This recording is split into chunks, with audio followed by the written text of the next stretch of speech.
Hello, everybody. Thank you for joining us today. We are Swish Gaming. I am Andrew Waltice, I am Noah aka the Ginger Brute, I am Noah Heisinger, that Tron guy. that Tron guy. We are going to be doing it's a team trios event today, Modern, Pioneer, Legacy, and we're going to try and get a little bit of everything going so you guys can see a little bit of each format. I myself primarily do Legacy and Pioneer nowadays. Noah is primarily Pioneer and Modern. So give you a little bit of insight, but we do know each format to a certain extent. But I just know Legacy quite a bit more than Noah, and Noah is much more familiar with more modern than I am. Yep. So we're going to be starting today with a pretty sweet match. We're going to be having. I got to remember here. We're going to have Luke Strassler and Kyle Gonzalez in the Legacy seat. Luke Strassler, for those who don't know him, he's a wonderful guy and a really good Magic player. He's going to be playing Izzet Delver. Or actually, no, he's going to be playing Grixis Delver, believe it or not. Did he end up going with he's the Grixis? He's doing Grixis because he was asking for Snuff Outs. Because Snuff Out's really good right now with the initiative being so popular. And Kyle Gonzalez is playing 4 or 5 color nonsense, is what I call it. It's control. It's an Omnath shenanigans pile. It does what it do. Just all your banned modern cards. Yeah, pretty much. That are still legal in Legacy. Pretty much. And then in Modern, we're going to be having Ray the Unreasonable former Rookie of the Year, Perez Jr., playing Mono Black Cabal Coffers Control. Yep. And then I'm trying to think what the other team is doing. Alex Zoomer on Hammer. Yeah, Not sure what colors. Could be a lot of different ones. It's mono white. Okay. No green, no blue? No, I don't. Right. Or no, excuse me. It is white-blue because he's got a Lavinia in the sideboard. All right, so he's playing some Lavinias and maybe some counters. He's got the Azorius Hammer. And then in Pioneer, I'm going off the cuff here, we got Larry Fields playing Selesnya Angels versus Steven Dykeman, Homeless Jesus, playing Rakdos, the most popular deck in Pioneer. Super safe. Playing it safe today. No crazy Dykeman decks. Well, today. It actually fits Steven's playstyle quite a bit because it's a lot of turn-by-turn decision-making, hitting yourself in the best position possible, and then just kind of grind it out. That is definitely a Steven Dykeman strategy, tried and true. And Larry Fields, he's been crushing with Angels in testing. He's got a really good record. Liking it. He's become a believer of it. It does what it do. It beat people up. And then let's go back to Modern because we've talked about both Pioneer. We haven't really touched on Legacy, but we'll touch on it. But as far as Modern goes, we got Hammer versus Mono Black Control. As far as the decks and who's favored, I'm actually, believe it or not, I'm a Hammer guy. But I'm going to say Mono Black Control because it does have a lot of those interaction points in hand disruption. Yeah, the Modern is interesting because you played a lot of Hammer, and I've actually played a lot of the Mono Black Coffers deck. So we actually have some knowledge for that matchup. The Hammer, now I do know in race testing, in 2 leagues, he dropped 1 game. And it was to Hammer. It was to Hammer because Hammer has those really quick kills. 2 and 2 or 3. Yep. The Coffers deck takes a minute to get started. Yep. So if the Mono White deck is able to just basically dodge removal. Yep. And just dodge the fatal pushes. Yeah, then it will be good. And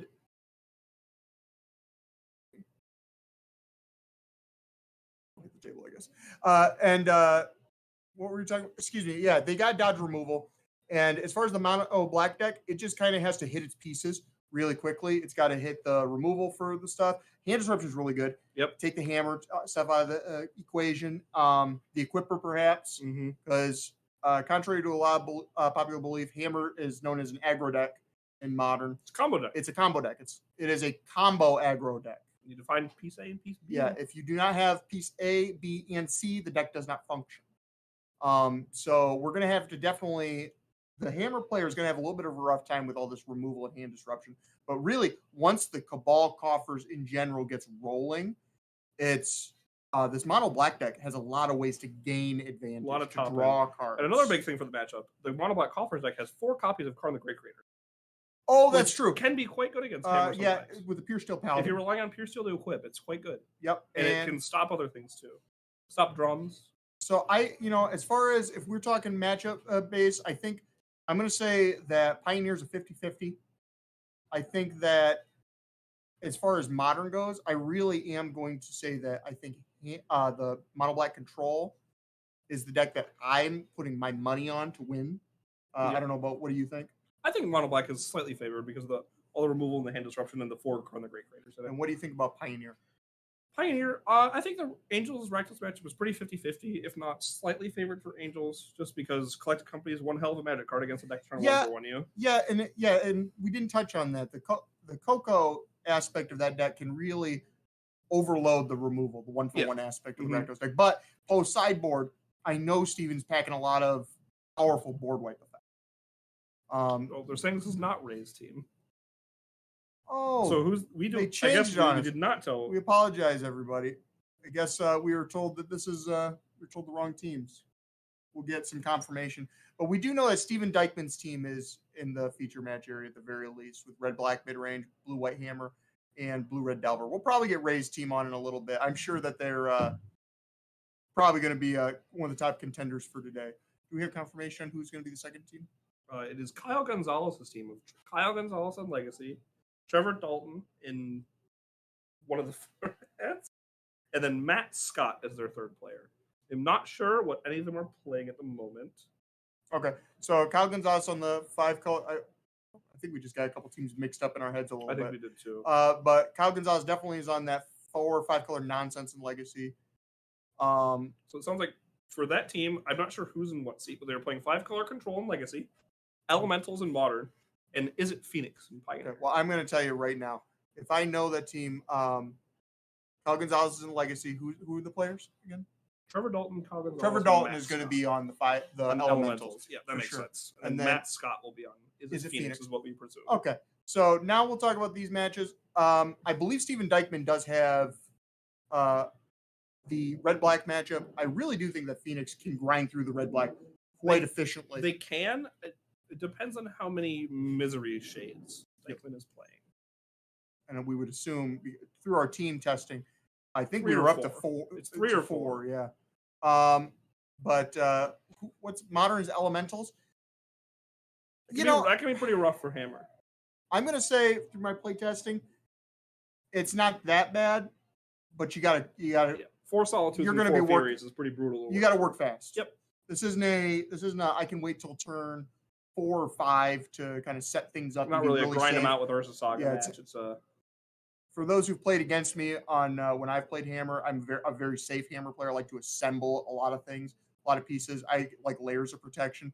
This is not one of those matchups where you can just gather layers of protection. Mm-hmm. You got to get the gas going ASAP, or else they can be run over pretty efficiently. And Trevor is a very good elemental. Trevor is very good elemental. That's usually what he plays in Modern. Yep, that is his for a very long time. As far as Legacy goes, for the 5 color, 4 color, whatever it is, nonsense. They're listing as 5 color. 5 color Zenith. Okay. So that is usually a Yorion. It is a Yorion deck. I did lose to him at the 1K with this deck. We're not going to talk about that. It's not a good time. All right. A lot of wastelands off the top and no lands. That's brutal. But this is if I were to pick a winner in this match, I'm gonna say Delver, and not pretty really. Safe pick. It is a safe pick. But 5 color Zenith they have the cards to remove the key pieces of Delver.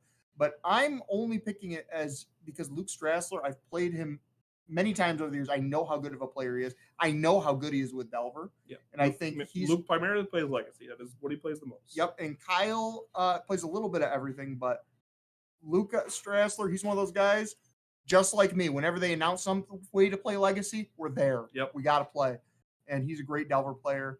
If I'm putting my vote on which team to win, it's really close. It's really, really close. I'm thinking I would actually, it's going to sound a little bit like I'm switching sides, but I think that Kyle Gonzalez and Trevor's team and Matthew's team are going to win this one. That's my prediction. And that's strictly because I think that Phoenix in my personal opinion, and this is not through a lot of play testing, I think that Phoenix is a little bit better against the Rakdos mid than many other decks. Treasure Cruise is a hell of a card. It can really dig you out of those situations. Treasure Cruise is one hell of a card. And Phoenix can play against 1-for-1 quite efficiently. And as far as the Elementals Hammer matchup, I'm giving it to Elementals. Yeah, I think Elementals is most likely favored. But as we see here, Trevor's taking a mulligan. We're down to 6 already. And Trevor, he is a local player, and Alec Zoomer are local players. They both kind of know each other's style of decks. It's kind of like if I was to sit across, or you were to sit across the table from somebody. Yep. They kind of know our wheelhouse. Yep, they know if you play against me, most likely playing. You play against me, I love these aggro decks. I'm a big aggro player. If you sit across from me, I'll be playing big mana or combo usually. And so we're going to start with Modern here. It looks like we got, Elementals again, Hammer for Elementals. Trevor's on a mulligan to 6 so far, at least. And we'll probably be switching. I'm just going to say right now, I think I'd rather watch some Delver versus Zenith over the Red-Black mid-range versus Phoenix. That's but fair. I think after this match, we might switch over to Red-Black mid-range because I feel and I know that these Zenith decks, they tend to grind. They take a while. They take a minute to win. It's not a game that's won in moments. It's a slog. Where I think in this Modern match, I think this Modern match is going to be over. It's going to be decided relatively quickly. The game might not end super quickly, but okay. And Trevor on the play took one mulligan, and that's a Steam Vents tap, so pretty standard turn. These decks take a little while to get going. Typically turn 3, I would say they really start going. You might see a turn 1 Abundant Growth, perhaps. And that is a fetch for what I believe is that's a Plains. It's a Plains. It could not tell the card in play. That is some Wicked Glare. Perhaps that's a Giver of Runes. Is it Giver? I'm gonna. All right. I'd stake my magic. Stake your life on a Giver. Yeah, that's a Giver of Runes. Okay, and we got a land and pass. So actually, this is pretty good for Trevor, or for Alex, excuse me, because this Giver of Runes, now he's able to deploy some sort of protection. So now we're looking at multiple attack pieces that need to be had. There's a Stoneforge coming down. Stoneforge Mystic coming down. Probably going to be hammer. Oh, perhaps. Okay, all right. He's just going straight for it. Hammer. With the Giver of Runes, there actually is an argument to grab the Cauldron. Yeah. Because you have that onboard protection, which is really good. Yeah, we are sorry about the glare. It's we'll do our best to try and alleviate that. So I apologize for those watching. Looks like we have I believe that's not a Jund Triumph. It is a Jetmir's Guarded. Naya Triumph. Naya Triumph. Okay. Well, I'm glad you know the deck, I don't think this deck plays black, so I don't think that we'd have a Jund Triumph. You never know for the what's the card that's got Domain? Domain? Leyline Winding? Yeah. Is he playing Leyline Winding? I'm not sure, but you never know. He could. You never know nowadays. Good. Okay. So it looks we got a Lightning Bolt. Red-White Horizon Land. That's a Solitude. And I think I see a Fury in the back, perhaps. It might be a Fury. I don't know really what Trevor's thinking. He's thinking about how to deploy this Lightning Bolt. Cavern. Elemental. Oh, okay. So we have the 3-mana Elemental, the Risen Reef. Risen Reef, excuse me. The card advantage of the deck. But if I'm Trevor here, I think I'm deploying that actually this turn. Let's just get it going because there's no 8 in play. There's no Paladin in play. We just got to get something going. Right, We've got to get more presence. So start getting cards, try to find some Solitudes. And here, if he has the Fury in his hand, you could pitch cast it. I don't think he does because I don't think it's worth it. Bit. Or does he not have the Fury? I don't think so. Okay. I think just a different red card in the back. Yeah, it's difficult to tell. Nope, it is a Fury. Okay. Pitching a Flamekin Harbinger. Okay. 2 and 2, yeah. So we're gonna kill just the Giver. Stoneforge will live. Stoneforge, okay. So pull the card out from the land. This could be a turn 3 kill. No, it could not. Excuse me. He's missing because he would need the Sigarda's 8 already in play in order to make it a turn 3 kill. So Alex has the hammer. I'm guessing he has an equipper in hand too, based on there's the 8. Okay. Attack for 1. This is not an attack for 1. We all know this trick. Are you going to block me? No. All right. Take 11. Take 11. And Trevor's just like, well, when those attacks are declared, you're thinking to yourself, how much do I value my life total? How much? How much? Okay, and I see 2 blacksmith skills in hand. So right now, this is a point right now. Ooh, I think he's going to make the play. So he's shocking in the Temple Garden. This is a time where defenses are down. You have to kind of go for that removal. You have to take your shot. Mm-hmm. Yep. As soon as Alex untaps, those 2 blacksmith skills are going to protect this Stoneforge very, very well. So this is going to be a Solitude. I know I saw that in hand. This is going to put Zoomer up to 30 life. Ooh, that's an Ephemerate in hand, too. Wow, that's going to be pretty hard to slog through. Yeah, it's going to be a tough one for Hammer to really beat. And Alex missed a land drop last turn, I believe. Yeah, so now we're going to be exiling the Stoneforge. Let's go up to 30 life. And we're going to get, we're going to get in our land in play. That's pretty powerful. So this is at the point in the game where Elementals kind of just walks it in. So a Lightning Bolt and Ephemerate in hand? Yeah, next turn, nice. I think there's not many cards I would say that Trevor could draw that would change this line of play. I think this is definitely a let's buy Kahira. Play Kahira and start jamming. Yeah, we'll just get this game over with. Because we know that Hammer doesn't play any sort of removal in the main, typically. So we're just going to be punching.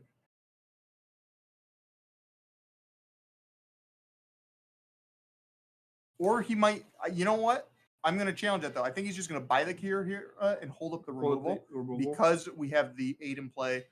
There's an 8 and an Ink Moth in play. So let's play it a little safe. Only a little safe, though. Let's not play too safe. Not play too safe, absolutely. Pure Steel Paladin coming down. I think, but realistically, we have if Trevor is going to be playing this, I would say smart. It's not really, it's a pretty easy play to make. I think we go for the removal right now in the Pure Steel because there's no white mana. Correct. It's really heads up. Just get rid of it while the mana is really, the white mana is really. The only thing that gets punished there is a second hammer, which probably would have been used to attack with the Ink Moth. Oh, one would imagine, right? Right. So when you're tapped out, let's just go for lethal. It's pretty safe to assume he did not have a hammer. Yeah, just go for lethal. Leaving the Risen Reef back.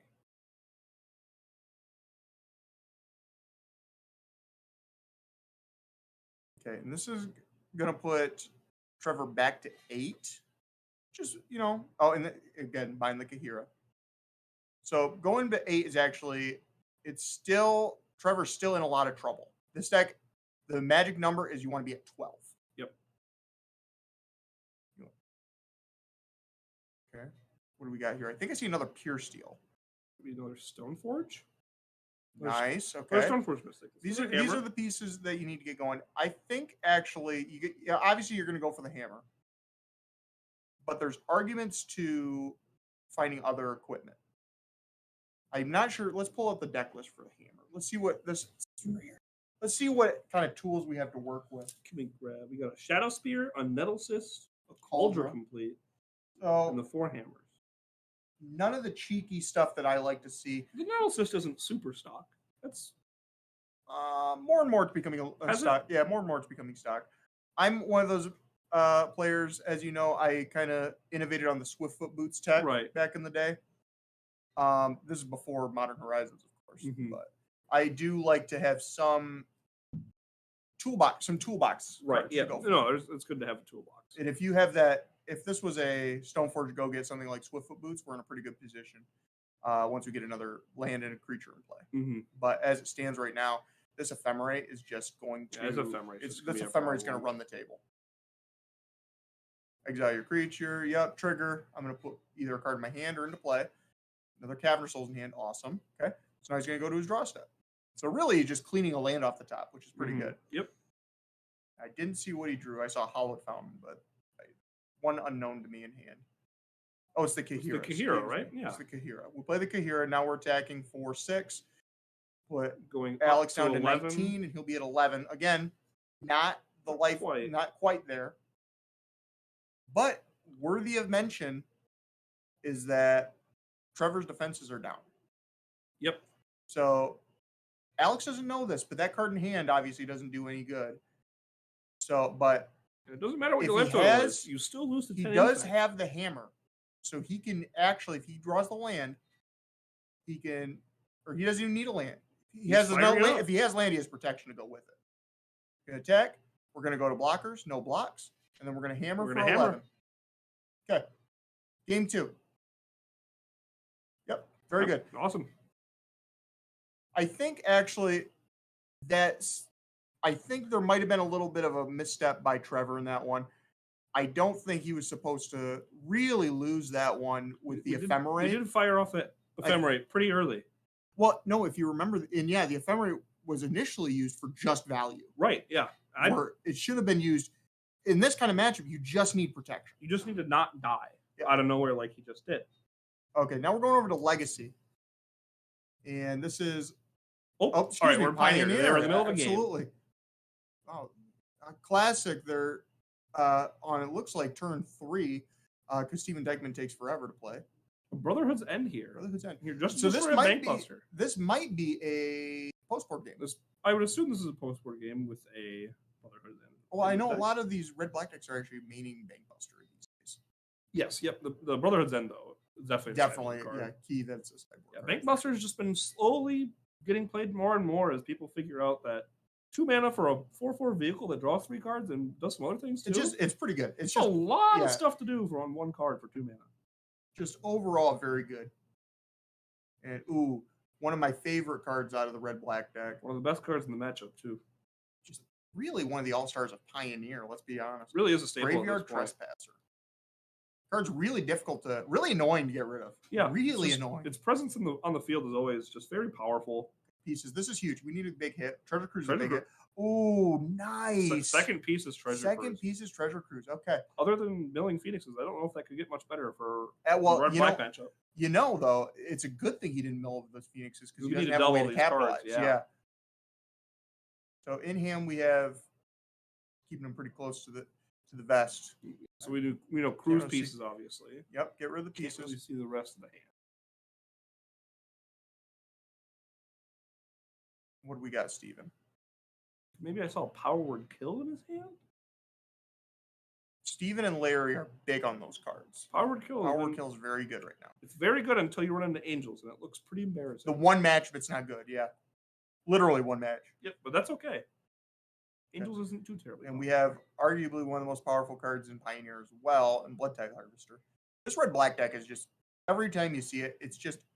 Every card is just like above rate. It's the Jund. It's everything. You just got quality. Just all the cards are super big on quality. Yep.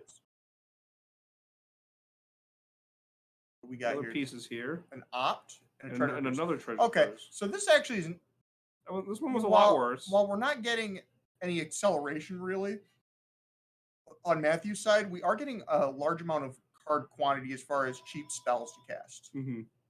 And then we know he's got 2 Treasure Cruises. So really, the turn he's going to be popping off, he's really going to be popping off.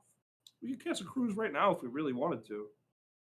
But yeah, it's a little curious why he's. You might be leaving. Well, you know what? I think you'd have to go to discard. That's fair. That makes. So sense. I think this might be let's just kind of take our time. Yeah. Yeah, we've cast our spells, so the Graveyard Trespasser's not flipping. We'll take 6 on the chin. Go to. I don't know if this life total is correct. 15 to 20. Doesn't sound right to me. It should be 14 to 20, I believe. But we'll take 6, go to 9. And really, next turn, we have to do something. We can finally do something. I mean, it's not that you can, you have to. Right. I believe I might have seen a Lightning Axe in Matt's hand. Mm-hmm. Which... I think he's waiting for a Phoenix. I don't see a Phoenix. Waiting for a Phoenix, or maybe he was waiting for... Oh, of course. The end step, behold the multiverse. I didn't even see it over there. That was foretold. Okay. So we got a scry 2, draw 2. That's a nice one out of the sideboard, most likely. You know, I think actually, if I'm Matt, I don't see a land in his hand. I think I go for land. Yeah, I think we just want more lands to start chaining these spells, chaining these Treasure Cruises. And I think there's a little confusion by the players. Because that was Kyle's turn. Excuse me, Steven's turn. And Matthew did draw Steam Vents. Okay, So this is how we need to start it. Yep. Ledger Shredder's a good start. Ledger Shredder. Into a Treasure Cruise. Yep. Trigger. Yep. Drawn bin. So now that we've got the scoreboard updated, it looks like Steven actually won the first game. So Steven's in a great position. Steven's in a very commanding position. Yeah. While being up a game. And you know what we just saw is no Phoenixes drawn. That's huge. That's because that's really how Matt gets back in this game is with Phoenix. Yep. You just keep making red black answer the Phoenixes over and over every turn. So you can crawl back into games like these, but doesn't look like I'll be honest, doesn't look good right now for Matt. It's looking a little grim for Matt. Okay, so literal worst draw, Spire Bluff Canal. That's not great. But we do have a Steam Vent so we can shotgun. We also have the Slow Land, the red blue red Slow Land. Okay. So that's fine. So we got a couple dead cards in hand, but there's the not Lava Axe. Fiery Impulse? Fiery Impulse, yep. Well, so there's a Lightning Axe. Discarding a Spire Bluff Canal. Okay. Discard trigger, gotta discard something else. Yeah, plenty of cards to discard. Discard the vents, sure. Discard some more. And then the Fiery Impulse can take care of the Blood Tithe. Okay, so we got the creatures off the board. So Steven has to redeploy threats and commit to the board again. Draw a card off the castle. Okay. That's a good sign. That's a good sign that Steven's kind of running out of gas. And Steven, we also fatal push the Ledger Shredder. Yeah. So back to an empty board. Well, the Blood Tithe still.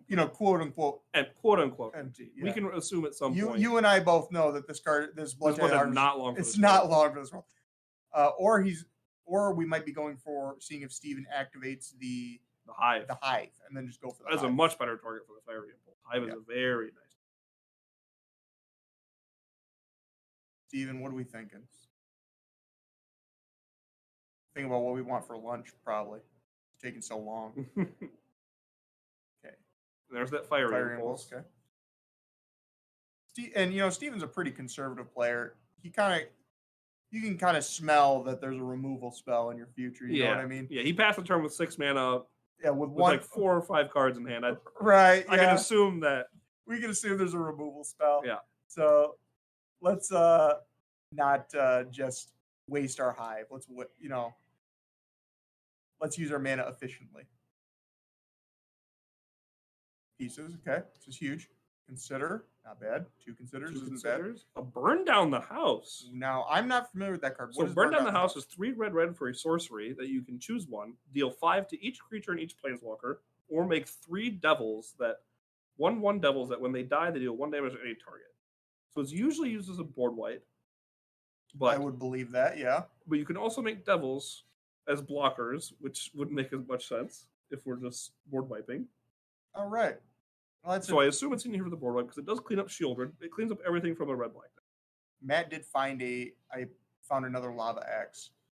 This Treasure Cruise is I don't say it's gotta hit something, but we gotta start finding some creatures. We gotta find a way to start pressuring. Yeah, we gotta find some proactive things. There's an arc play. We finally found a Phoenix. Fiery Impulse. We finally get to do what this deck trigger, does. and then we get. This is kind of the funny thing about the Nombo with Graveyard. The Nombo, yeah. Making the Phoenix a discard a card. Yeah. Oh, now I'll go to combat. Trigger Phoenix. Clock you for 3. Not bad. Not bad. Put Steve into 15. Steven's going to take another. So I believe. Taking 3, I believe. 2 or 3. Steven's got to do something. He's slowly getting back into it. You know what would really fit the bill nicely here for Steven is like a Thought Season. Or Duress. Perfect. Just what the doctor ordered. That's nice. So we're going to see the 1 removal spell, I believe. Yep. You have a Lightning Axe. Another Pieces. Another Burn Down the House. Another Ledger Shredder. It does look like a Burn Down the House. So we actually have a pretty rock solid hand. Yeah, is that a Spell Pierce? That is a Spell Pierce. So we have Spell Pierce, Opt, Consider, Pieces, Lightning Axe, Burn Down the House, Ledger Shredder. Honestly, a pretty stacked hand. Yeah, and Steven saying, we're taking the pieces. I got to take the card that's going to give him the most lower cards potential. Yeah, that can find more. Oh, Croxa! This actually is huge. Croxa is huge. Red or Phoenix is a hard time dealing with Croxa. Yeah, it just the nice thing is that Matthew doesn't have to really worry too much about taking damage from the discard effect of Kroxa. Right. Yep. He'll have cards to discard, but that Croc is going to eat away at his hand and start attacking next turn unless we find a Fiery Impulse to pair with that Lightning Axe. So we're going to draw a card, see if we can find something for the Kroxa. Kroxa effect triggers. Let's discard a card. There's Burn Down the House for the viewers that need to know what that card does. Lord knows I didn't know what it did.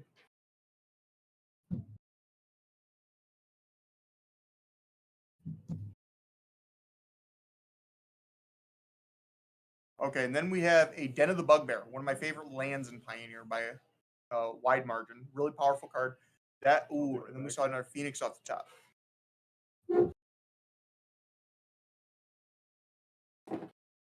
So we're almost at a point where Steven's really pressuring, but I think that Matthew's kind of regained control of this game. It could be a Burn Down the House to create 3 Devils.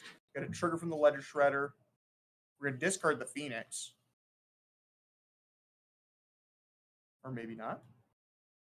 Maybe not. Okay. Right, we will discard the Phoenix.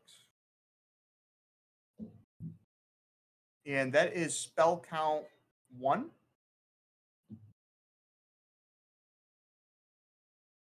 So we cast Burn Down the House to make some Devils. The Devils do get haste. Do they? Yes, they do. Okay, they get haste until the turn. I did forget about that part. Doesn't look like he's attacking with the Devils. I can't. Nope, I think we're just using the Devils to block Kroxa, ping Steven for 1, and hopefully with this Phoenix just get the job done by itself. Yeah, also worthy of mention is that we have 2 man lands in play on Steven's side, and the menace that is gained by the Hive. A little annoying, but with not if you have a Devil plus, or 2 Devils, or this Ledger Shredder plus a Devil. Mm-hmm. And 2 Devils blocking the Hive will kill the Hive, because the Devils will deal damage on death. Yeah, also, the Ledger Shredder can't be killed by the Hive. It's too big already. True, it's already a 2/4. We got some better representation. Some slightly better Devils. Didn't come with those ones prepared, did we? No. Not necessarily one you see very often. No.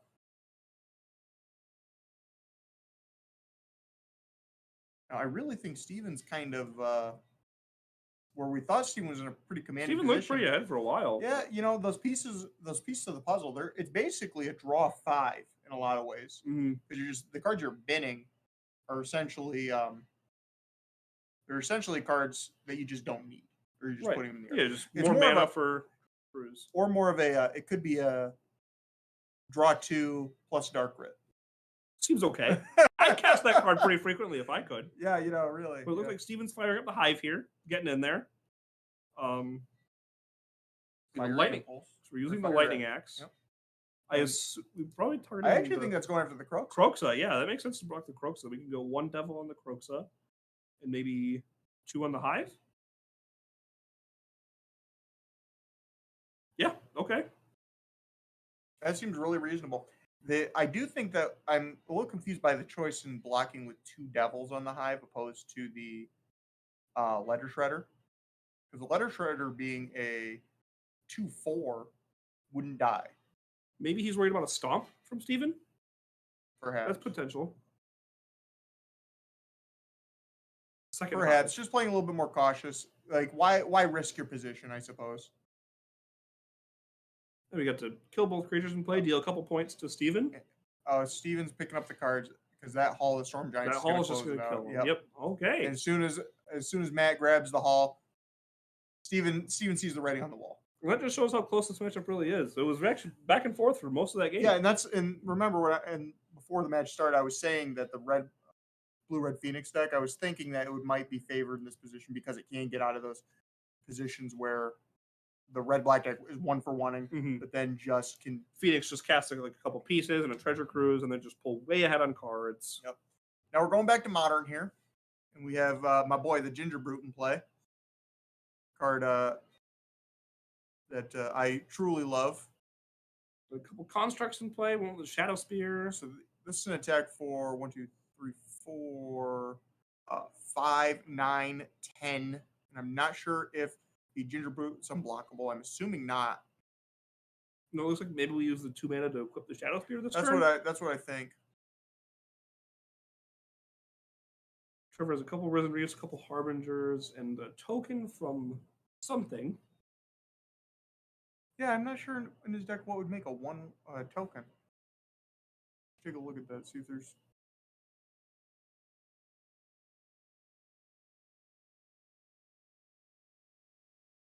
You know what it could be? It could be one of two things. It could be a Voice of Resurgence token, which in case it'd be a 3/3, or as a one of in Trevor's deck, he has a Titania Protector of Argoth. So that could be a 5/3 elemental. I'm guessing. What I am guessing. But I'm going to assume is a Titania, or not Titania. It is a voice token based on how he's blocking. Yes, it looks like I can see a voice in the graveyard in between a couple Furies. Okay, well, Alex actually gave away a little bit of information after Trevor declared blocks. He tapped his Hallowed Fountain, acting like he's going to cast something, then thought better of it, so he gets some free information. Looks like Alex has a hammer. See if he wants to get blown out by a Solitude.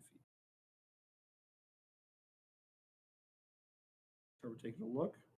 He's got a Solitude. Okay. He still has a Fury in his hand too. Quite good. Good leftovers. 2 Risen Reef triggers here, which is also huge.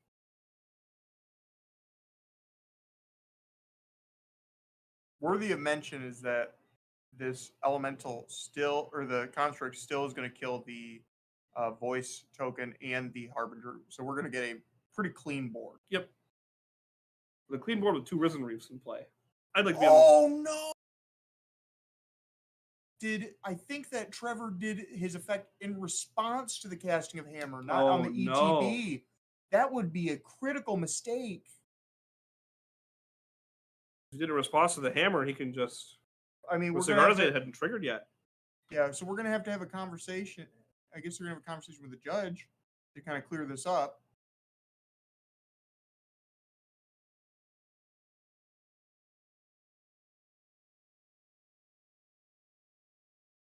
Okay. I guess they were in the good. It did resolve, which is fine. Those kind of communication breakdowns, especially when you're playing against Hammer, it's pretty important. There's a lot of triggers in Hammer that you have to be aware of. You have to interact with them at certain points. So an Omnath off the top. And Trevor, I don't know if you saw it, he drew a Solitude. Oh boy, man, this is looking grim. Really, I think that Alex here's. But we did see this last game, and Alex did win that game. I think Trevor got a little greedy. I think we're past the point of greed mattering. I think Trevor's one of those players that he kicks himself a lot when he makes a misplay. I think he's kicking himself a lot about that misplay, and he's not gonna. He's not gonna do that again. No, he's like, no. He's like, all right, we're closing this up. We're playing clean games of Magic. Thinking about furying this construct. It's a 3/3 currently. Yeah, he does have the bolt. He just bolted, which I think is actually. But if you fury, you get 2 cards out of it. That's true. I think if I'm in Trevor's shoes, I bolt it. I probably would bolt it as well. Because we're tapped out. Hammer doesn't play 0 mana cards. Nope. That's not true. Don't lie to me. There are 4 copies of Ornithopter in this man's deck. Wow. Actually, no, there's not. Oh, yeah, there is. Okay. There is. Okay, there's 4 Ornithopters. I was like, what? No. Yeah, okay. Ornithopter, most powerful creature. Most powerful. Yeah. So we're just jamming. 3 damage. You know what? I think he just had the mana from the Omnath where he was just able to cast the Fury. He didn't even need to pitch it. It's game 3? Oh my gosh. It does look like this is game 3. It looks like this is game 3, which is unfortunate for Steven's team. Say Stoneforge? Okay. Stoneforge? Stoneforge is a way to get back. Stoneforge isn't bad. I mean, little does he know that, Kyle has a Ephemerate, 2 Solitude, the Lightning Bolt, Trevor just has it all. In the Flamekin Harbinger could just go grab another Solitude. Grab another Solitude. Yeah, why not? Why not? Exactly. Oh man, this is. We can buy Kahira and play it next turn if we really want to. And that might almost be lethal. That Fury will become it won't be lethal. It'll be close. We could realistically just play a fetch land, crack it, have total 5-mana total from that one fetch land. Oh no, it's actually third Risen Reef. Actually, if we play Kahira, it is exactly 19 points of damage. So we got to block. So we would be forced to block with the Stone Fort. Third Risen Reef. Why not? No, yeah, we're going on the 3-mana draw 3. I think that was a fetch land he put in his hand. Yep, and put it in his hand instead of into the tap, so he can obviously fetch with it, use it, and get Omnath's trigger. Ooh, that's a Foundation Breaker. That's gonna clean up the. I can get rid of Sigarda's Aid. Yeah. He's gonna because he needed that. Well, yeah. Of course. He's gonna force Alex's hand. See if he's got something that he can play with this Sigarda's Aid. Mm-hmm. If he does, it doesn't really matter because we can just Solitude, and then Okay, it looks like this is not game 3. Maybe it is. Or gonna have to definitely get some. Kyle took. Okay, it looks like the legacy match is already done. Took Legacy in 2. Wow. I remember you got that one pretty wrong there, huh? Whoa. Yeah. Oh boy. Yeah, Strassler got clowned a little bit, I guess. Guess so. Fortunately. Okay. It's just doing like I said, he's hammer in response. Forcing him to have something. He's gonna kill it in response. I mean, at this point, Trevor could almost shuffle his hand and make Alex pick a card and it would have killed that. So forth mistake. I'm kind of wondering how much mana we have, like total. And see if we can just grab the Kahir and cast the Kahir at this point. Jeez. Yeah, we're just going with all these elemental triggers. Reveling and with the Foundation Breaker. You know what would have been kind of cute? If we used Ephemerate to blink the Omnath in response to all those triggers, so we get all these lands. Get some more triggers. More triggers. Yeah, why not? Well, it would generate more mana. Yeah. There's a Voice Resurgence for... I mean, that's 3 more cards. Yeah, and all right. He packs it in. Packs it in. Yeah, and Trevor's team is going to take it down in 2 pretty... man, that second game must have been really fast. Took it down in 3. It looks like they're shuffling up again. So maybe our scorekeeper... Okay, maybe our scorekeeper's got it wrong. I mean, it's okay. I'm like a broken clock. They are going into game 3. I'm getting that now. So our scorekeeper had it wrong. Okay, I'm like a broken clock. I'm right twice a day. So, if he's wrong, all right, it's fine. It happens. It's fine. Give it We're working it out. In total, we had 21 teams. That means we had 63 players. It's a pretty good turnout. Great turnout. We're happy everybody came out today. Yep. And hopefully we'll be doing some more events. We're in discussions to host at some other locations, but we may have to announce that at a later date. Looks like Dykeman got his match in 3. So that third game must have went pretty fast. You know what, Elderly Gregory, you are absolutely right. The scorekeeper did have it right. He just had he could see into the future. Okay, so this is the deciding game. The game for the match. And looking at Dalton's hand, I see at least one Fury. It looks like. Yep, he's looking like he's going to keep. I think that's a Force of Vigor as well on hand. That looks like a Force of Vigor. Another very good card in the matchup. Yeah, not bad. Not bad. There's definitely worse cards you could play.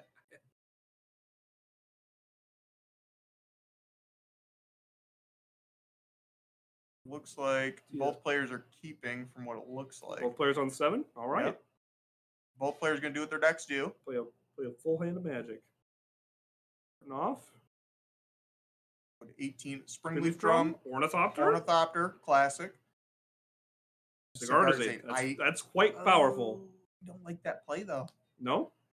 No, because by doing this, we have exposed Sigarda's Aid.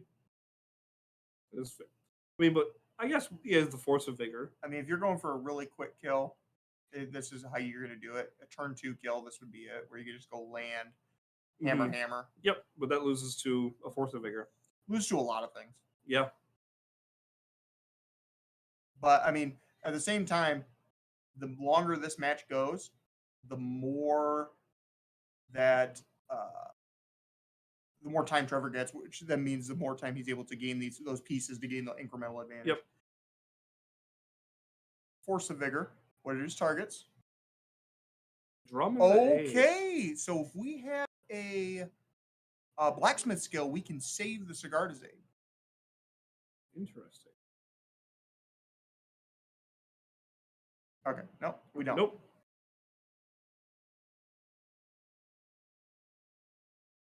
I do see a Urza Saga. Yep. Urza Saga's very good. It's the Hammer Deck's plan 2. Yep. Okay. So this Stoneforge Mystic, I'm really just going to say it's going for Cauldra or it's going for Hammer. Those are your two options most. He thinks he's better. He thinks better of me. He thinks he's going for the Nettle Cyst. The Nettle Cyst is a lot better against something like a Solitude because it's easier to re-equip to other things. So it makes any of your creatures. And it also does count the Urza Saga. Which is worthy of mention. It's definitely a good backup plan that the deck has. Absolutely, it actually seems quite good in this matchup. Yeah, specifically when they have the Hammer deck used to play cranial plating in that slot. Mm-hmm. But the addition of Nettle Cyst is actually pretty good. Yeah, it being a threat on top of a cranial plating effect. And toughness is huge. Okay. And this is a pretty easy Fury. But clean up the board. We just saw Trevor's hand. He's got nothing left after that. He's got a couple lands. 3 lands. 3 lands. 2 fetches and a Jetmir's Garden. So I think we can safely assume that Jetmir's Garden will be cycled next turn. Okay. I think, yep. And I don't understand this fetch by Alec, but it's fine. It doesn't really matter when he fetches. Probably just making a construct. Yeah, he's going to be making a construct in the end step. Yeah, and then in his beginning of main chapter 3, we'll do the usual. Yeah, just make another one in response stuff. Yeah. Yep. Probably grab a Springleaf Drum for mana development. Yep, I can see that.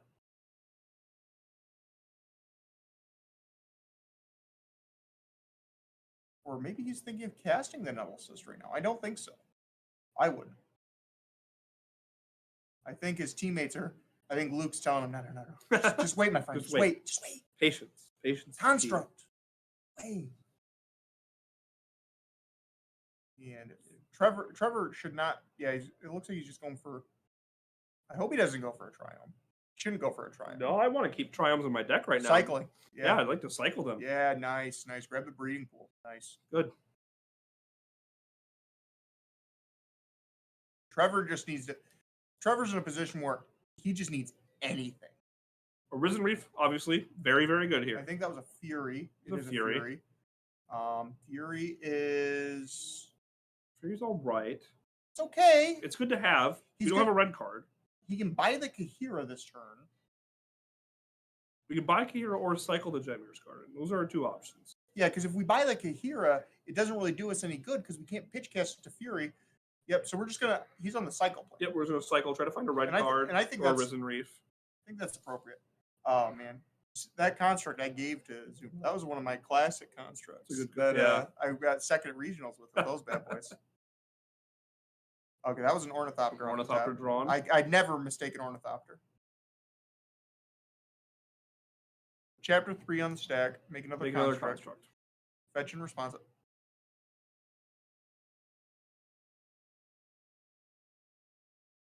What we're going to be trying to cycle into here. It doesn't really matter. No. Like, this fetch is irrelevant in the grand scheme of things for this turn. I think now that he saw what Alex is doing with his mana, he's just like, okay, I can just cycle now. I know what I'm going to be doing. I'm going to cycle now. And then we're going to be resolving an Urza Saga here. And I would assume we're going for a Springleaf Drum. Drum is quite good, I guess. Another Ornithopter. That's interesting. You know what? If he's got the land in hand, an Ornithopter is not a bad choice because he knows he's got both players know about the Nettle Cyst. Okay. Springleaf Drum. Yeah, because if both players know about the Nettle Cyst, that Ornithopter is not a 0/2. That's big. That's a big Ornithopter. Big. That wears the Nettle Cyst very well. Yep. But the Springleaf Drum is much safer against Fury. Yep. And these constructs are 3/3s right now, so Fury can't kill both. 4/4s. They will be 4/4s here in a second. I actually don't even know if you cast this Ornithopter. I think I would, in my position, I think I hold it.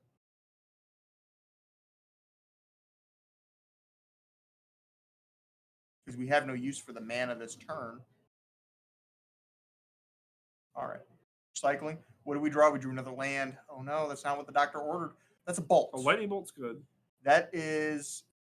He can pitch that to Fury. Lets him cast the Fury this turn if he would like. But that doesn't kill the construct. Just kills an aura. Kills one construct. Or one construct. Yeah.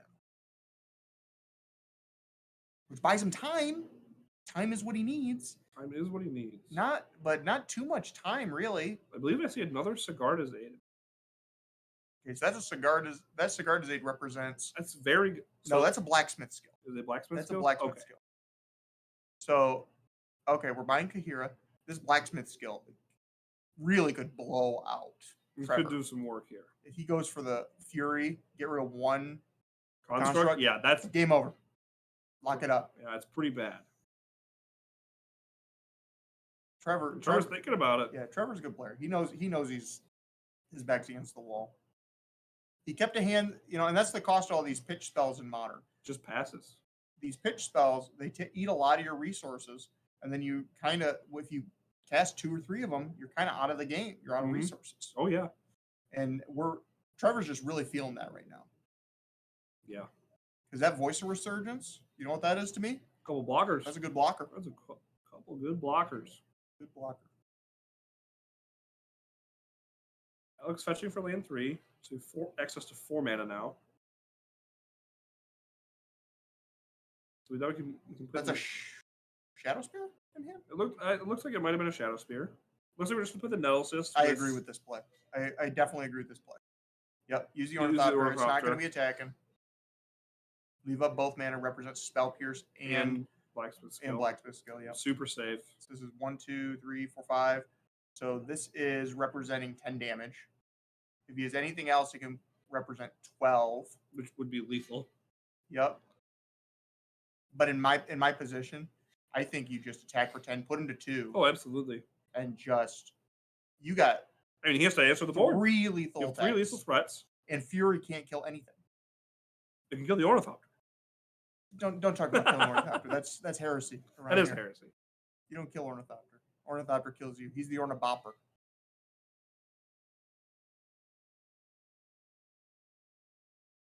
Pretty bad for Trevor here, but you never know.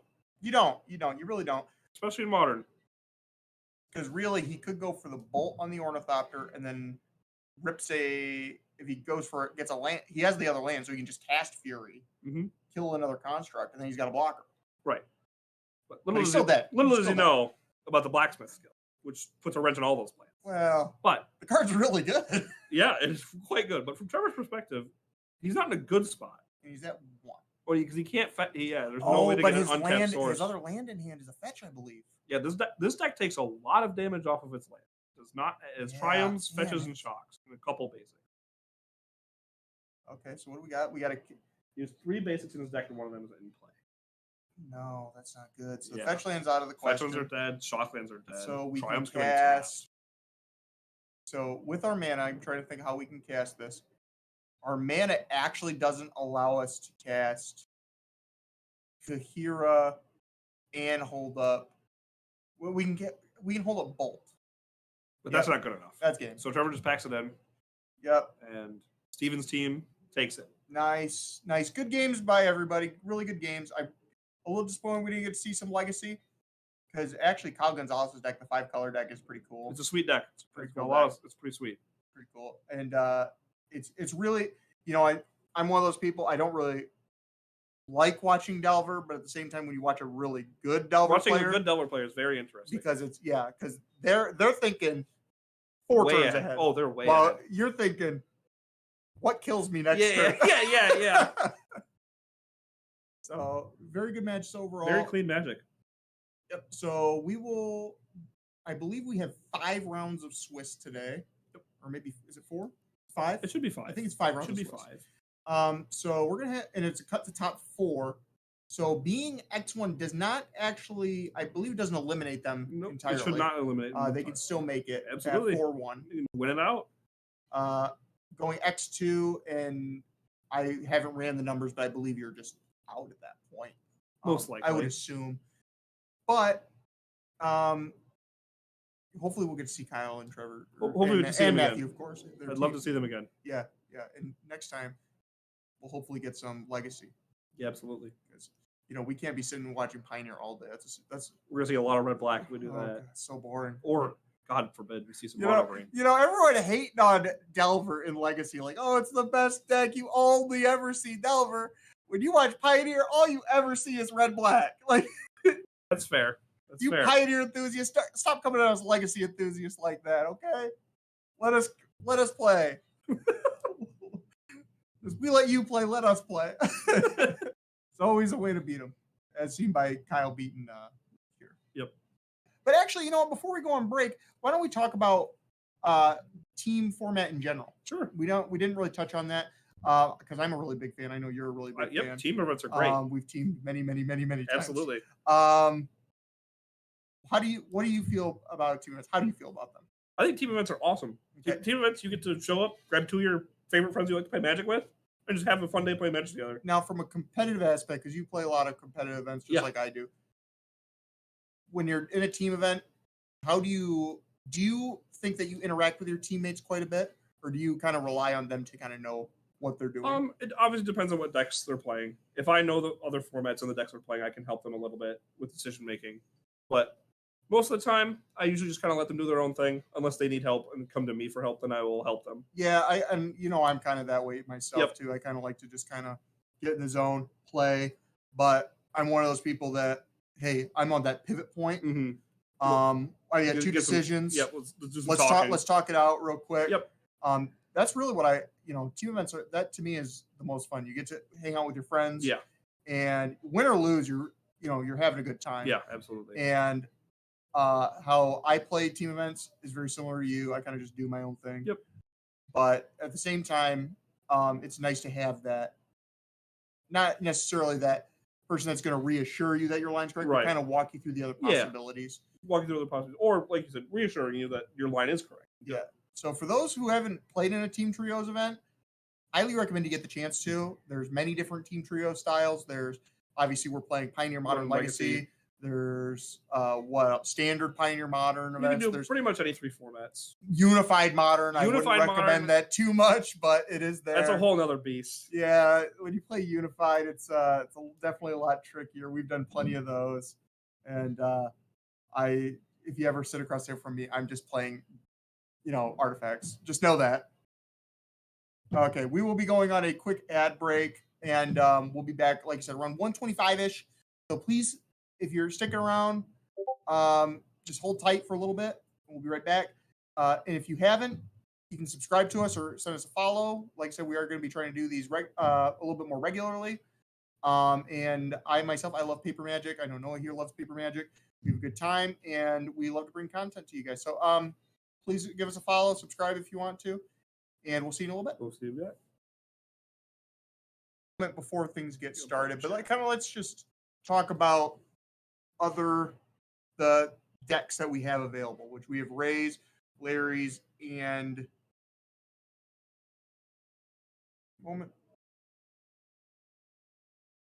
Okay. So, as far as the teams are considered, Larry's deck, Angels, pretty stock. For those who are familiar with like the Pioneer meta and how it's gone, Angels saw a surprise resurgence, I would say, into the format when at the tail end of Winota. Yep. People started getting really positive about it. I was really, really positive on it. So was Jeff Jones, our other teammate. Jeff played in one event, made top 8 pretty easily with the deck. It's really powerful. Yeah. It's a combo aggro deck. Kind of similar in the vein of Hammer. It's kind of looking for a little bit of this, a little bit of that. But in this case, where Hammer's looking for like creature, equipment, equipper, this deck's like looking for, give me some lands, give me a one of my angel enablers like a Giada or a Bishop of Wings, and then give me one of my good creatures like a Righteous Valkyrie. Righteous Valkyrie. That was exactly the one I was thinking of. And what's the other one? The Resplendent Angel. One of those two cards, and the deck kind of just starts rolling. And then it's also got, of course, that Cocoa package. I mean, so good. So once it runs out of gas, you just Cocoa, boom, back in the game. effectively 7. Oh, he's on the whole 8. Yeah, so he's 4 cards eight. to company, He's on 4 the 8 Kayla's Coco. reconstruction. The 8 full Coco. 8 Cocos. Usually only 7, but Yep. And some respect to Red Black there with the fourth construction. And Ray being on mono black control. For those who don't know about this deck, it was an Aspiring Spike deck, if I remember correctly. Yep. And it kind of was a joke at first. Yep. And then he was kind of like, this might be real. And then people kept playing it and building on it. And they found out, hey, it is a real deck. It eats up the other slower mid-range decks in the format. It just goes so over the top with Cabal Coffers. It's comparable to Tron a lot. It is very similar. Because it's like it's looking for just these key lands, and then it just generates tons of mana. But you get these powerful black disruptions. Yep. Like Thoughtseize, you get pushes, Blood Chief's Thirst, you get Karn for a Karn package, you get Cling to Dust for some nice graveyard interactions. Some other stuff. I'm not actually Damnation, of course. Damnation is one copy of Invoke Despair. It's an interesting one. It's a nightmare. I love that card. And then another one of my favorite ones. Got a March of Wretched Sorrow. The really big lightning helix. Card's really good. Gains a lot of life. And then let's go to the Legacy deck. As far as Max deck, isn't Delver, but it's splashing some black, like some. We're getting some black in there for Snuff Out. Yeah, Snuff Out. And we talked about this in round 1 when we had that confusion. But Snuff Out's really good against Initiative. It's also good in the mirror. It kills Murktide. Yeah, it does kill Being able to answer Murktide is huge. And it just, you go into like some of the even the obscure decks, like our last point said Zenith. Mm-hmm. There's no black. So I believe we are on Legacy here, and it looks like there's a Yorion in the Companion Zone. So we might have Zenith. Yep. That might be. Yep. I'm not quite sure. It looks like 4-color control. So that definitely is a Zenith deck. That's a Minskin Boo deck. Powerful card out of random D&D commander set.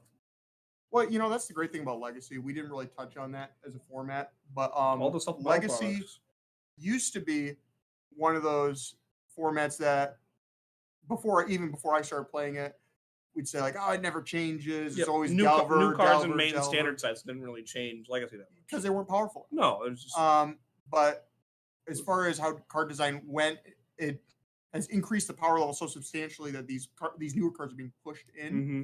And then the great thing about Legacy is it gets all of these just weird supplemental cards. Like stuff that doesn't go straight to standard. A perfect example is Retrofitter Foundry. Yeah. Remember when I brought that to Energy Championships with Ninjas? No one knew what that card did. No. Like why is Ornithopter in your deck? What is this Retrofitter Foundry? A random 4/4 commander card. And it did change the Legacy format for some time. Yeah. So it looks like we are just getting started. Max on the plate, huge in Legacy. Polluted Delta, what I can presume is a volcanic island. We are allowing proxies for the event for Legacy. That is something we didn't touch on yet. And as far as Mac, it's either going to be a Volk or it's going to be a Underground Sea. I'm assuming it is a Volk. The Underground Seas, he only has one, and it's not really necessary to his game plan where the Volk is. So he's going to prioritize getting that. Yep. Now we have a fetch. It is a volcanic island. And you're going to see a lot of shuffling from these 4-color control decks. Yep. Just a heads up for people. A lot of fetch lands. These Green Sun Zenith. For those who hated the Yorion decks in Modern, the Legacy decks, very similar. Same vein. I'm assuming that's a volcanic island. I see water. I see fire. Yeah. I'm assuming Volk. Like I said, we are allowing proxies. But even when you go to any Legacy event, you see a lot of players with some blinged out altars and stuff too. So you'll see some weird cards on the table. Yep. But the nice thing about the Legacy form is we get to touch on some cards that you just never see. Oh, absolutely. You just see some sweet cards. Ponder's one of them. Cracked. Not legal in multiple formats for a reason. So good. Adds to this whole. And we were dazed. Oh, and there's the Expressive off the top. Wow. Okay. Blind flip and so this is what Delver does. Delver likes to play the Delver on 1, on the play, and then whatever your opponent does, daze it, blind flip with Delver. That is a tropical island on the side. Oh, it's a trop? Okay. That's an abundant growth. And now we got that second Delver. We're gonna let's see if he keeps the pressure going. Oh, and he blind flips another Ponder. Wow. So 2 blind flips on the Delvers. That's going to put a ton of pressure on Scott. Ponder. Okay, force. Force the Ponder. I agree. We got to press the issue. Scott doesn't have enough land. And if you see to the force, he pitched an Ice Fang Kotal. So that tells me that he probably does not have another blue card in his hand. That Ponder was looking for land. Okay, that is a prismatic ending, and that's a force. No, you're done. Mac is just pedal to the metal. Oh no! Wasteland. Yeah, pick it up. Pick it up. Wow, man, that just surge. That just shows us Delver. That was just Delver in pure form. That was a beating. That was wow. That again shows exactly what Delver does, and that's why it's the best deck in the format. It just does that sometimes. Yeah, it's not that it plays the best cards, right? It promotes you to the more you play it, the better you are as a player. Mm-hmm. It promotes those decisions at turn by turn. And it's one of those decks that if you just get some early pressure, like really early pressure, like a flip Delver, that 3 damage may not seem like a lot in other formats, but in Legacy, it adds up. It's huge. So we're moving on to Modern here, it seems, and we've got Ray on Mono Black versus Tron. So the direct comparison we were making. And Ray's deck, actually, I didn't see that. It plays 4 copies of Field of Ruin. Which he will need because this matchup is not good for Mono Black. He does have another one, though. And he's going to get rid of the power plant. Which is good. So now we're down from assembling Tron to we got 1 Tron piece and we got to figure it out. We have 4 lands. So we could just make our way. It's not like the Mono Black deck kills us quickly. We can make our way up to 7 lands and start casting this cards. is a sweet card, Profane Tutor. Profane Tutor. So this is, for those who don't know what this card does, because it doesn't see much modern play, it does actually see quite a bit of commander play. It's just Demonic Tutor. On suspend. So next turn, Ray's going to be able to search for any card in his deck, which pretty good. Really good. And with a coffers in play, I can assume it's going to find an Urborg. Yeah. Yep. Ooh, that's another one. Okay. So next turn, how much mana will we be producing? I count 9. So he'll have 6 lands in play if we count the Urborg. Mm-hmm. 2 to activate will add 6.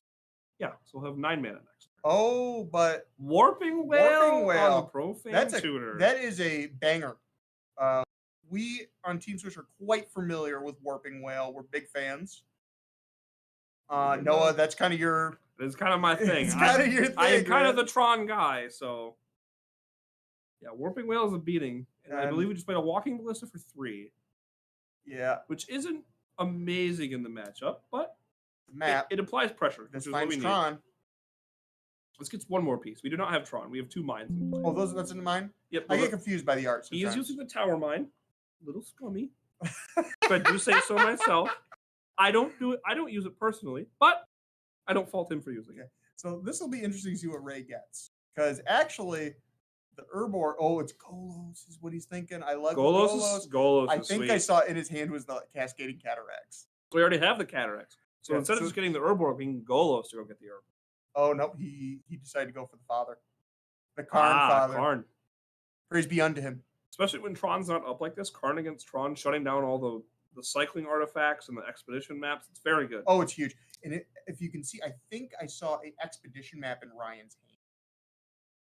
I believe so. And what is that? That's a Field of Ruin, I'm assuming? That is a mystifying maze. All right, walk me through this. So it taps for colorless, or you can pay 4, tap it, exile target attacking creature, and then return it to the battlefield at the end of combat, I believe. And I'm not sure what just happened. Oh, Stone Brain just happened. We're just going to Stone Brain the 3rd piece of Tron. Yep. Makes sense. That is a heck of a play. It's pretty good. It's good. It's good for Ray. Taking games, this historically is not a great matchup for Mono. Team Perez Jr. looks like they are up 2 games. Up 2 games in this match.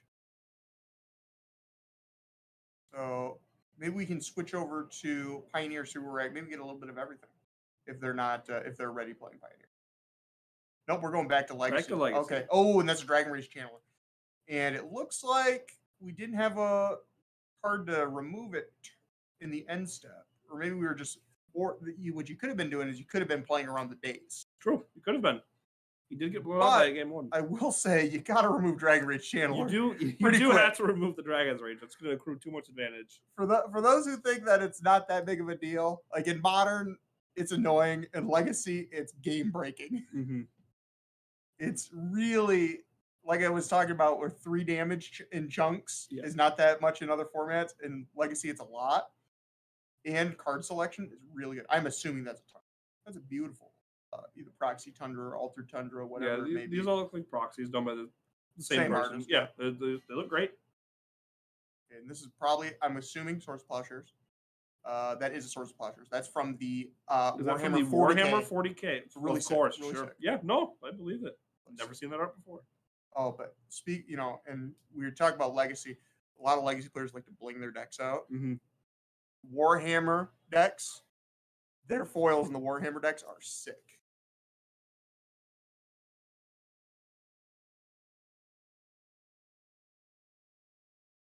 Okay. So we are being informed by the head judge that the Pioneer match, a game loss was awarded to the Humans player. And so Larry Fields is they're going to be going into game 2 with no sideboarding. No sideboarding. Is it Row or Ron? So Row is going to have the option of player draw. So no sideboarding, game 2. So not great for the Humans player, especially that whole team down a game. Right. Yeah, that's pretty brutal to be down a game. But it's okay. It's okay. We've been in those situations. Remember the match with when I teamed with Larry, Steven, and I in quarterfinals at the NRG. Yeah. We were all down a game, and I came back to beat Will Kruger. A really great game, games 2 and 3. Beautiful. It was. So just because you're down in a game doesn't mean you're out. Okay, Delver. Pyroblast. Excellent. All right. A lot of decks actually, for those who are unfamiliar with the Legacy format, Pyroblast, a lot of decks now main that. Okay, and again, Pyroblast. More blasts flying around. It's a really good card in Legacy right now. Seeing a lot of it. Blue's obviously good. The clear best color in Legacy. I mean, Brainstorm, Force of Will, Ponder, Days. Do I need to go on? Hold on, you are missing one. Murktide. And the Merc Daddy. Yeah, the Merc Daddy. He'll take you out. The new premier threat of the format. Yeah. I mean, we were talking how chunks of 3 are good. How about 8? 8 sounds pretty good. It's a lot more than 3. Well, for only 1 more mana, too. I can tell you, when you're in the Legacy seat, you're sitting across from Murktide, you're looking at your hand, you're like, man, I can't kill it this turn. But next turn, we'll make something happen. And you're like 8 damage. You're like, well, I didn't want to win this game anyways. You know, Red Blast. Red Blast on the expressive iteration, really solid. That card is really messed up. Expressive is a messed up Magic card in Legacy. In Legacy Delver specifically. Yeah. But I mean, it's really good in the control deck too. Mm-hmm.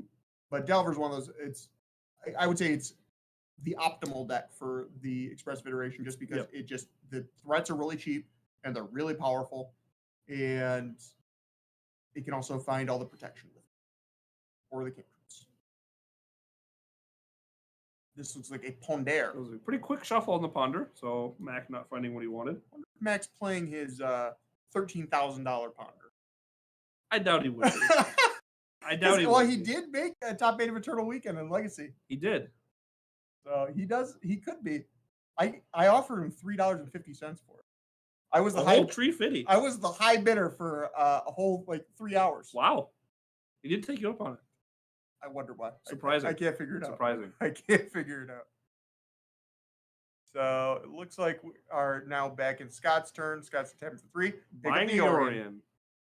Looks like we only got a couple cards in hand for Scott. We also, worthy of mention, do not have any things for Yorion to blink and gate advantage. True. If we play Yorion right now, it would just be a 4/5, which is still not that bad. It's not bad. Like you said, it blocks all those 3/3 flyers. Yeah, it does block the 3/3 flyers. That's here's a Murktide. See how big he's going to be.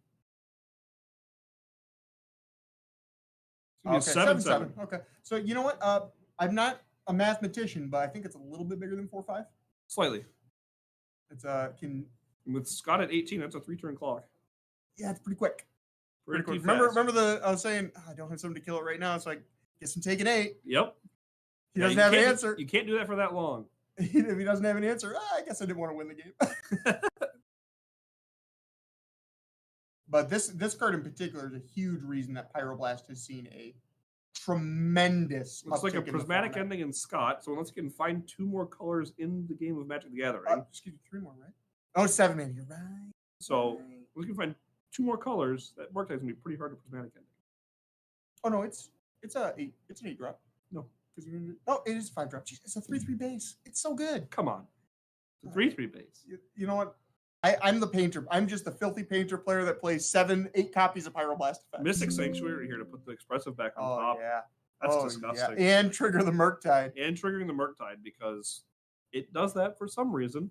Because why not? Why not put more text on the bottom? I'm more of a, I don't know about you, Noah. I'm more of a traditional man. I am a huge fan of the card Tombstalker. Tombstalker is awesome. Murktide I like me some Tassier. Murktide's just better. It's just too good. It's just not cool. It's just boring. Exactly. That's what I'm saying. Murktide's just the uncool version of Tombstalker. Yeah. Let's get the traditional just 5/5 out there. Oh, the Pyroblast to counter this Force of Will. So looks like Scott's down to 2 cards facing on a 7/7, and now Mac's gonna resolve this expressive. You know he's gonna put the expressive in hand. Yeah, right? Yeah. And that is a Brainstorm. Brainstorm. Yep, that's the secret layer. Yep, that's the sketch one too. It's the Mark Pool extra card. Cool card. Cool looking card. It's a very nice Brainstorm. Not my favorite. I believe it's the guy from Ancestral Recall on Brainstorm. Is it? I believe so. No, I'm more of a. I actually am a really big fan of the Spellbook Jace Brainstorm. It's a good Brainstorm. I think so. But I do like the original. There's a lot of good Brainstorms. I do not like the secret layer Ponder though. And here we have Yorion. This guy's on chump block, dude.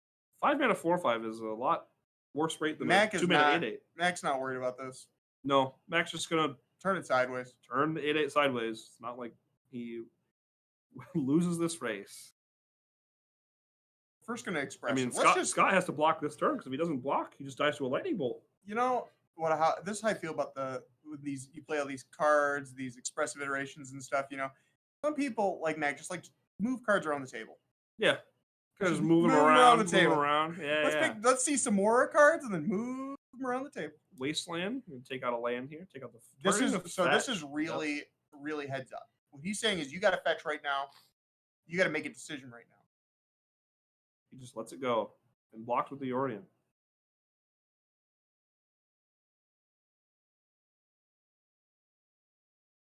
Fetch, okay. One card Fetch in hand. Pass.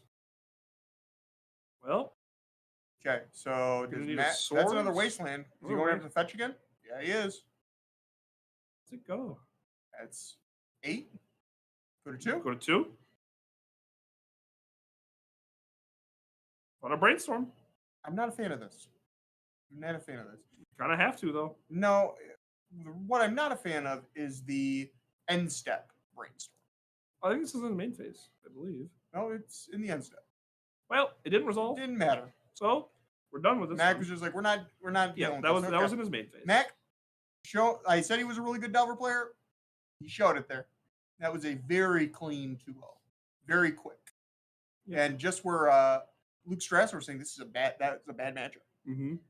He's just like, nope, we're just cleaning this up. Let's move on. Not a ton of interaction from Scott's side. Okay, no, we're finally on Pioneer here. So, Roe is down a game from a judge call, unfortunately. But here we are in game 2. It looks like we just had some trading in combat. Looks like a couple Skyclaves died, gave him some spirits. So Roe's quite ahead on board right now. But only with a couple lands. With one of them being that mutable.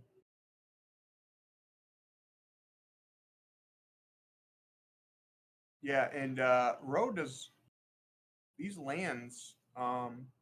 Looks like he might lose his game just because he doesn't have enough lands in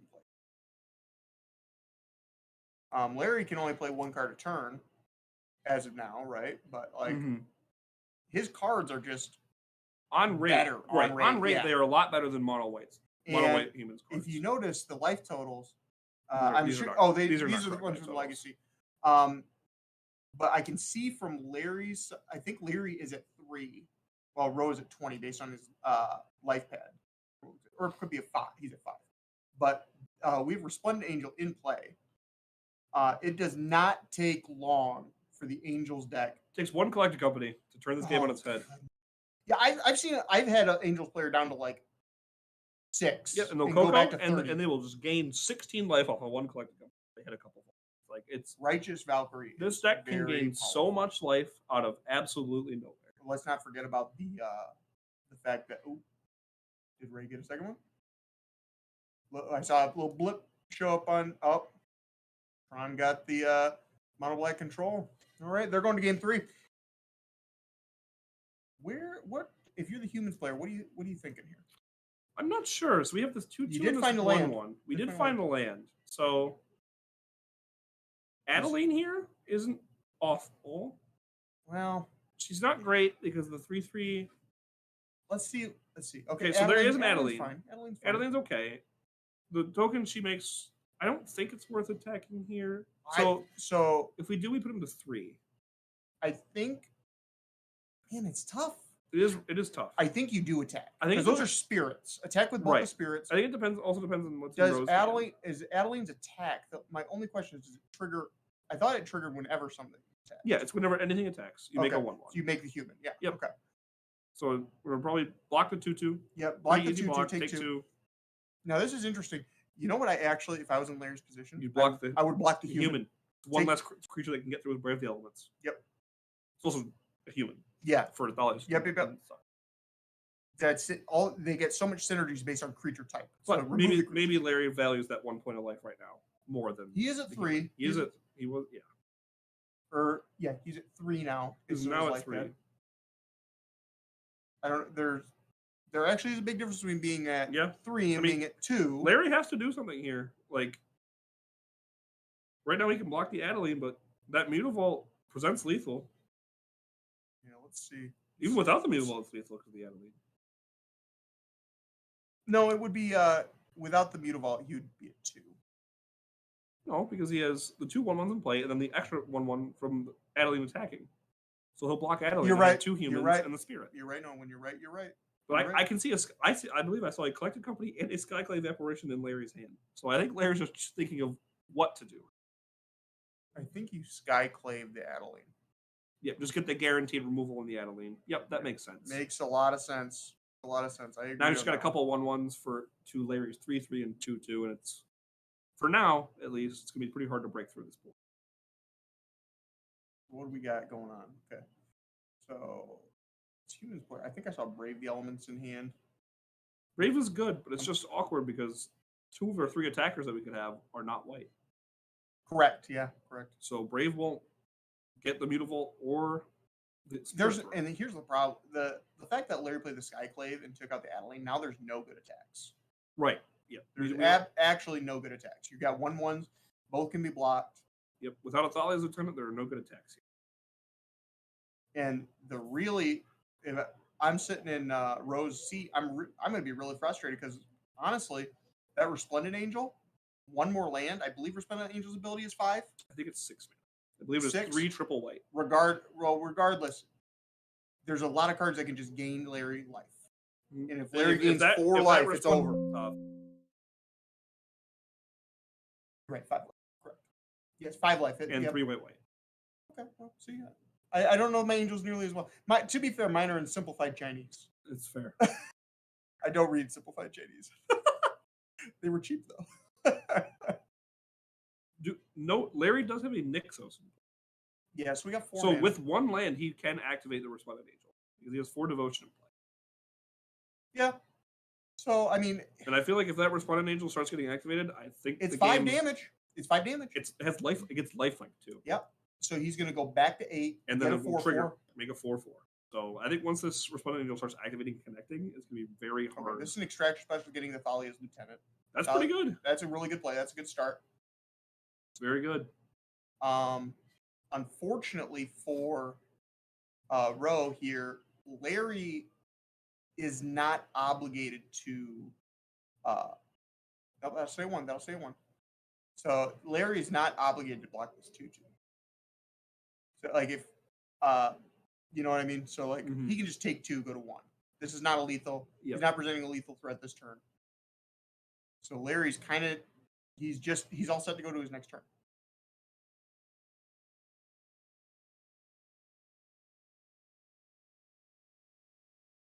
Larry, I don't know what he's exactly thinking. Or checking on, I should say. Are they checking on the fact that it's a spirit or a human? I'm not sure. I think they're trying to find a good way to represent it. I'm not sure what's going on. A little confusing. Just going to write spirit. 1/1. Okay. All right. Fair enough. All right. Fair enough. Good solution. Could have put blue on there too. Yeah. That's important to know. That is very important. Okay, so this turn, if Larry, there's a lot of different things how it could go wrong for Roe. If that Coco sees Bishop of Wings or Righteous Valkyrie plus really anything, it puts Larry in a really commanding position.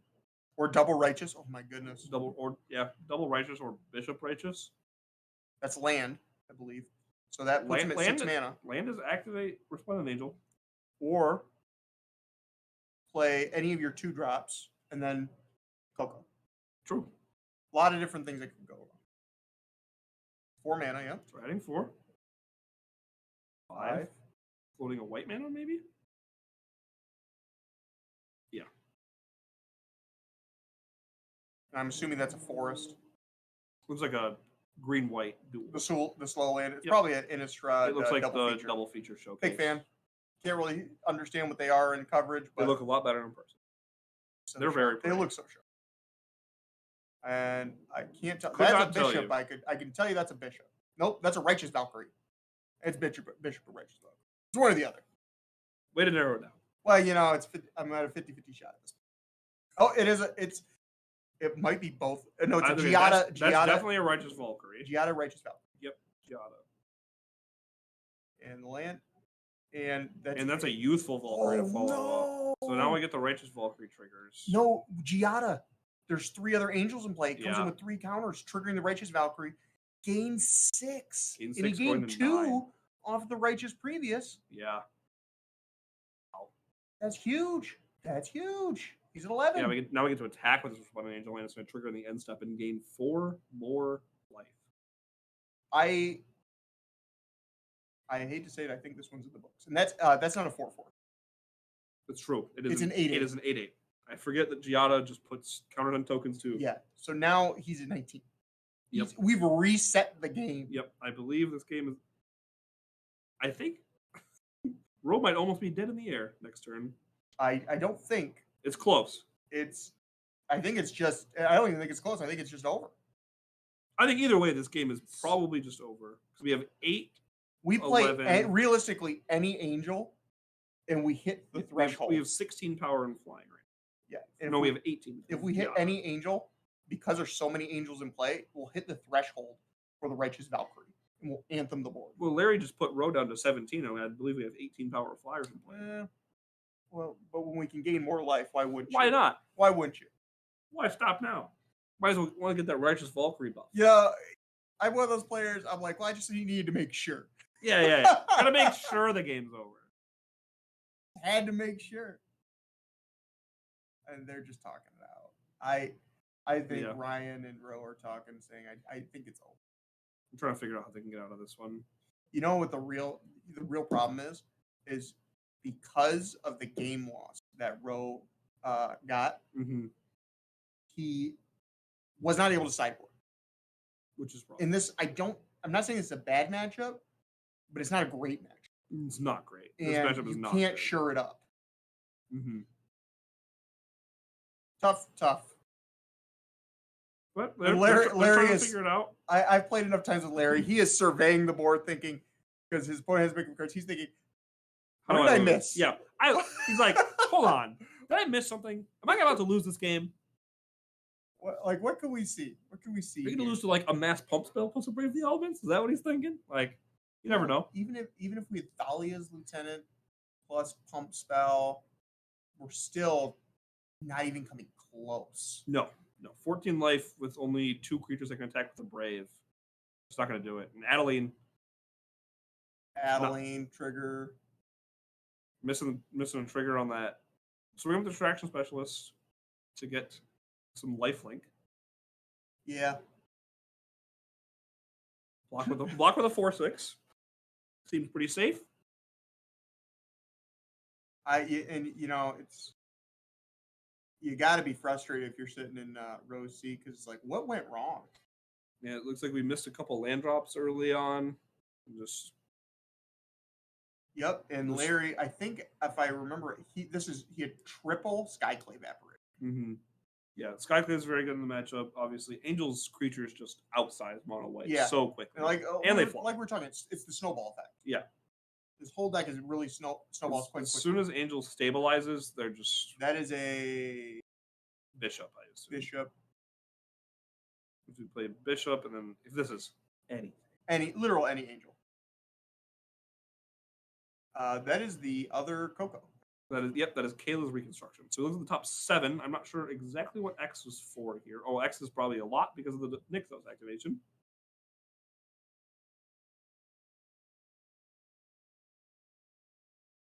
Kayla's X is 6, so we can put up to 6 creatures that cost 3 or less from those 7 cards. Yeah, and it doesn't matter. He gains so much life. If he Anthems the one Righteous Valkyrie. I believe I see another Righteous Valkyrie in there. Anthem that too. It doesn't matter. Attack for approximately two times over. Approximately twice your life, yeah. And that's the power of Angels. Yeah, Angels, really cool. If you just let them go uncontested, they're just gonna. Man, that was a quick. That was quick quick set for this team event. We got 20 minutes, about roughly 20 minutes left. Man, I would have loved to see that modern match. I know. I'm kind of mad I didn't get to see some more Tron action. I know. You Tron Daddy over here. Tron Daddy. I'm Urza Daddy. So I guess we're going to be going on a pretty longish break. Yeah. Maybe we'll go get something to eat. Who knows? I think they're getting us pizza. I had pizza later. Pizza. Big fan of pizza. Big pizza guys. Big anyone in chat, big shout out to pizza. We'll see. We're gonna see if we can get some pretty interesting decks on next round. Yeah. Go look around the room. Try to find some more spice. Yeah, we really want to put this team on because of the mono black deck. There's a couple legacy decks floating around that I really want to get on camera. You want to see some breakfast? There's some breakfast. I want to see. I've heard there's someone with 2 Stormbreath dragons. Oh, they're continuing to play. Sideboard. Oh, they're just keep going. Keep going. I respect it. Why stop? I see a Giganthan play from the Tron player. Now, I'm not going to say anything. I'm going to reserve my thoughts on that one. You see also the Karn Great Creator, too? I do. Each player's got a Karn the Great Creator. Yeah, we're having a good time. This is good, clean magic right here. 2 Karn the Great Creators on either side of the board. Wait, how much mana can we gain? I see Urborg and Coffers. So I see at 1, least 2, one 3, 4, 5, 6. 6 times... we'll have a total of 8 mana. Plus, on the Oblivion Stone, we're gonna Profane Tutor. Okay.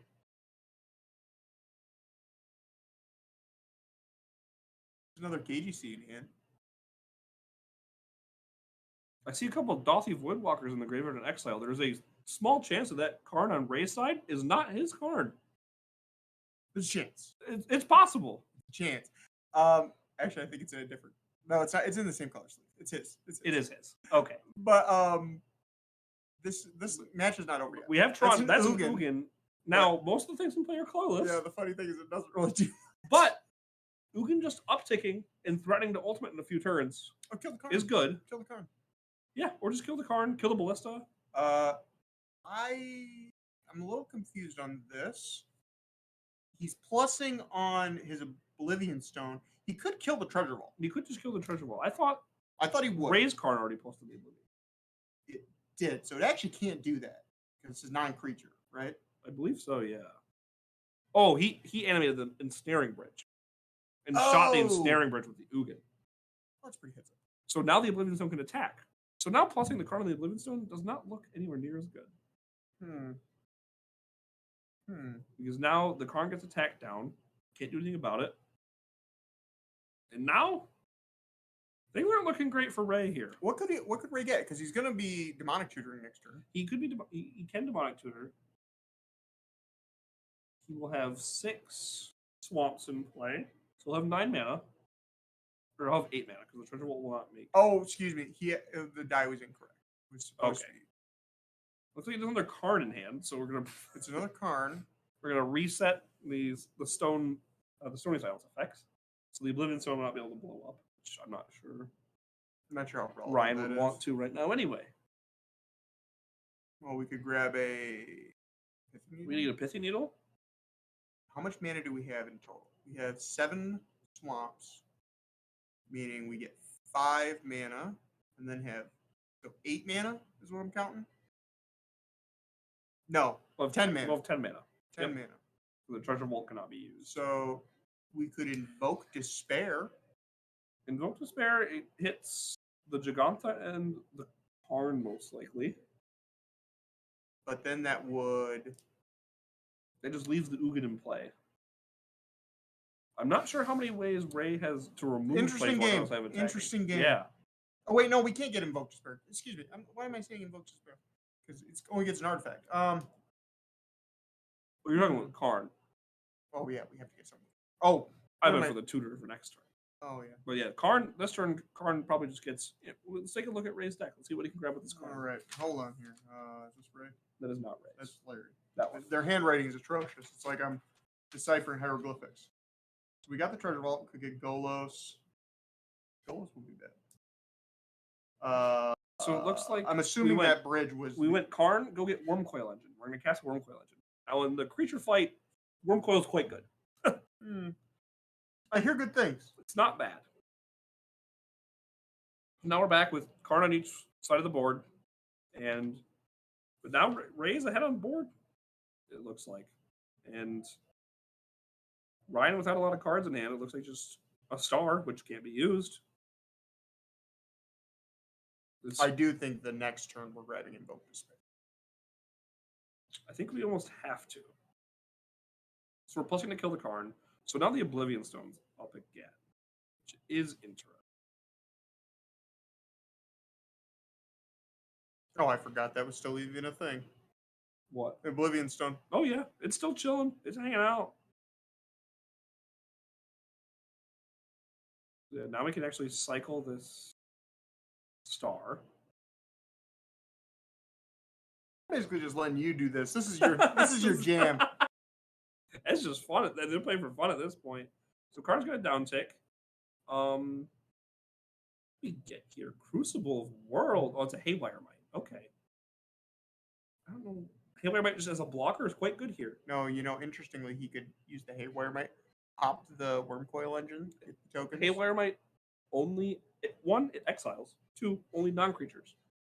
Yay. So I believe this Haywire Mite here is just here to block to make sure this Ugin ultimates. Because Tron picking up 7 cards, usually going to end the game pretty fast. So we'll see here. It also protects against Invoke Despair. Yes, it's another creature to sack to Invoke Despair. So we'll see. Ray getting access to any card in his deck is obviously very powerful here. There is absolutely ways he gets out of this. Okay, well, let's see what Ray, let's see what Ray can former cook up. Rookie of the Year, is going to grab. Now he can, notably, Invoke he Despair. pulled Invoke to but one March of Wretched Sorrow, notably, can hit Planeswalkers. It hits creatures and walkers. So if that is still in his deck, he could get that. He's thinking on the KGC. KGC is interesting as well. He could get KGC, get Pithing Needle, but Pithing Needle can get hit by the Haywire Mite. Correct. Not good. But the Haywire Mite can't activate if the card's in play. Because the Haywire Mite's an artifact. You're right. So this is very interesting. He could also just get Bloodchiefs first. It just kills the Ugin. That's not fun. It's not, but it's probably correct. Don't you talk to me like that? We go for fun around here, especially when we're playing just for funsies. Yeah. He grabbed the Bloodchiefs first. So unreasonable. So unreasonable. But he did pull that Invoke Despair to the front. He's like, he thought about it. He's wanted like, it. ooh. I wanted it. I think he remembered he had Bloodchief Thirst in his deck. He's like, shit. Well, that's boring. He was trying to fight it last minute. Yeah, so. he's trying to justify picking the Invoke Despair in his brain. He's like, gotta take Bloodchief Thirst. What is Ray going to do? So now with the Ugin most likely being out of the equation, both at card, I would snap block both. Yep. Those are perfect blocks. And then you would just shoot down the Eugene. You have to. You cannot let that thing ultimate. Okay. All right. Exiles the treasure vault. Screw your treasure vault. Notably, Gone. Does do something in this because it reduced the swamp count. Mm-hmm. Is that Blast Zone in play for Ray? I've been wondering what was. I think that is a blast zone. Okay. That's a blast zone from Dominaria. Yeah. All right. So, yep. Kick Bloodchief's Thirst here, targeting Ugin.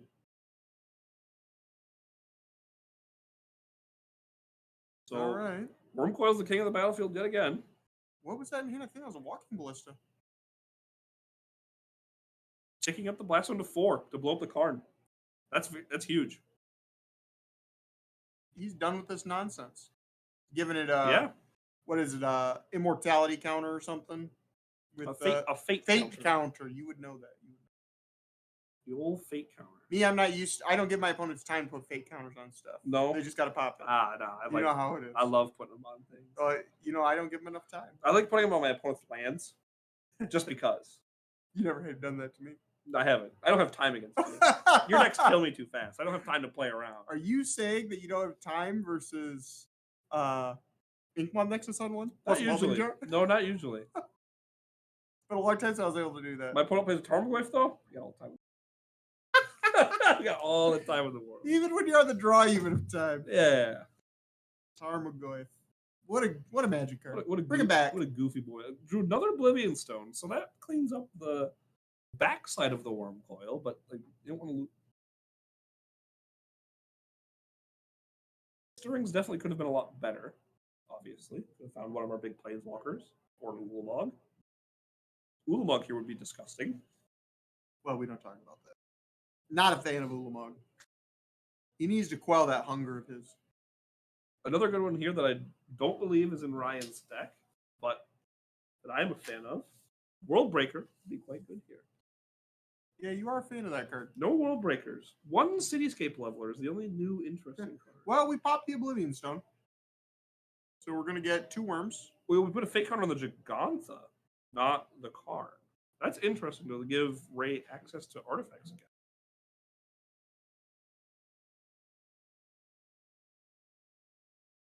He's like, this one's lifelink, this one's death touch. And his opponent's like, sure, that's fine. Whatever. Yeah, I believe as long as both players know which one is which. Ray, very, very... writing it out. What a gentleman. What an absolute gentleman. Yeah, absolutely. That might be a little too reasonable for Ray. That is quite reasonable. I'm used to him being pretty quite messed up. Unreasonable. What are we going to do, Ray?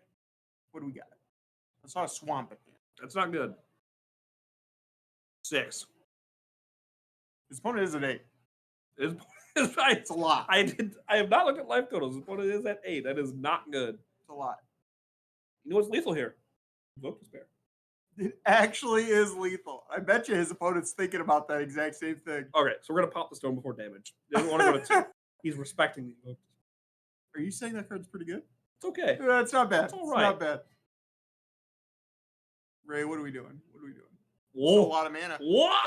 That's definitely would have lost that one. Good if we didn't take that 6. It's a saucy one. That's a star. So, we have to kill this now, otherwise we lose the game. Green. Floating.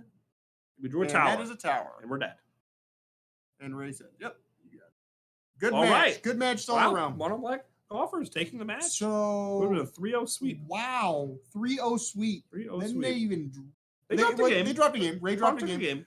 We can tell Ray that he almost cost his team their perfect, or he did cost his team perfect record. He did. Unbelievable. Someone Inexcusable. would say that is unreasonable. It is unreasonable. On brand. But oh man, the mono black deck is really sweet. It's such a unique deck. All right, and we are back with a little bit more.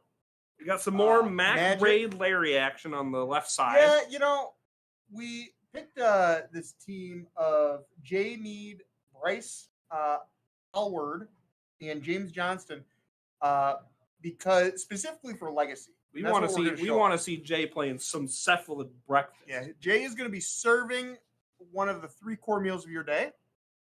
So if you missed breakfast this morning, it's fine. We got it for you now. Jay's got you covered. Jay's got you covered now. And for those who don't know what cephalid breakfast is, because Legacy is actually doesn't show up very often. How these people come up with these names is so ridiculous. So, Cephalid Breakfast is a combo deck that focuses on the card Cephalid Illusionist, milling itself out, and then it dread returns back a Thougossaur. Used to be a Ladman. Yep, used to be Ladman. So that's really what the deck is trying to do. Why it's called Breakfast? No one knows. It's kind of Legacy decks used to be named after food all the time. So Red White Painter, favorite of mine, used to be called Strawberry Shortcake, and I still call it Strawberry Shortcake. Always write it down. Looks like Jay is taking a mulligan here. Jay's taking this is a second mulligan. It's a second mulligan. I believe. Okay. Looks like Matt kept his 7. And this is I'm not sure who's on the play, but this is not good for Jay for a multitude of reasons. Now, Cephalid Breakfast is a combo deck, but it also is a Stoneforge Mystic deck. Yeah, it does have a fair win. He does have Calder Complete, so we can play a fair game. Yep. And it's also one of the few non-control decks in Legacy that plays Teferi the Time Rack. Yep. Preventing the control decks from interacting with your combo. Correct. Also worthy of mention, it's a Days Force Will deck. It's a combo deck that plays all the good stuff and all the stuff that says you can't play. Yeah, that's true. That's true, George. You do have to break a few eggs to make bread. A good one. So we got a very quick Blue Delta pass, and then I'm guessing Volk. Volk Ponder. Yeah. Is that a Delta from Jay? That is a Delta. Okay. It's a polluted Delta from Khans of Tarkir. Big fan myself. Is it? Yeah. Big fan. Big.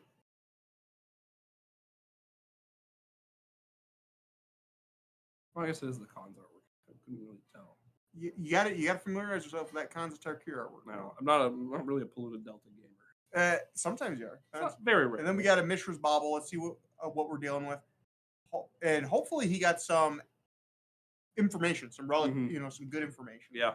But Jay's going to see what he got to see. Because Mac might not have any idea what's going on. Yeah. So Jay got to see what Mac saw, which is actually really relevant information. Mm-hmm. His choice to fetch, because he could just, in this case, go for a basic. So a big part of Legacy is kind of the first couple turns dancing around your land drops, because land drops, you can kind of just tell what somebody's playing by like 1 or 2 cards. Mm-hmm. In this case, there's not many decks that just play a fetch land and an island. And a basic using Polluted Delta. And now we got a scrub land. So most assuredly we are against Cephalid Breakfast. Yeah, a lot of signals firing off there for Mac, telling him this is most likely Cephalid Breakfast. I guess technically right now it could be Esper Stoneblade. It could be. As far as he's aware. It could be. What this gets. So it's a lot. Okay. Shuko. Okay, so all right. Exactly we gave it away. Yep. Shuko is not a card that sees play outside of this deck. It is played in this deck exclusively. So I'm sure who's in production, Kyle, I believe, is going to be placing Shuko on pull screen. Pull up a Shuko. For everyone to know what it does, but it's a 1 mana equipment with 0 equip cost. Equip creature is +1/+0.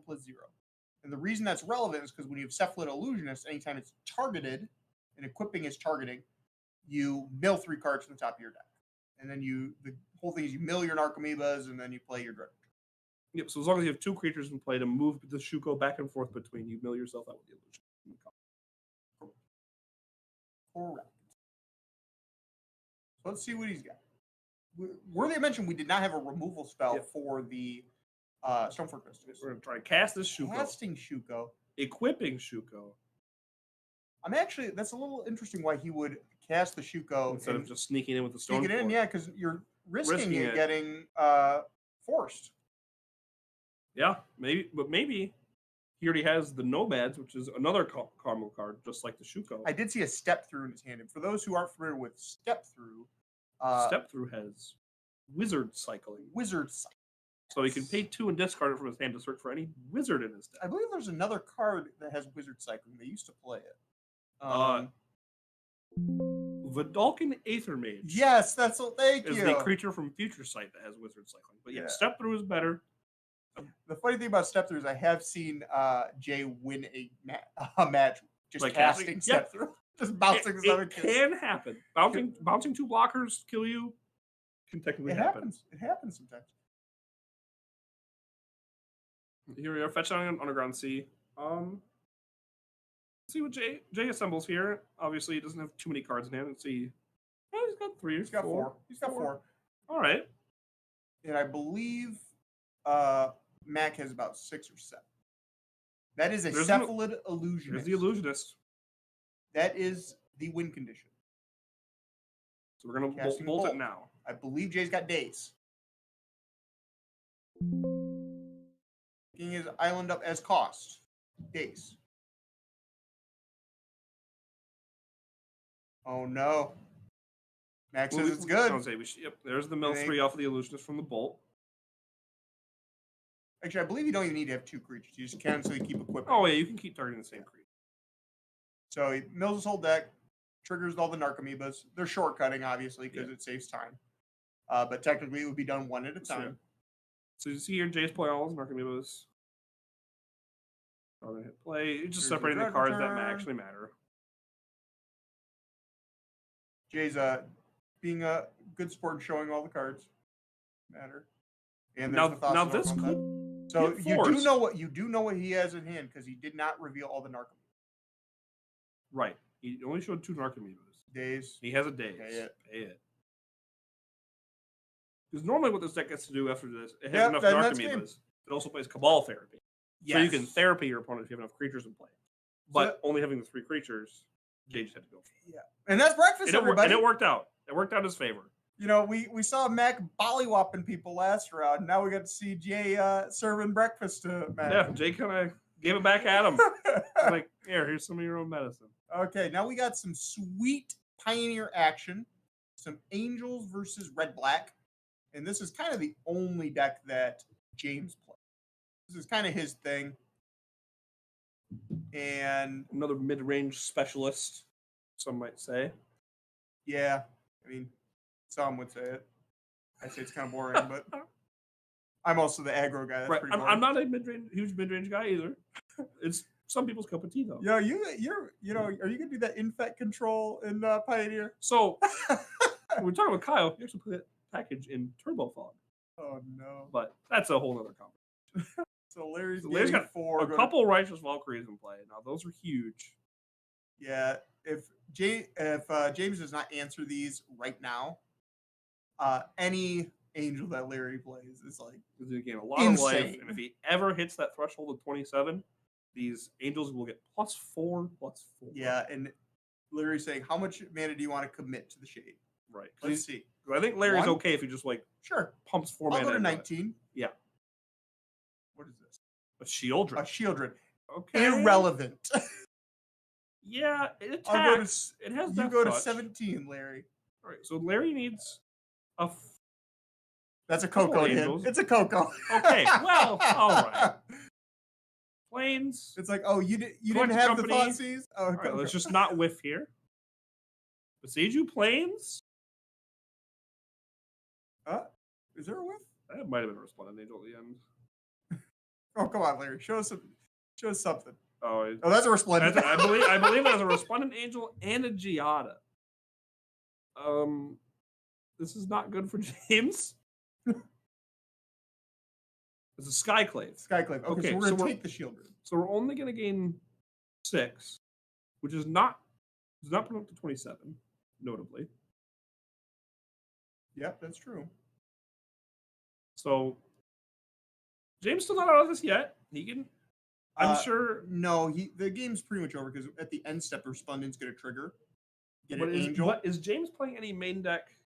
And here's the thing. So the first Resplendent Angel, or the first one triggers. We gain 4.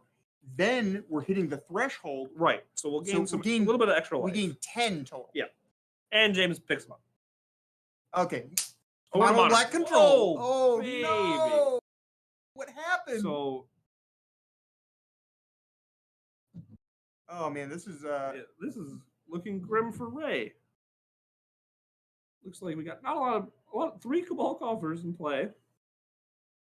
Okay. But that's I believe that's a Golos. It's a Golos, and he's flipping some cards. But Bryce has an Omnath and a Solitude in play, a Red and 6 threatening the ultimate with a counterspell in the graveyard. Yeah. A big Teferi on 6. I'm assuming that die on 5 is representing 5 floating mana. Probably. And this Golos, the Golos was exiled, I'm sure, with its Triggers. Mm-hmm. So we can cast the Expedition Map, we can cast the Thoughtseize, and you cannot cast. Yeah, you can cast the Profane. Yep, Profane. So we can find something. So it's all free. There's a Damnation in hand, but that's not going to do a whole ton against these walkers. Takes the counterspell. Counterspell. In 3 lands. So if this Red and 6 ultimates, it's insane. I think the Red will be fine though, because I think Ray gets to cast his Profane Tutor, and he'll go get to find like a Blood Chief's or something to answer this Red and 6.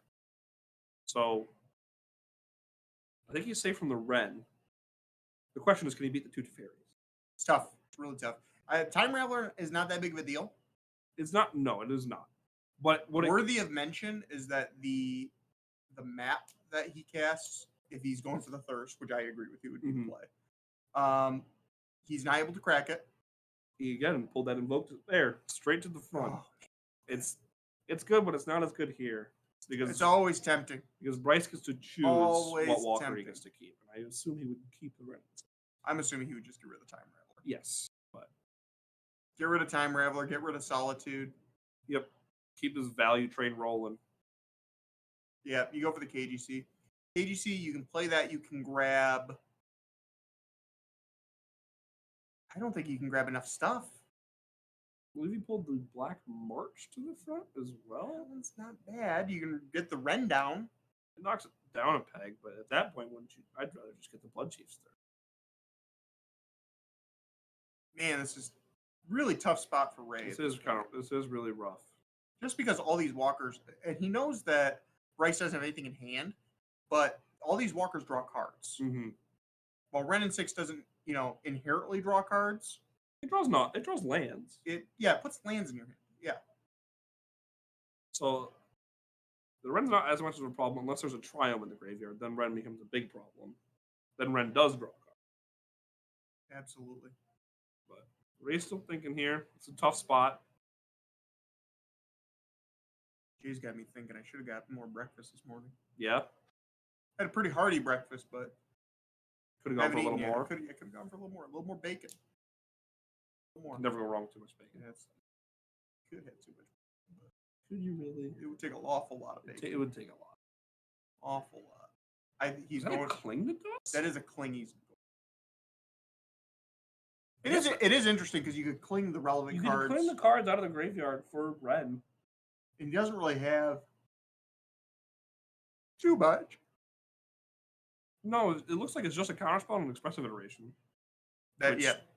Are both quite good. But right now, Ray can cast and escape the Cling to Dust. Yeah, that's a draw 2. So he's going to draw 2 cards and get rid of all his gas, meaning that the Ren and 6 emblem, while good, is not. It doesn't pose an immediate threat. It's not over. 3 coffers, though. 3 coffers is a lot of mana. Damnation. Cast Damnation. Okay. Fair enough. He has a second copy of Damnation in hand. I believe it's a secret player printing. He's clinging. The expressive. Okay. So now we're going to have to deal with most likely a Ren and 6 now and a counter spell. If we're Bryce, let's bounce the Expedition Map first and draw a card. Okay, we're going to just close. That's fine. That also. Yeah, you just want to draw. Ooh. We just drew an expressive iteration. All right. So that top deck from Bryce almost counters the Profane Tutor entirely. Granted, the Cling is still in the graveyard. Land, while some would say that's bad, in this case, it's not bad at all. Let's get the red emblem. Yep, red and 6 emblem. Bryce is going to his backpack. And now... You don't get this one out very often. People usually pick up the cards. This game's going to be a lot harder for Ray. Okay. And Bryce has 6 cards in hand. 6 cards in hand, but he's also got 7 lands. He hasn't played land for turn, so 8 lands. I think he has 6 in play. Oh, excuse me. You're right. Teferi, Goodness Expressive Iteration. gracious. Put that in hand. I don't even think you cast it. I think. Let it rot. Yep. Let it rot. No reason to cast this here. Yep. Bryce agrees. Untaps the 2 from Big Tough. Pass it over back. I don't think he played a land for turn. I don't think he did either. I think he just wants to That hold up. sounds like a mistake because the Sacred Foundry can't be used for the counterspell. True. So he only has double counterspell on. That's it. Yeah, I mean, if you fight through double counterspell. Yeah, we can fight through double counter, like find a couple Thought Seizes. It's fine. The rest is no big deal. How much mana we got? 4, 7, 8. So 8 floating.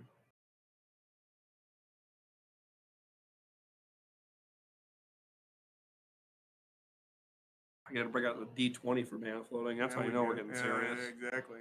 Field of Ruin? That's terrible. Going for the Triome. The We Sultai float Triome. blue. We get a basic island if we have one on our deck, I would assume. Basic plains, okay. That's interesting. I don't know why you would get the basic planes. Why do you think you'd get the basic I planes? don't know. That's Like- very maybe the island's in his hand? How many islands is he playing? I have his list. He plays 2 island, a forest, and a plains. 2 islands. So he's 2 islands. So he should have gone for the island. I'm That's a little really confused by that. interesting. Because if he gets the island, then he's holding up counterspell. Mm-hmm. This is a cling. Probably- Most assuredly going for the counterspell. We have 2 I counters. think you. Excuse me. He's not countering you. Well, no, there's 2 counters on the graveyard. Oh, okay. So he doesn't I care. apologize. I missed that. He just wait until he commits to another claim. Well, now he's low on cards in the graveyard to escape. I'm sure if Ray commits to another one, it will get counted. Ray's gotta count how much mana he's Got got. all the mana he could ever want. Push. Push is not great. What kind of land do you think we go for here? What 4th coffers. kind of land? 4th coffers, you think? Probably. Can't imagine we have too much else to grab. Like I think Ray's just kind of just doing as much as he can. Just putting cards in the. Oh wow, he's taking big damage here. That's 6, I believe. That he's We taking could actually go off get the castle lock lane. Ray is playing a Bajuka Bog in his deck, so Bajuka Bog could exile the graveyard for that Ren and 6 emblem, which isn't awful. Dolly, this actually is a real deck. This is a very powerful control deck that was formed up after Modern Horizons. Yep, this deck, it goes over the top of all the mid-range decks pretty well most of the time. Obviously, this game, it looked like it slipped away. He's got a Turok in hand. Just gonna snipe a few cards out. Yeah, but if you know, and we're just gonna counter it. If Ray went for the bog, just search for bog, that's pretty darn good. Mm-hmm.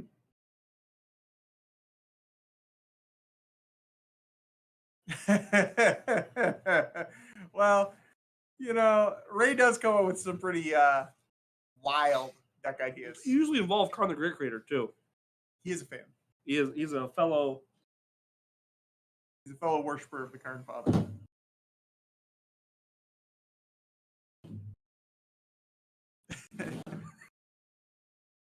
Just got word from one of our producers, Kyle, saying that this deck really needs a Urza's Factory. It's something to do with that extra mana. Make these mats. And actually, I'm inclined to agree with him. Just something to get something going. Just something to pressure these planeswalkers. Yeah, this deck's not. Oh yeah. Forget that, doll. Noah's I'm almost offended. Yeah, Noah's he's an ape. He just loves to play Tron.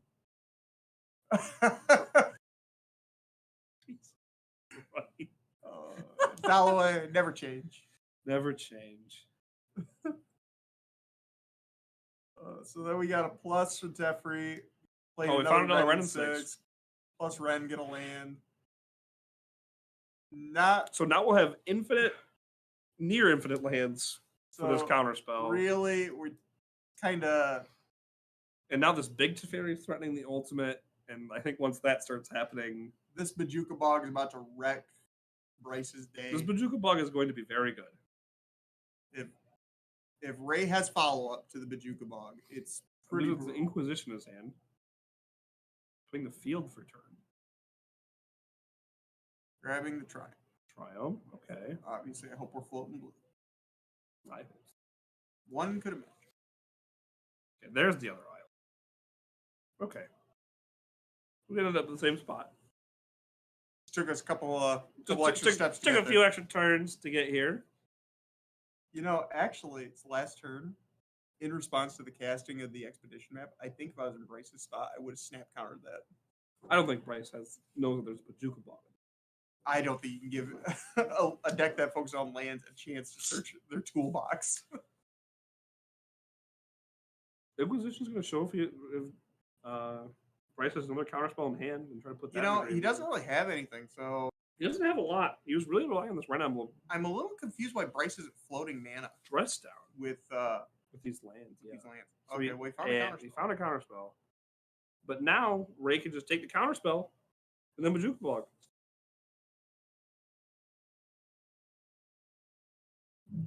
And so both of the other matches are tied right now at 1 game apiece. So they'll both be going to game 3, and we're still just going to chill here in this modern game. This has actually been pretty interesting. Yeah, you know, not much is going on. Ray's just kind of doing his thing, chilling, vibing. Didn't really do much for his team last round. He won that match though. After it didn't matter. Basically a loss. They might as well have been. All right, now Ray's going to be like, okay, now I'll bog you. I'm pretty sure he played the Field of Ruin as his land for turn. Oh, he did. You're right. Yeah. So we're not bogging this turn. So now I think we're going to contest with this Fairy Ultimate. Unless we have multiple, because Bryce only has one counterspell. That's another Damnation in Ray's hand. I believe it's Damnation and Fatal Push are 2 of the cards in his hand, which are not great. So we're activating Castle, taking another huge chunk of damage. 5. Didn't get a good look at what he drew. See a Swamp. It's a Bloodchief's Thirst. But assuming Bryce is a blue fetchable, that probably won't resolve. Yeah, but Ray's kind of at this point. He just has to go for it. Absolutely. You can't just let him sit here. No.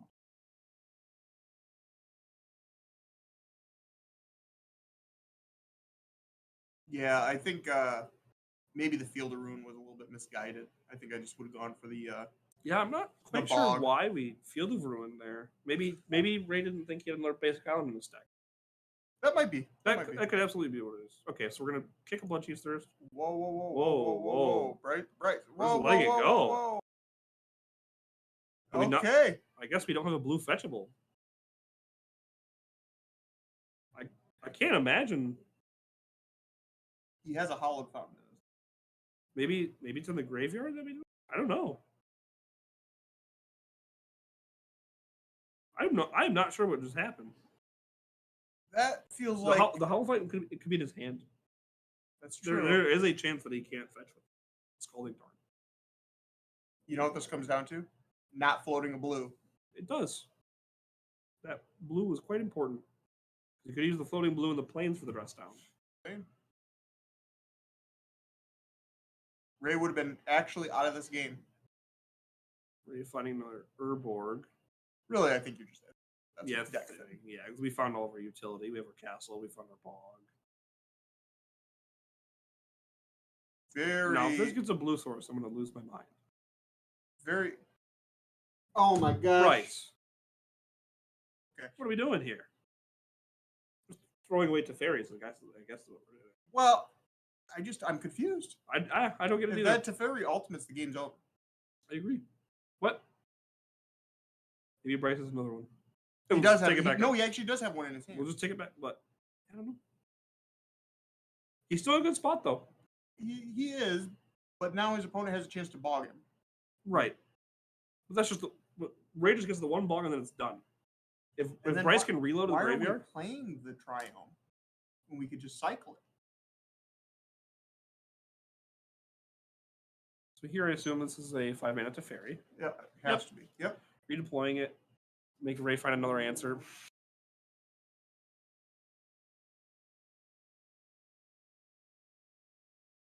Our hero Jeff Jones bringing the pizzas into the back room Hell with us, yeah. into the Shadow Realm.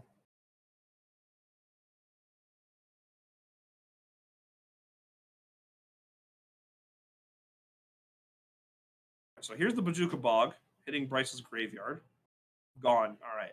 Now Bryce has nothing in his yard to flash back with this running save currently. Yeah. And only one more counterspell in his deck, most likely. We've seen 3. I think Ray he's got to be shocked he's still in this game. I think he is. The Bunchies, yeah, kill the big Teferi again. Oh no. Oh no.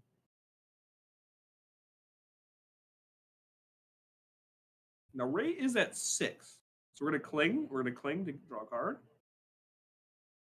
That's a KDC. That's a Karn the Great Creator. That is probably the best possible draw in Ray's deck. What more mana? Not much better than when you have a Karn the Great Creator and nigh infinite mana. The Well, world's 4 basically mana. your oyster. Basically infinite mana. Depending on how much mana we have, we can just go get a Walking Ballista and kill Bryce right now. I'm not sure how much mana we have, but it could be that much. I'll be honest, I wasn't keeping quite track. Basically infinite. Oh, I don't. Yeah, I wouldn't want to keep track at this point either. I think he has 10 swamps, or just going to Sundering Titan. Oh no. That one's pretty bad. And because there's an Urborg in play, Ray has blown up none of his lands. He can get rid of all of Bryce's duels. He can get rid of all 5 of these lands. Yeah, clean them all Blue, up. green, White, for red, white, pick one of the odd ones out for the swamp. There's an Urborg in play. Oh, that's true. So you just grab the Sacred Foundry. Yeah, grab the Sacred Foundry. Grab the Sacred Foundry, clean it up. Yep. Yeah, leave him with two islands and a plains. Take an island. Oh, take an island. That's also fair. That turns off counterspell. Yeah, I like all the right, idea. take the duels. I like just getting rid of all his duels. Now we've got the 7/10 to deal with. And if he deals with the 7/10, he loses more lands. Oh man. You know, Ray's just I if I was in his seat, I'd be like, I don't even understand. I can't imagine what's going through Ray's head right now. Like, how am I still in this?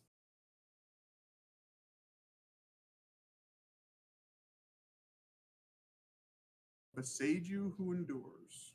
Start chipping away at these Cabal coffers because Ray already showed that he has another Urborg in hand, so there's no point in going after that. Go for another swamp. We floated mana there. Yes, no, we did float mana. We did float mana. Right. Had to float the green. Had to float the green. All right. Bryce has a Solitude in hand, but you will lose 2 more lands if you do that. Actually, you'll lose all 3 of them. Yep. Or we're just going to Damnation just to do it anyway. That's how much Ray just cast it. Build your own Armageddon. He's like, that's a swamp. Oh, yeah, baby. Build your own Armageddon. One-sided, too. He's like, I'm Shrek. Get out of my swamp.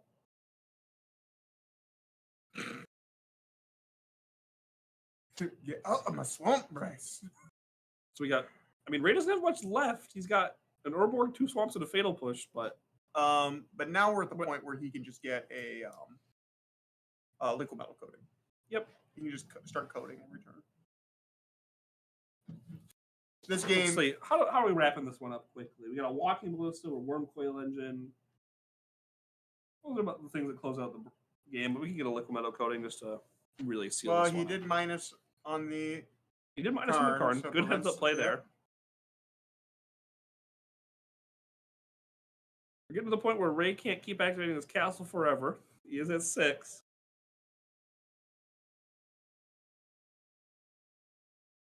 One, two, three, four. Add a bunch of mana. If there's a ballista in the sideboard, I don't know if it matters. 8, 9, 10, 11, 20 mana floating. Yeah, so if we have 20 mana floating currently, March, so we can just... All right, so we're going to get the life back to keep using this castle. We're going to just dump 25 mana in this March and stretch itself. No, Ray's a killer. He's just going to go for the blood. I don't know, he's thinking here.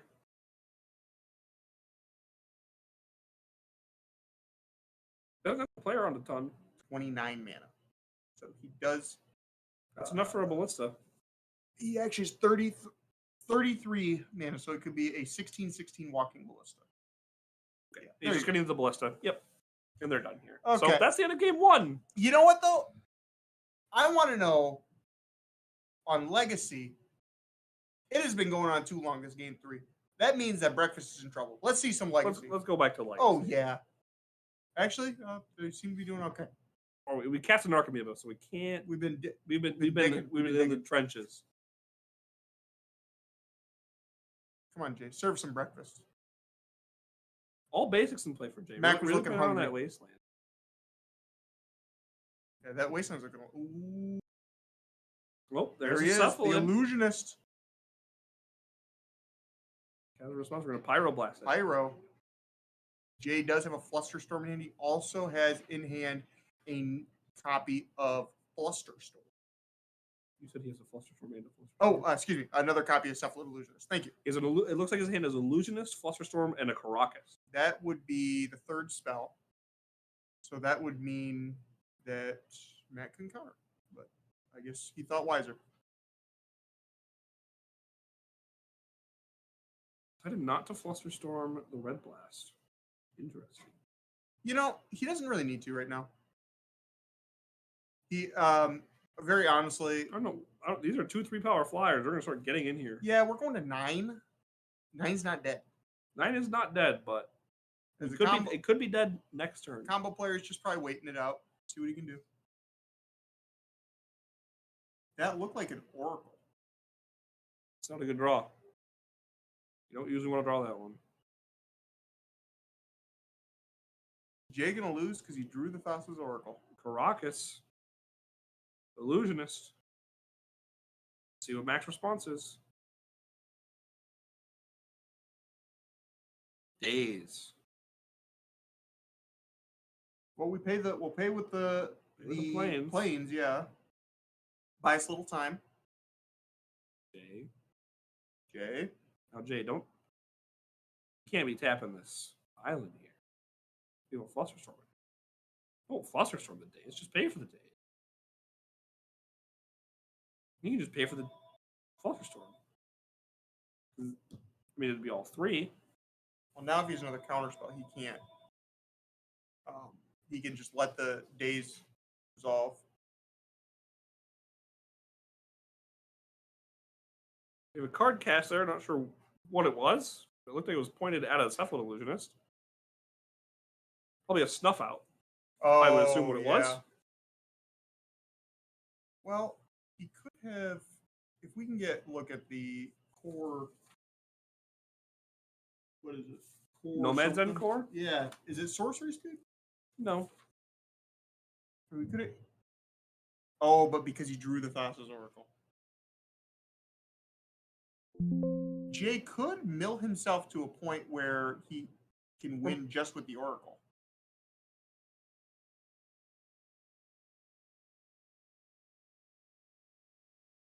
To brainstorm.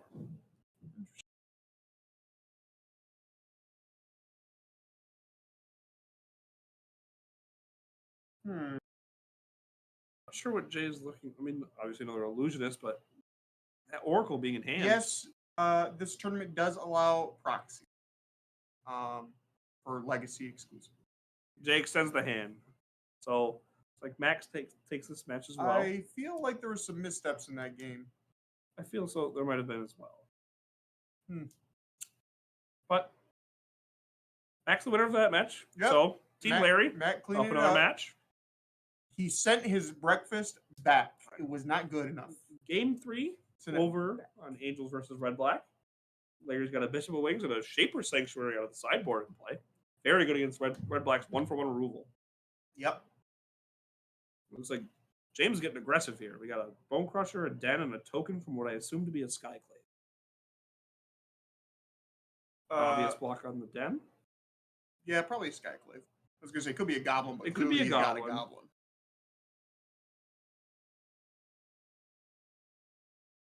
No, doing a good chunk to Larry's life total.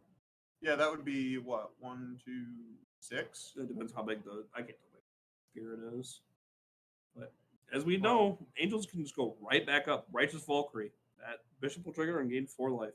True. Another Skyclave in hand too, and a second. And he's got a Ray of Enfeeblement. That's his way out of it. So he gains 8 life off of this. Yeah. So he gained 4, then gained 8. So we're up 12. It looks actually like Larry is in a now commanding. Yeah, now Larry is in a very good spot. Because even if James wants to kill these Valkyries, they're going to give a card back to him. Let's see here. What does Jay have or James have that he could get back in this? I believe I have. I have James. You have James. Yeah, I have Larry. Extinction event. Extinction event out of the sideboard. Even. Extinction event on odd. Odd. That's and unfortunately, it looks like James did find the matchup where his 4 power word kills are not as good as they could be. That's a Bank Buster. Bank Buster is not amazing. Bank Buster's a little slow. Yeah, but it can dig him to the. It can dig him. It can dig him. Yep. To it. I think we're just chunking in with the Bone Crusher. Yeah, probably.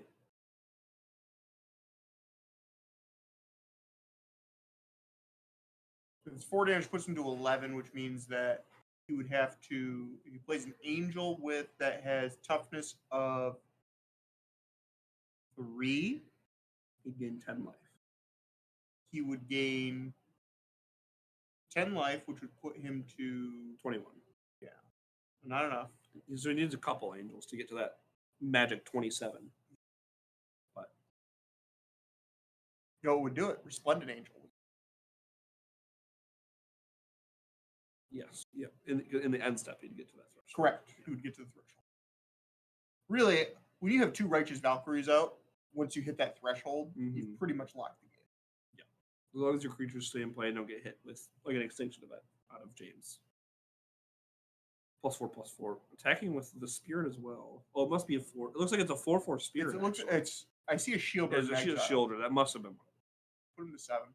That's a big chunk of damage. That's good at counteracting these 2 Valkyries and the Bishop, but yeah, because I mean, really, Larry if is Larry down just, to like 1 card. I think. If Larry just stops drawing Angels, I think I saw a land. That looked like a Plains. 2 lands, I think. Larry actually now in a little bit of trouble. He's tapping mana. I think he's a Skyclave in his hand. He's a Skyclave. Okay, Skyclave is nice. So I'll get rid of the Bone Crusher. Take a little bit of pressure off. Not gaining any life. Not getting life, no. But you have a lot of blockers and only 1 real good attacker right now. Playing on the table. We can draw a card with the Bank Buster. Yeah. Or no, Bank Buster already tapped. Yeah, Bank Buster drew. Already did. He already did his thing. I'm getting a little too excited by the Bank Buster. It already did. It's busting. Those banks be busting.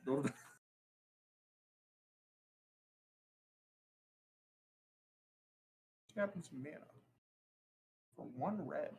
Oh, it's a Rending Volley. Rending Volley. Wow. Barry does get a card off of that. That's huge to get one of those. Obviously, it was not a collected company because Larry would have probably snapcast it. Now we do get the Spirit. Yeah. So that does block. Yeah, that's the nice thing about the Bishop of Wings, where you may be losing power on board, but you're still getting the blocker. Yep. Bishop just kind of does it all. Gains you life. It's a really, really good card, dude. Really good card. Yep. It was for a specific tribe, but man, they printed some damn good Angels. And it made really that card really good. Yeah, Giada's pretty good. So is Resplendent Valkyrie. Mm-hmm. And the other 2 mana Valkyries. Yep. Youthful Vulcan. Yeah, As soon as they made cheap Angels, the Angels deck was playable. Man, remember that card was like $15? It was because it was only from that ancillary weird call time product. Yeah. People at this local shop were buying call time decks trying to pull it. And I'm like, I don't think you can buy it for the. I think you can get it for the boosters. And they're like, really? But it's from call time, and I'm like, I think it's from a set. Yeah. I think you could pull it in collector boosters. Possibly, but not foil. Right. Yeah. I would know. Yeah. I need my foils. This Bank Buster's going to keep busting. Going to draw another card. Bust. Ooh, that's Fable. Looks like a Blood Chief's first. I didn't see a Fable. He drew a Fable. Yeah, I saw the Fable. I don't know what the other card is in hand is. Might be a land. Not quite sure.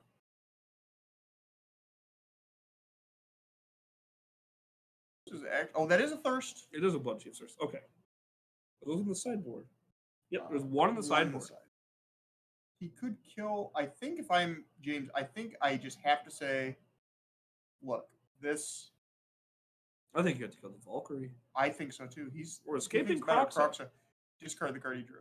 The land. So discard the card. So there goes that deals with 3. So now we could Blood Chief's first the Bishop of Wings. Yeah.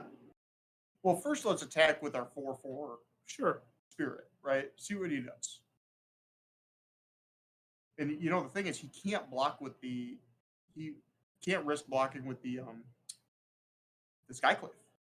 Not really. It makes another 3/3 with Larry at 4 and no cards in hand. We're gonna Blood Chief first the Bishop pre-combat. Larry gets to draw a card. That could be risky. That was a Righteous Valkyrie, I believe, that Larry just drew. Okay. So that's pretty big. Well, that's huge. But it's going to gain a lot less life without the Bishop. Yeah. Jam in for 4. Block with the Spirit. Okay. All right. So now our creatures that are useless are gone. Right. For the most part, yeah. There's that goblin hanging out. Well, no, I'm talking for Larry's side. Oh, yeah. Like, this is a... I cannot tell. That's a land. It is a land? I believe. But I did see a Righteous Valkyrie. Yep, so there definitely was a Valkyrie. We play the Valkyrie, we go up to 8. 11, right? Well, we took... Oh, yeah, we didn't take the 4 yet, but we're up to 11. I think it's just a land in hand. I don't think it's anything else relevant. Now, with the last trigger for Bank Buster, we could just cast the... What do you think of this play? Just cast the Fable, crew the Bank Buster, Kraken for 14. That's a lot of damage. Yeah, the goblin and the 2 goblins get in the Bank Buster together. We going busting. Yeah. They be busting. They be busting. That bank be busting. 4 mana. It could be 4 mana. Extinction event. Extinction event. On odd. On odd here is insane. That's just... all of James's creatures are even. He can play Fable. He can play Fable and attack for 14. For 14, yeah. With a trigger from Croxa. So Larry's last card better be a Clutch Company. Otherwise, it looks like James has this one. He doesn't even cast the Fable. Oh, yeah, he does. He got the 2/2 from the Skyclave. That extinction, it was insane off the top. Wow. Wild. Larry's got to be frustrated. Yeah, there's the fist bump. Yeah, he was crawling back. Crawling back. Okay, well. So that is the match. Again, coming back to Ray in the middle table. Yeah. And Bryce critically misplaying. And it looks like we're in the same situation again, as Bryce has no lands in play, and I see a Sundering Titan under a Leyline Binding. Hold up. You can still win. We're asking for the Oracle text on something. I think he's asking for the Oracle text on Sundering Titan. Lord knows I'd be asking for it.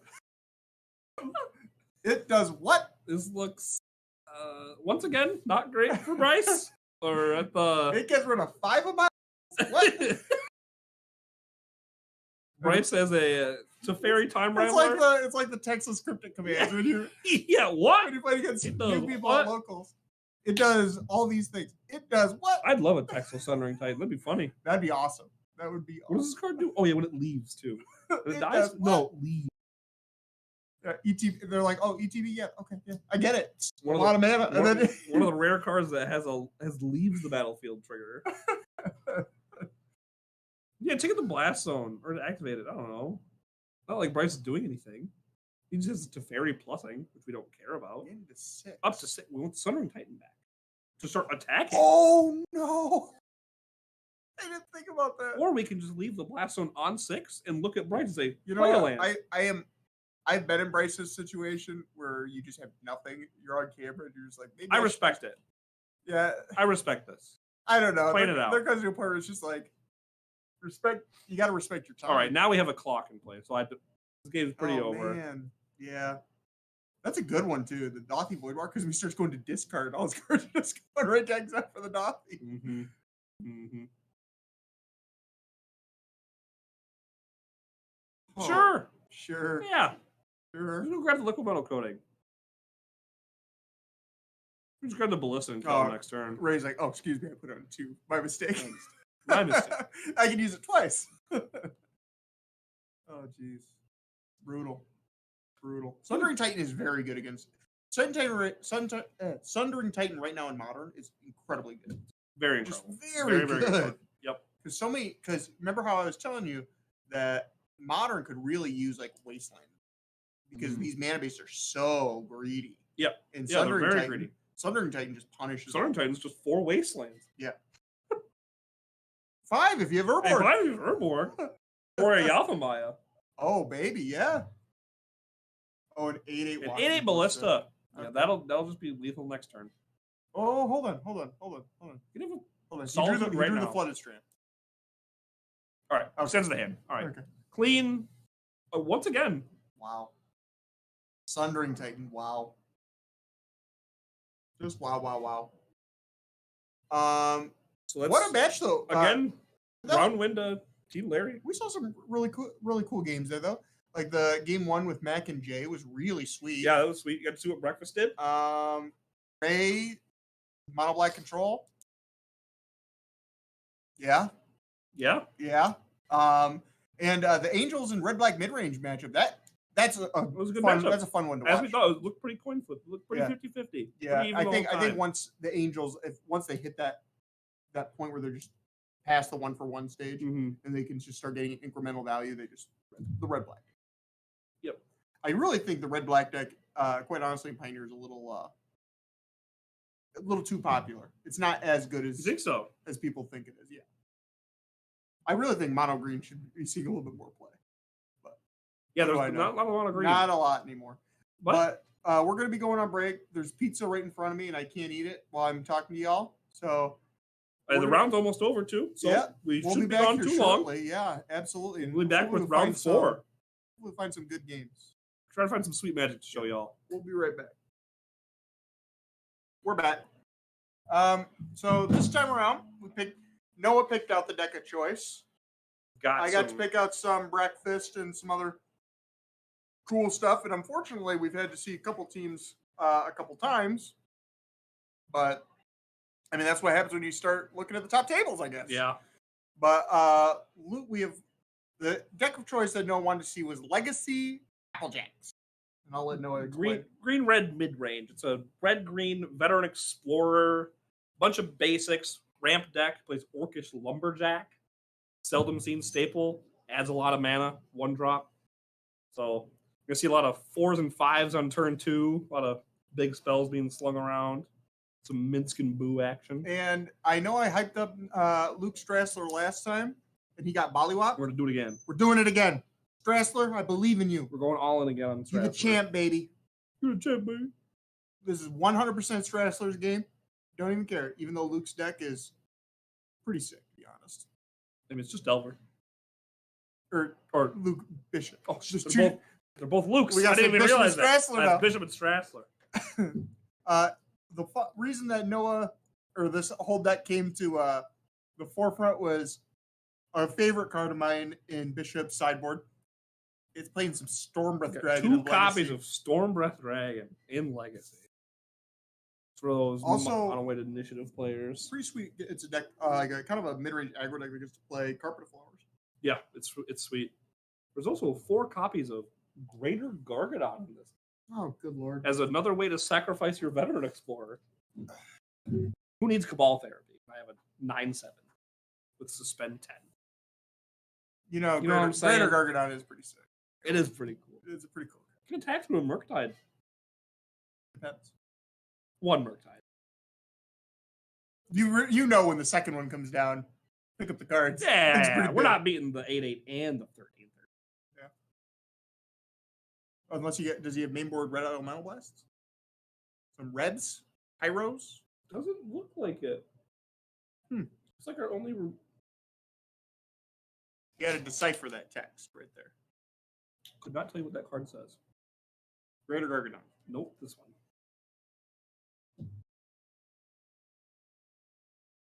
No one's going to talk about the other matches while I try and decipher this. So in Modern, we have 4-color control versus Hammer. We saw that round 1. 4-color is usually slightly favored, but we saw Hammer take it. Oh, looks like we are starting off in Legacy. Like Strassler is on the play. Starting off with the effect side on the Volcanic Island, just like every other Delver turn. Let's see what we got on turn 1. We got a cantrip or a threat. We got a threat. It's a Dragon's Rage Channeler. Obviously, a really good one to start with. Prismatic Vista from Luke Bishop. In a Once Upon a Time. Doesn't show up too often in Legacy, but it is still an incredibly powerful card. It is not legal in Modern for a reason. Adds a ton of consistency to these green creature decks.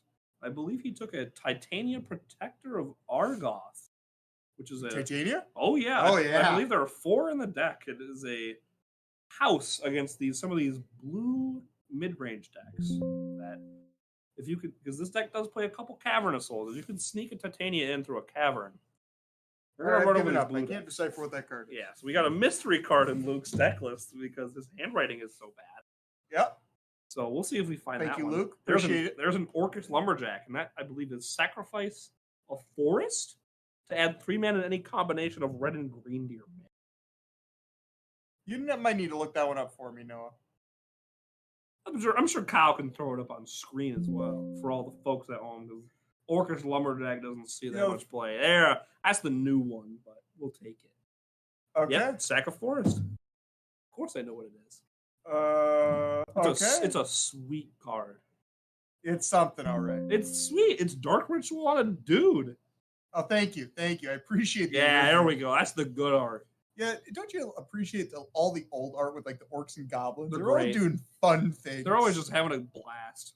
They're just enjoying life. And now they're also serious. All right, now was this Jersey Delirious? It almost looks like it was. I believe it was. It is. Yeah. We have land creature instant artifact. So turn 2 Delirium for 3. Usually that's a pretty good thing. That's a Veteran Explorer. Veteran Explorer is awesome. That is definitely the best card in the deck. Yep. Pitch Fury. Pitch Cast of Fury. Actually, a Minskin Boo. Now this is interesting. Showing a lot of respect for this Dragon Rage channel. Well, he's doing it to target the Veteran Explorer as well. Right. Yeah, it kills the Dragon's Rage and the Veteran Explorer. So it's huge Fury. But gotta force a lot of Luke Strassler. It's important to know that Luke Bishop said that this is the Delver killer. He did say this deck has a good Delver matchup, which most people in Legacy say. Well, he said he couldn't lose. I guess we're about to find out. My boy Luke is going to take him down. I hope Luke so. Strassler.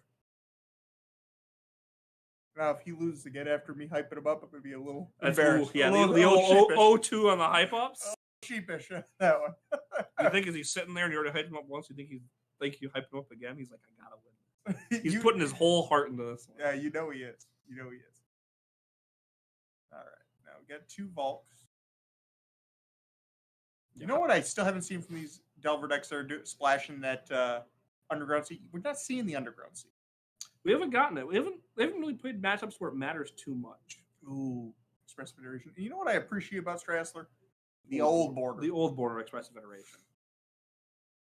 It's one of the cards that actually looks good in the old border. The new art. Yeah, the new art just it can look kind of awkward. Yeah, some of the new art doesn't work with the old border, but It's no yeah, thank you, Kyle. It's no Orcish lumberjack. Oh yeah, Orcish lumberjack. Now we're talking.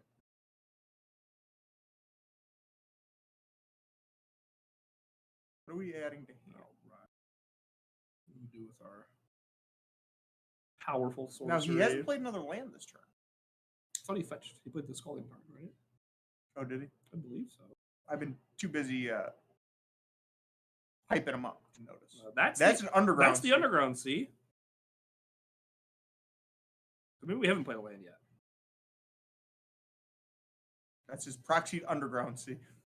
You know, I appreciate the fact that he's actually using a card. Okay, yeah, there we go. We're playing our land return, so we did not play that. 3 for 3. No choice. Endurance. There's 4 copies of Endurance in Luke's main deck. So now that it's not Delirious, we're gonna block with a Veteran Explorer and trade and get that trigger. And then all those cards are getting shuffled back into the deck. Veteran Explorer gets 2 basics for each player. Yeah, untapped. Unfortunately, I believe Strassler only has 1. 1 basic. So, and that's the advantage of Veteran Explorer. The Veteran Explorer decks play a lot of basics, and they capitalize on Legacy not having many basics. And I guess it's clear that Strassler did not have the snuff out.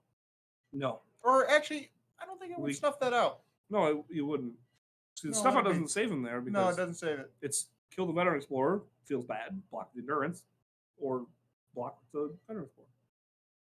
So, do I see a Minskin Boo in Jason or in Luke's? Looks like a Green Sun Zenith for sure.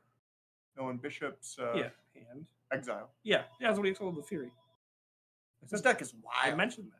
This deck is wild. So I see another Endurance in hand for Luke Bishop. So that's going to continue to just there's a Titania. This is a super big counterspell check. Really big days target. We just it resolved. Got our fetch. Make a 5/3. And this game is slowly. Okay, you know what? You might have been right. Maybe Bishop's onto something. Endurance is in the main definitely help you against Delver. Yeah, that's big. That's 4 Endurance big is huge. No, really, it's big tech against most decks. A lot of decks in some way use it. Yeah, it's a feel bad moment. We hit it. It flipped. Not going to matter too much here, though. Got a reader. It's a 5/3, correct? It is a 5/3. It can get bolted. But I feel like that's a card that you bolt on sight. Correct. It's just going to keep making 5/3s for every fetch land. Strassler does have a bolt. Okay, good. God forbid we found a Greater Gargant. Good just Lord. made 6/5. Good Lord. Basically, Splinter Twin. Just like Painter Servant's basically Ensnaring Bridge. Correct. No, it's Moat. It is a little bit of a moat, isn't it? Let's see what. It's clear that Bishop is in a huge advantage right now. Just really so much more power in play. Yeah, so much more power in play. Hitting for 6. He's the one that's if he wants to, he can leave the Endurance back to stop taking damage from the Delver. And he knows that he knows Strassler's got a Force in hand. Probably another blue card, he can assume. So we're going to try to cast some spells to maybe beat out the Force. Green Sun X equals 2, 1. Just go get Veteran Explorer. Veteran Explorer. Maybe a Dryad Arbor. Oh, that's the that card is from the Warhammer set. That might be the card that we were. Oh, I could not tell you what that card is. I am not too familiar with the Warhammer products. I'm gonna have to look it up. It's gonna take some time. But I know it. But it came in for 1 and it fought. Yeah, something. Fights. ETB fight effect. Okay. It's an ETB. It's a 1-mana thing that ETBs and can fight a 3/2 enough to kill it. Yeah. And Luke Strassler picks him up for game 1. So. Oh, there. Thank you, Kyle. Mawlock. Ravenous. It enters the battlefield. It fights a non-target creature and opponent controls. If it would die this turn, exile. It's normally a 2/2. Okay, it is a. It was a green sun for 2. It was a green sun for 2. Okay, that's really interesting. I'm glad that Kyle knows his Warhammer products. Yeah, I'm glad we have some of the new Warhammer products. Very interesting card. That looked like it was That looked pretty clean. Steven Dykeman picking up the card. Yeah. And we're popping over here to Modern. Hammer versus 4-color. Pretty deep into the game here. And it looks like Jason Reed picking up the cards. Okay, so the team of Luke Bishop, Jason Reed, and Jameson Purdue they're up 2 games to 1. 2 games.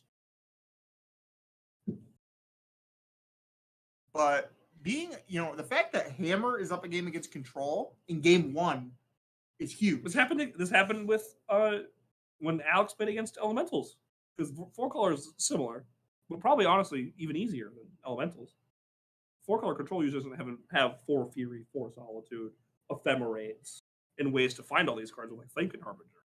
More of a traditional Control deck, which Hammer is probably more adept at beating. Yeah, I think the Elementals deck is a little bit tougher. Yeah, for sure. For the Hammer deck to beat, but Control is still... It's still rough. It's still not really good, rough. Because they still have Solitudes, but they have Prismatic Ending. The funniest thing is typically after one match finishes, we're just go to another match, but now they're all just shuffling They're all just shuffling right now, so we're just kind of hanging out right now, waiting for a game to start. Yeah, it looks like we got to make a correction on the Strassler-Bishop match, because Bishop definitely took that one. Yeah. You know what? I can't hype up Strassler anymore. Nah, I just can't do it. You're jinxing him. It might be your fault. It might be. I'm going to have to apologize to him after this round. I keep talking him up like he's, one of the best Magic players Michigan has to offer. Sounds like maybe because it's true, but sounds like we're going to go over to Pioneer for their game too whenever they get started. Oh no, we're definitely going to go to a different match because you know that Steven Dykeman takes his time. Oh yeah. Homeless Jesus needs to figure out how he's going to pay the bills to stay to get in the soup kitchen. You know what I mean? True. Hard man at work here. Yeah, when you're bumming it out on the streets, it is hard work. You're bumming on the street. Gotta grind these local 1Ks. Yeah? Well, hold on. It's a little more than a 1K. It is a little more than a 1K. 1,000, 1,100? 1.1K? Yeah, 1.1K. Nice. There you go. Nice. But when you're hard up, that extra $100, that matters. Every penny counts. We're trying to get in the soup kitchen. All right. Yeah, Pioneer, we got Red Black versus Mono Green Devotion. Which, we were talking about Mono Green Devotion. How I think the Red Black deck is a little overrated. It's definitely the most popular deck. Mm-hmm. The Mono Green deck, very powerful. It's very powerful and it's underplayed. And honestly, I know a lot of people that say the red black is it's fine against Mono Green. It's not great. I don't think so. I'm one of the haters that say that Mono Green it's just a bad match. It bullies these Rakdos decks. It just always feels like the classic ramp versus mid-range deck problem of the mid-range deck has a bunch of fair cards. Well, Steven does have a Pithy Needle in the opening hand, which is very, very good. Either shutting down Karn or Kiora. And that's definitely an Urborg left up clearly for most likely for a fatal push. This is getting pushed. Yeah, as you saw Jameson hesitantly put the Elder Mystic into play and slide shock toward the graveyard. And this is Blood Tithe. Okay, this is what we like to see. Dykeman's played this deck enough. He knows that this matchup is all about just pressure. Yep. Really keep it going. Oath in this. Oath. Basically Ponder. It is. But Steven's got to be happy to see that. Well, it's not necessarily an Elvish Mystic, so it's not less mana, but it is still Devotion in play. Yeah, that's the thing. It's Ponder with upside. It stays in play. Pretty powerful. I agree. And it lets you do some funky things with casting some weird Planeswalkers. As we see some of these decks play Nicol Bolas, Dragon God. Players need to pull these mats up. Tilting me off the face. Yeah, these mats are pretty loose. Tilting me here. All right. 17. Steven, what's your follow-up? Looks like a tap hive. I know he's got another swamp in him, so really it's just, do you want to play a 3-drop or a 2-drop? Must not have a 3-drop. I think if he did, he probably would have played the 3. But maybe he just wants to play the Blood Tithe. Realistically, that's a removal spell and a threat. Yeah, right? Absolutely. And getting the second blood is huge because that means you can kill anything that's right. So if he plays an old growth troll here, that's X4, and now the one blood tide will kill an old growth troll. Yep. There's a Kiora, which typically it wouldn't, and then you'd be kind of screwed. Yeah. Stops the momentum. Okay. No follow up with the Kiora. Shieldred so just a Kiora. Shieldred would be very nice. Shieldred's very good. Really quick in the clock. Now Steven can either play the Pixie Needle to name the Kiora or just attack it for 6. So it depends on whether I'm of the attack opinion. Him down. You know I'm of this. I'm of the opinion. You just go face. Sure. You don't even absolutely. Kiora is one of those cards that it doesn't do something till it does something. Mm-hmm. And it does do a lot. It does. But I think it's only interesting to attack it because it puts it to 1. So if Jameson wanted to use it, he has to kill the Kiora. I think that's the only reason it's a consideration to attack Kiora. See what Steven thinks. Yeah, let's just see what Steven does. And he agrees. Right he agrees with me. All right, that makes sense. We're all business. Yep, down to 11. If we know he has a swamp in hand, which that would activate the hive. Mm-hmm. So we know he can hive next turn. See what he does this turn. With a needle? I think you name the Kiora. Yeah. You name the Kiora. Mm-hmm. You don't want to. You just want to go threaten his life total. Stop the Kiora in case he has something. Because, like I said, it only does something when you're really popping off. Mm-hmm. So just take that out of the equation because it doesn't really do anything otherwise. Yep.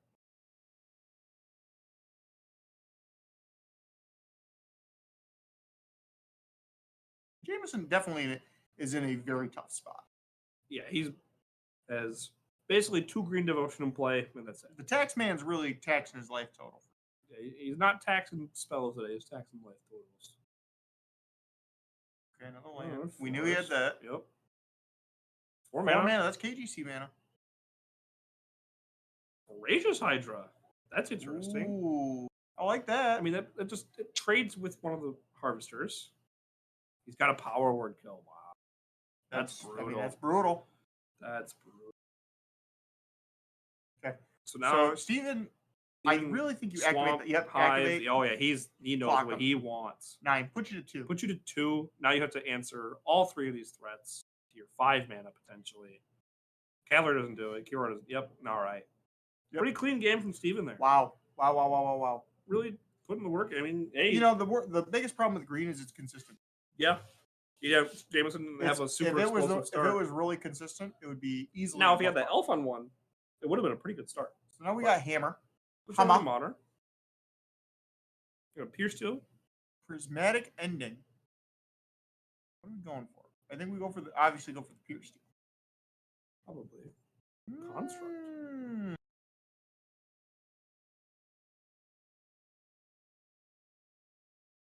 Okay, drawing a card off the Pure Steel. Wow, you can just see. I think Zoomer's got another Pure Steel in hand. And what did you tap this man? Pure Steel this turn? That was Pure Steel into Hammer this turn. Okay.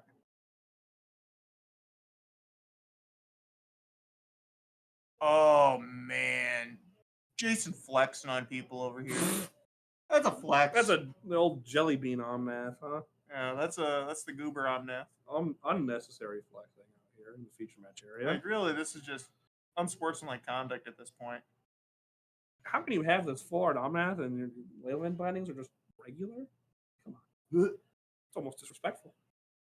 He's got onslaught fetches. Look at how nice his mana base looks. It's not disrespectful to his opponent. It's disrespectful to himself. True. He deserves more. Yeah. He deserves borderless Leyland bindings. Inkmoth Nexus. That's huge. That's huge. That's huge. It doesn't get hit by a Leyland binding notably too. Okay. Well, no, the Ornithopter. Now this is really big. Wow. So if we have Jason does have Solitude. We'll just have to see. Solitude would be a problem. Equip on the stack. We have 2 Solitude. Pitch casting. Solitude, pitch, Solitude. But I do see. So now we're down on Equipper. But Alex might have something to say. Okay, we'll gain 2. Yeah, gain 2. And I think this is literally a play my second pure steel, equip my Ornithopter to make it the Ornibopper. Trademark pending.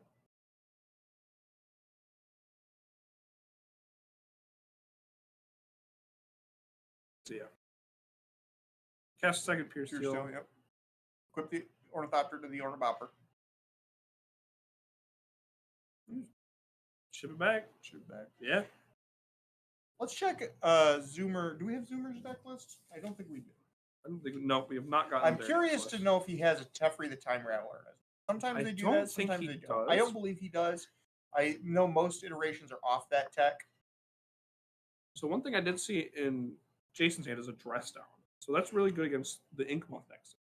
Correct. Because if he goes to try to equip the hammer to the Ink Moth before blocks, he can just dress down, and now it's a 11/11. Well, why would you need to do that when you can just smack him with the Ornithopter? It's true. Because you know what he does? He bops. He bops. He does bop. He's the Ornibopper. Yeah. Right now, the safe thing is probably just attack with the Ornithopter and then just leave the Ink Moth. I think you go after the. Really? I know that Zoomer probably left in some instant speed interactions. Sure. Maybe his hand has a couple instant speed interaction spells. Jason just passing it back. Saga going to 3. Just float the mana. Float the mana. You float the mana here, you get a little bit more options on your turn, and you can go get something. Sure. Let's see. We got Zoomer's deck list here. Yeah. Yeah, those from last round. He does not have a Teferi in his deck. Does have a sort of Fire Dice. What? In sideboard. Oh my goodness. That'd be good in this matchup. It's good here. Maybe he brought it in. Pretty spicy. You don't see that one too frequently. Well, it makes sense in the deck. You know what I would like better, honestly? War and Peace. Pro red and white is huge. That's protection from Fury and Solitude. I thought we were going to chapter 3 on this saga. I thought we were too. Okay. All right. I guess we were just kind of. We were thinking. I think we were thinking whether we wanted to make a construct or not. What is that? Shadow Spear. You go for the spear. So Jason's hand. So Flooded Strand, a Prismatic Ending. No.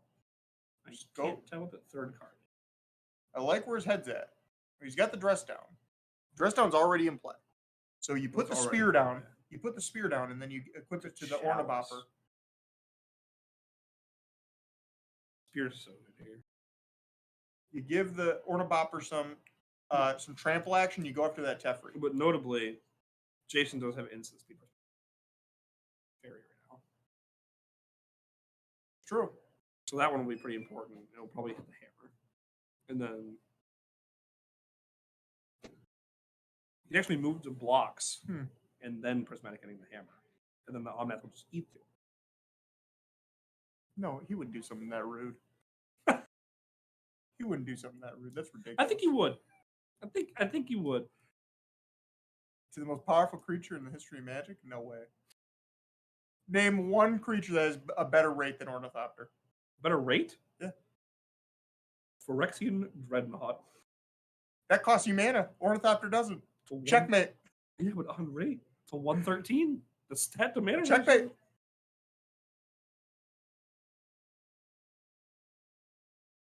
Yep. That's a shame. Just like I thought. Unfortunately, that's what I thought happened. Jason was a little bit more respectable of a guy. He used to treat Ornithopter like that. Not in the X and 1 bracket. We're cutthroat here. That's true. It'll do or die. What did we draw? All respect for Ornithopter goes. There is a chalice, right? There is a chalice in his hand. Right when I saw that? Okay. We go to 20. You can bounce the hammer and then just run the chalice out. Yeah. But then we lose the theft. But you know what? That slows Zoomer down so much, right? Like that might be worth it. Fetching right now to get the mana, so we'll have access to 9 mana this turn. Yeah, because the only way that Zoomer would have to get hammer back into play would be Stoneforge Mystic or Saga. Or he could have sideboarded in the March of Otherworldly Lights that he has. I'd be surprised if he did. I don't think this is necessarily a March matchup. Yep, playing the Chalice. That's a different Chalice, I believe. One.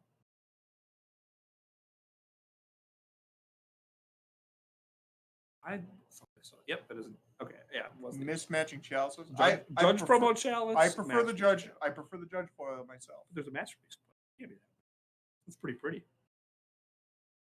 So Chalice 1, Chalice 2. Yowza. That one's pretty brutal. So now we really hope he boarded those marches. Otherwise, what is his ways out of it? It has to be those marches, right? Nettle Cyst, Holdra Complete, Ornithopter. He does have an Ornithopter in here, I think. No, he doesn't. I'm not sure how. Where's the Saga? He's just picking up the cards. He can't cast any of his spells. That's Quitter Talk right there. So Modern's going to go to game 3. Quitter Talk right there. Chalice of the Void, powerful magic card. Wouldn't have conceded. Well, you valued your time. Talk about this last round. I would back over to Legacy. Oh, never mind. Not back over to Legacy. I would have drew enough. Back over to Legacy. Pioneer. Yeah.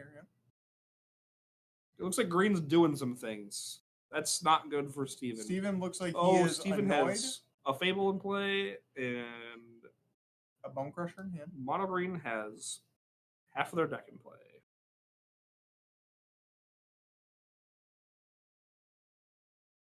So this is turn. Yeah, it was a good turn 4. Well, remember Luke Bishop saying that he couldn't lose to Delver. He wasn't lying. That game was over, I guess. Put on a clinic. He was right. Every time I hype up Strassler. Unfortunate, you are. Chapter 2, okay. You know, but this isn't over for Steven. Absolutely not. Nope, that was relatively tame. Yeah, and there's no other storms in the yard. I don't see another storm. So, and his opponent has like one card left in hand. Yeah. So answer the board, you're back in. Mm-hmm. And the board's basically just a Cavalier. In his hand, I see 2 Bone Crushers. If I'm seeing that right. Yeah, probably. And another copy of Fable. Yep, Fable, Blightstep. Or Blightstep, Bone Crusher. 2. There's at least 1 land. A Bloodtithe Harvester. Bloodtithe Harvester. Okay. Let's see what Steven can manage up right here. I think the play, it was a Fatal Push, right? Is that what he drew? I think he drew a Fatal Push and a Bloodtithe. Maybe I was wrong. But, I mean, I think the play is just playing the second copy of Fable, the Mirror Breaker, threaten the combo. Yeah, do some combo stuff. Maybe dig for Extinction Event that's in his deck. Red, okay. You can tell Steven's a little flustered. Yeah. Definitely tell that. And this is a second Fable. The mirrors will be broken.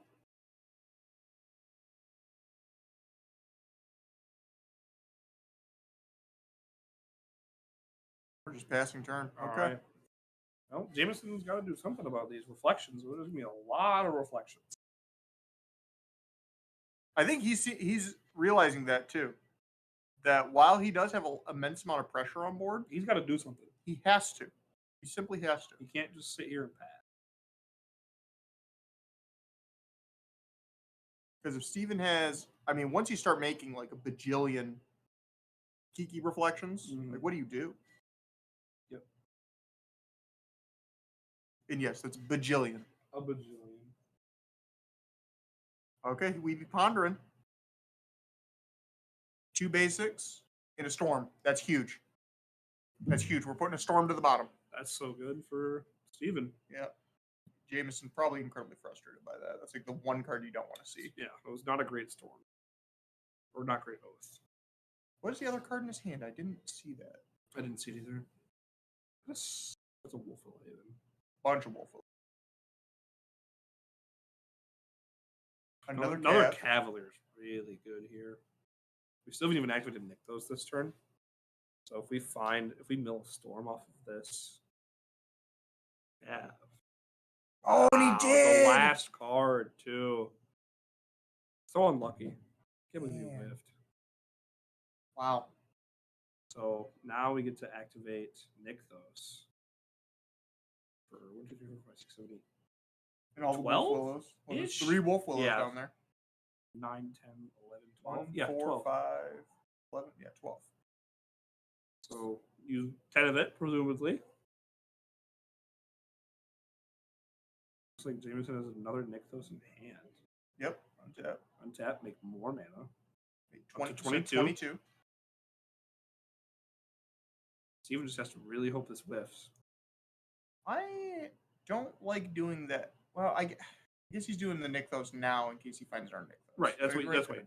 There's a Cavalier right there, and then our there's a Karn. I think this game probably over.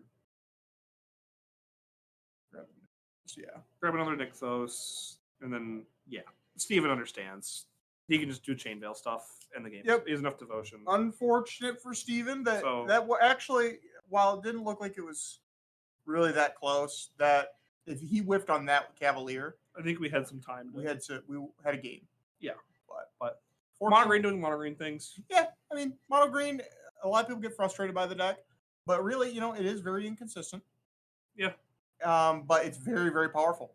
It's one of those decks that it demands interaction. It punishes the red-black decks for requiring time.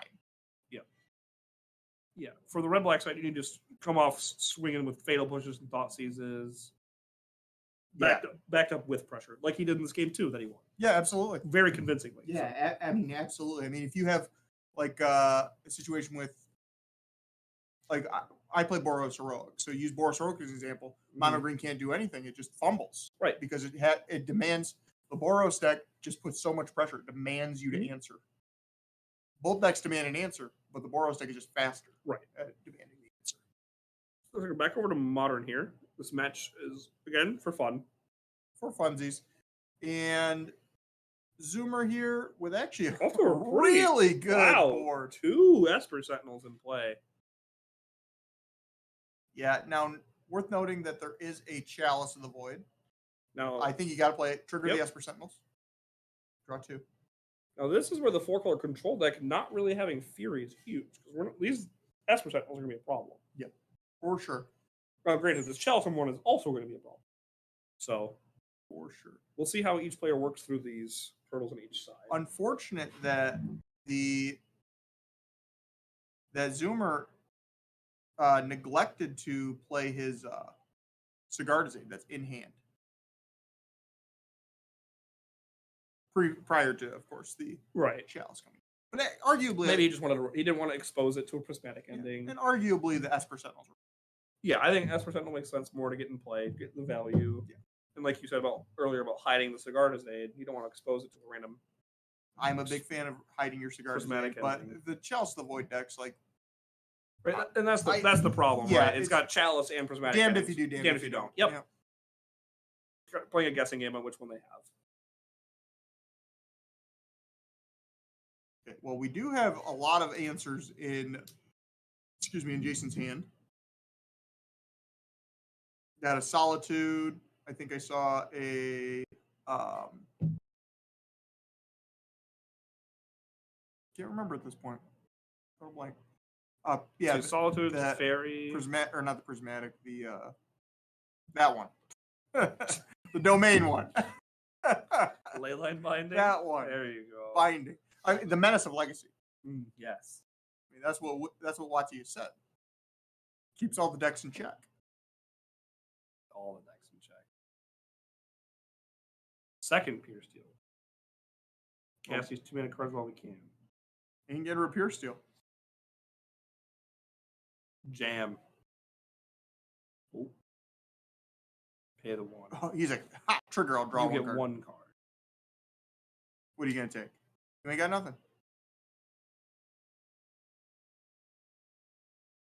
Take the Pure Steel. No big deal. I'm taking Esper Sentinel. Oh, baby. I think we got time. We don't care about that 1 point of damage. What are these? These are literally 2-mana 2/2s. Excuse me. We could realistically find a. Hold on. Stoneforge Mystic? We need to find a Stoneforge because to get our equipment. Or a March. Or we can find 7 lands and cast Cauldron. Oh, yeah. That's what's going to happen. Yeah. I mean, you say that's not going to, like, that won't happen, but against Will Kruger, it did that, remember? It will, but not this game. It will not happen. Fair enough. I'd be impressed if it got to that point of the game. And we're having a grand old time. Zoomer's got many cards in hand. Many are uncastable. Yep. Hammer's mostly 1-drops, so most of your decks can get countered by Chalice in 1. And that's it's one thing. It's the thing about the deck, right? Mm-hmm. What do we cast there? That's a March. It's a white March. Oh, the alternate art. I'm unfamiliar. I do know that one. I'm more of a Teamer promo guy myself. Yes. Can Alex do? Yeah, the real question is how many castable spells does Alex have in his hand? I'm going to tell you, I think the answer is probably 1 or none. It's probably close to 0, if not 0. Okay, there's 1. That's 3rd Pierce Steel, 3rd Grizzly Bear, deployed. Well, Fury was drawn for turn for Jason here. Well, so both teams tried their hardest. Yeah, I was going to say, yeah. You can say Alex is still in this game, but I think you'd be a little crazy. There's not even an Ink Moth in play. The only way that Alex wins this game is with Urza Saga. I agree. We can just keep ripping it. There's an Ink Moth. There's an Ink Moth. Of the cards left in the deck to draw. Not horrible. There's definitely worse. And Alex has a little bit of time. That's Solitude. 6. Yeah, the Ink Moth doesn't matter. We don't know that the Ink Moth doesn't matter, but Alex does not. It's in Jason's hand. Another Chalice in Jason's hand. Not even going to bother playing it. I think that was a Cauldron. Sick draw. Oh, Lavinia. Okay. This will stop elementals from being pitch cast. Doesn't stop from being hard cast, though. Nope. And now we're just... Thank you, Kyle. Lavinia was in play for a long time. I appreciate it. Was absolutely required. Pulling up the text. Really powerful card, though, like, honestly. It is. It's huge. Insane. It's a very, I love very that good card. It's just Alex is just so far behind. It just doesn't at this point. Alex is taking 9. It's the Chalice. And then Chalice on 2. Yep. His out is March. And he's got... Maybe his out's March, but he's going to 3. Technically not dead on board. That's a giver. Not castable. And we're done. I don't think the Orcish Lumberjack is his out. There, Kyle. Appreciate that, though. This was a nice 3-0 sweep from the team of Luke Bishop, Jason Reed, and Jason. Yeah, I mean, really convincing. Really good play. I mean, what do you expect from Jason Reed and Luke Bishop? Yeah. Really, and Jameson. Another table of 6 very good Magic players. Yep. Duking it out. And Luke Stresser get to win a game on camera. Well, he's still ridiculously good. He's just losing to the other good players in the room. Yeah, I mean, when you're in all fairness, so this room is really stacked with a lot of really good players. A lot of Pro Tour competitors. A lot of the good Michigan grinders, Michigan players are in this room right now. So yeah, I mean, but it's tough games. Yeah. And well fought by all. Good games all around. Those are all really good games. The mono green matchup versus Steven was really interesting. The red black, it a lot closer than you'd think. But yeah, we're just gonna go take a break at this point. It's gonna be about 15-20 minutes till we get them back. But that'll be the last going into the last round of Swiss. And we'll see if we can get a winning in on camera. And actually, I do think that there is an outside shot that 1x2 could. Oh, interesting. One outside shot. That could be interesting. Sweet. I haven't really ran the numbers. So, yeah, we'll try to find some cool winning in to show you guys next round. And we'll be back in 15-20 minutes. Sounds good. There's the stickers. We just need to see stickers. All right, Dewey's forced us to have the deck list so we can figure out which cards are stickers. This to me looks like Delver in every way, shape, and form. Yep. Brazen, or not Brazen Power. I was like, what the hell? I think he put the stickers on there because he can. Yeah, this side. You know what? Never mind.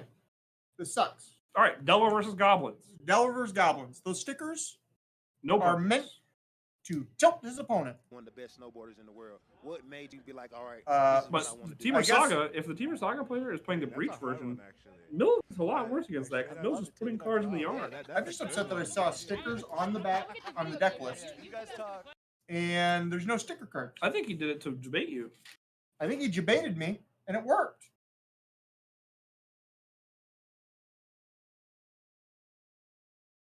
You know what? Wait. Disappointing. Oh, it is Force of Will. Disappointing. I'm going to tell all y'all, when you put your decks in on Melee, put the real decks in. When you go in and play the deck, don't just randomly just throw stickers in because you can. That's nonsense. It's nonsense. What do you like? Your opponent's going to think you're on goblins or something? But guess what? The goblin player's not even playing stickers. Okay?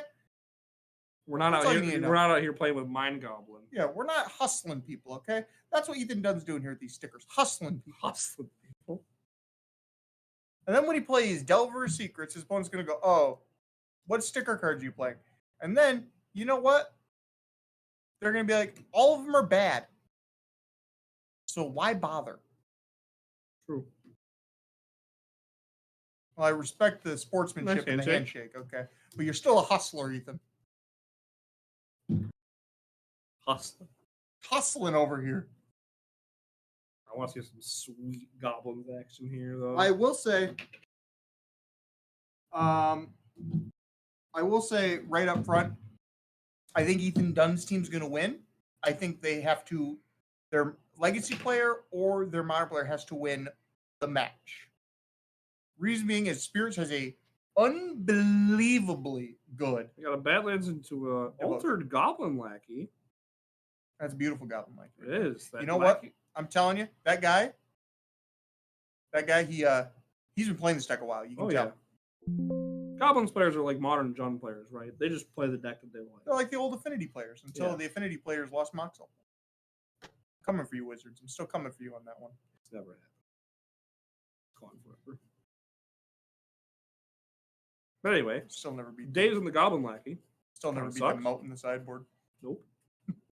That's $20 ever spent. Wasteland to Badlands. All right. I'm not a fan of Delver players doing this. If I'm being restarting honest. The game. Like, because he just has a follow up. Oh, that's a Caracas. Caracas on Goblins. Maybe to bounce the. It bounces Muxus. The Muxus, yeah. And it's just like good. It bounces Merry Lady. But yeah, Caracas makes sense. Bounces Muxus, bounces Franco if he's playing it. Oh, that's beautiful. That's a original Expedition Wasteland. Yeah. But I'm not a big fan of the just nothing on board. Let's just Wasteland you and reset you. Because if your opponent's got the land, you just waste a turn, right? Yeah. In Ethan's case, he blind flipped the Delver. Hopefully, he has another land. Does he? It'd be pretty funny if he doesn't. He does. Okay. He's another volcanic island.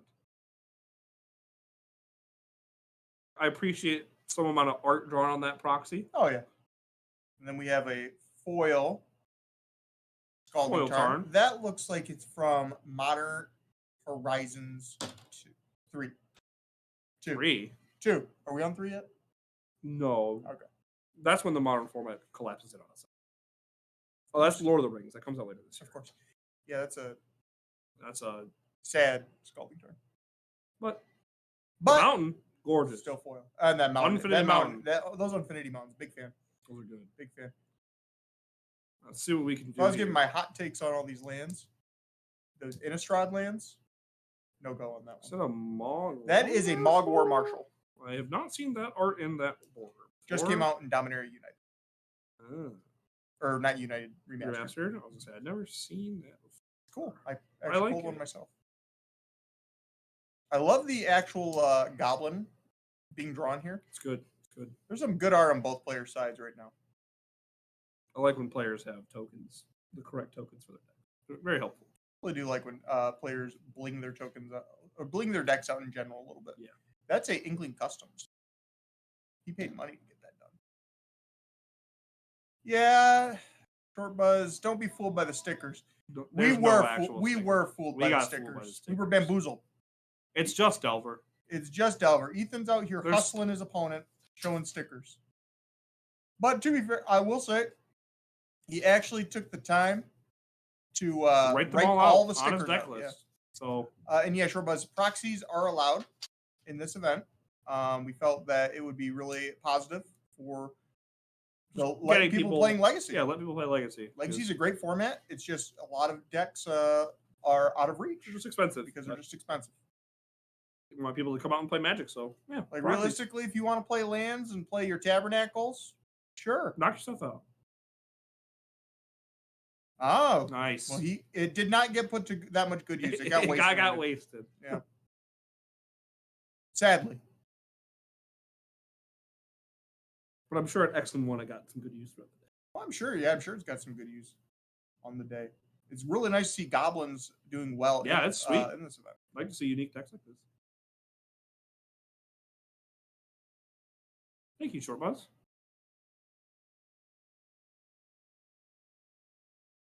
Murktide. Murktide. How big is he going to be? 4, maybe? Only 2. It's a 5/5. Still pretty big. And like I said, we are going in blind on this match. We didn't get pulled deck lists for all the players, so not sure if there's some Pyroblasts in this Goblins deck. To be honest, probably not. There might be, but I think that you have a better chance of seeing the Goblin that cycles, that does damage. Gem Palm Incinerator? Gem Palm Incinerator, thank you. Speak of the devil. That's a Gem Palm. Original foil. Beautiful. Absolutely beautiful. Very beautiful. But Murktide's still in play. Carly just woke up. It's good to have you with us. We were trying to get you to play some. We tried to recruit you because we needed a third, but we figured it out. Yep, we did. But that's okay. We're just happy you're here with us. We're happy you're awake. And you're getting to see Ethan Dunn. You missed my rant about him bamboozling us. Yeah, don't the stickers don't actually exist. They're there, but they're no purpose. So, it's Murktide crunching in there. Yeah, Hunter's already at 8. This isn't really looking that good for him. Hunter's just got a couple Goblin tokens. I did see a Goblin. What's the Goblin that makes all the other Goblins cheaper? War Chief? War Chief. Yeah, I saw that in his hand. War Chief's a good start. Really, he needs to do something right now for the Murktide. But it's just that's a matron. I believe. It is. It is a matron. It is. Where's the old border foil of that art from? It must be Dominaria Remastered. Must be. Maybe? I'm not familiar with that. That is a Sting Scourger. That is a 2-mana 2/2 with Echo 4, but ATB, return target creature to its owner's hand. How much does it cost to do this? 2 mana. Thank you, Kyle. Appreciate it. 2 mana on summon. Oh, I am familiar with that card. Yeah. Okay. Card's sweet. Gets played a lot in all the Goblin decks as a one-off. And there's a bolt. Okay. Well, going to game 2. Yep. All right. Murktide does that sometimes. Unfortunately. Let's see if we can get some, Kyle, if we can get some modern action, I would appreciate that. Goblins deck didn't pop off. Oh, this is good. In the middle of a Tasha's, against the Breach deck, that's going to be a lot. Teamer Saga? These people are bamboozling us here. No, this is a Saga deck. This is the Saga Breach deck. All right, fair enough. So, yeah, this is the Teamer Saga Breach. I thought we were doing some shenanigans with Emery, my girl. No, I don't think this version is the Emery version. So there's two versions of the Teamer Breach. There's the Emery version with like Mox Amber, more artifact focus, and then there's as you can see, there's a Tarmogoyf in the graveyard. This is Teamer Fair cards. So it's more of a while that's trying to has a combo element to it that would be considered. Well, it's just playing Breach. This is more mid range. Right. it's still unfair because Underworld Breach is just Yawgmoth's Will. People just finally figured out that Yawgmoth's Will is pretty good in Modern. So we're just playing a fair teamer deck. Teamer promos 2.0. Basically. Thank you, Carly. As you know, I'm not the most familiar anymore with the Modern setting. After the Breach just plays for value in this after deck. Wizards took my Mox Opal. Yeah, this is just cards printed after 2020 the deck. Like Fable, Heat. Going around the room, you know what I didn't see today in Modern? Any salamanders. Not a lot. Nope, didn't see a lot of salamanders.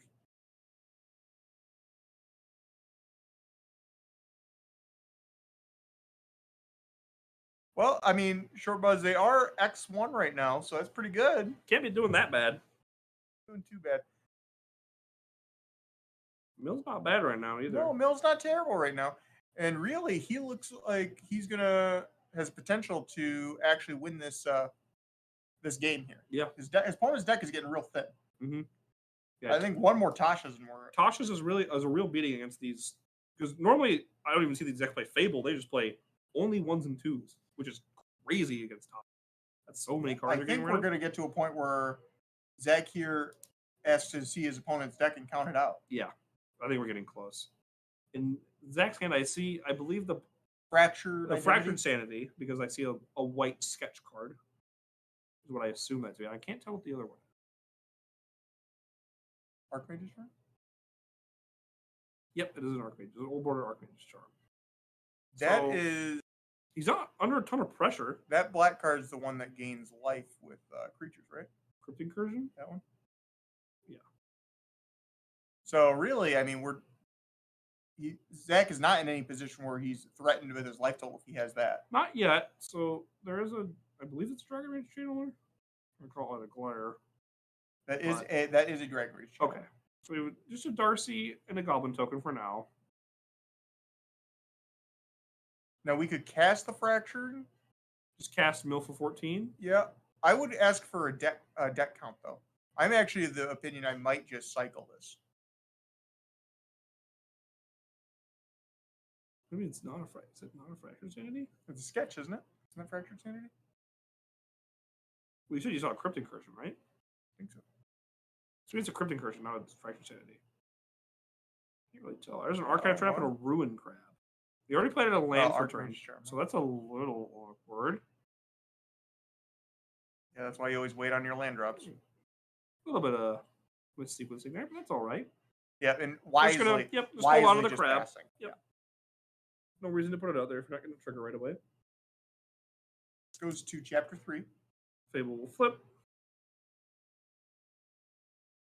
Not too big of a deal yet. We got a total of 5 damage this turn. We'll put into 11. 7 damage on the following turn. Potentially 8. If he gets another turn. Put into 3. Because of that Archive Trap, if Julius searches their deck, that Archive Trap's going to hit a lot of cards. I agree. And that deck does not look very large. And again, I would have, even as a mill player, you can ask to count your opponent's deck. A lot of times I would just do that just to get a count, even if I don't really have a mill card in hand, just because you want to know their life total. That's true, Carly. Size does matter. Size does matter. Deck size does matter. Gotta make sure you bring your 60-card decks. I just love how mills actually. Oh, you're getting a deck count. I think that's less than 14. That is not a lot. Archive Trap's 13. Oh, excuse me. That's what I meant. 13. Excuse me. I'm still thinking of the Fractured Sanity.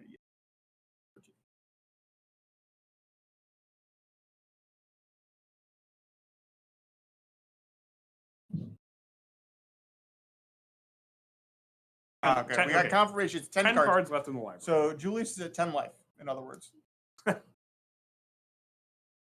So if Julius wants to search his deck, that would... I'm sure that's going through his head right now. If he searches, what if he has an Archive Trap? Lose the game on the spot. But can he go the rest of the game without searching the library? He might be able to. He just has power.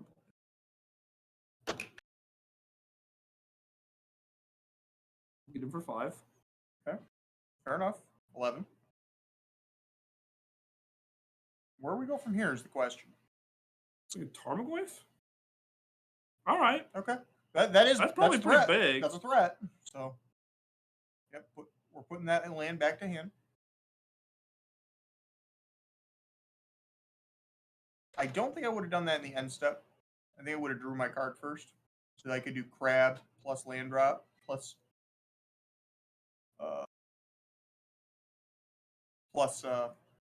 archive trap.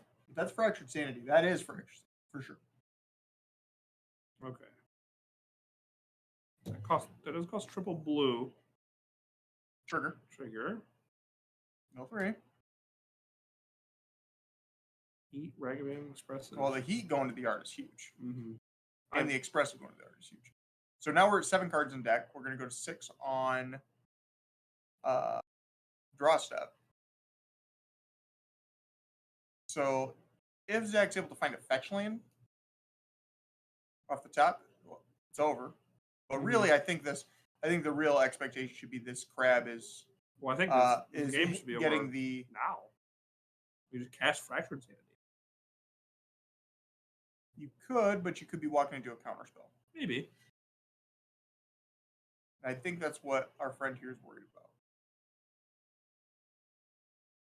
I think you just pass. Yeah. I think crab meets bus.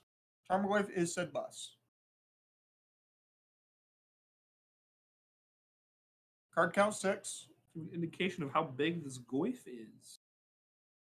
Well, we never thought we'd see a Tarmogoyf. True. But the players don't even keep track.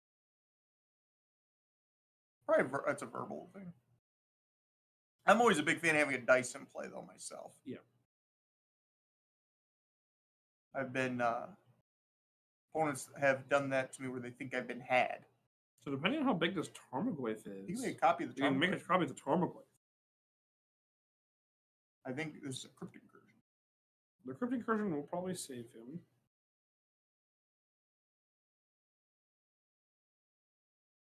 Yeah, Carly, it's not a bad idea playing on Counterspell, but we still lose to Counterspell if it hits the Crypt Incursion. Because they can just copy the Tarmogoyf here and then attack all out. Tarmogoyf has to be a 6/7 for that to be lethal. It's only a 5. Okay. So yeah, because if we make a copy of the Goyf, we block one of the Goyfs, and we take. I believe I just saw a Underworld Breach though in hand. Ooh, baby. So I'm sure there's got to be a bolt somewhere. Maybe. I can't really see too well. This is actually kind of a fun game where the actual milling is pretty bad for Zach. Yeah.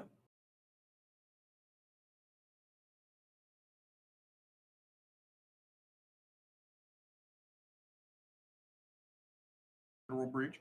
Probably to use the Breach. We get this. Should have a Darcy trigger here. Remember?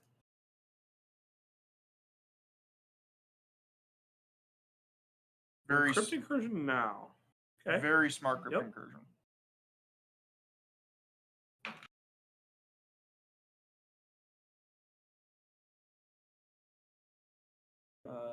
Spell piece?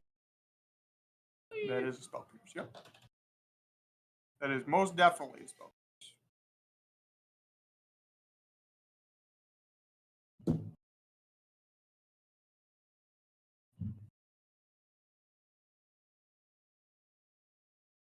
So 1 mana, that means that Julius here has to make a really important decision.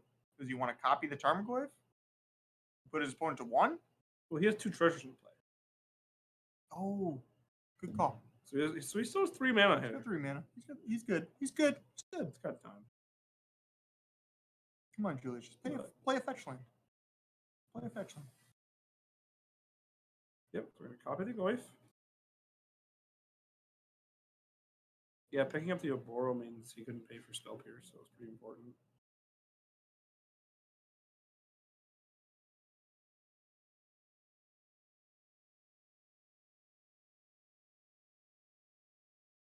Now, what are we doing? Oh, Goblins took a game. Hot dog. All right. And that means we get to see some sweet gobos again, going to Legacy in the advance round. Absolutely. Spirit's also up a game over Mono Green currently. I'm a little shocked how long this game 2 has been going for Spirits against Mono Green. It's not usually a good sign. No. Unholy Heat turned into Crab. That makes this lethal. Yep. Yeah, there it goes. Right. Yep. Teamer Saga. Teamer Saga up a game. Let's go back to Legacy. Well, they just finished the game. So it turns out that if we, instead of playing the crab, if we just went for the mill. We would have won. Yeah. And again, picking up where I was saying picking up the Oboro in the end step, minor misstep. It didn't have a land anyway, so it didn't matter. So kind of, well, when you're sequencing on the next turn, right? Yeah. Green is frozen. Looks like we might have a frozen camera. Green. Oh, here we go. Progress. Some more stickers. You know what? Just get the stickers out of here, Ethan. Come on. Screen's still frozen. We've been bamboozled.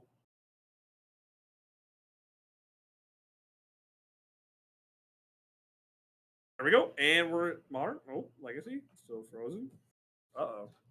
Technical difficulties.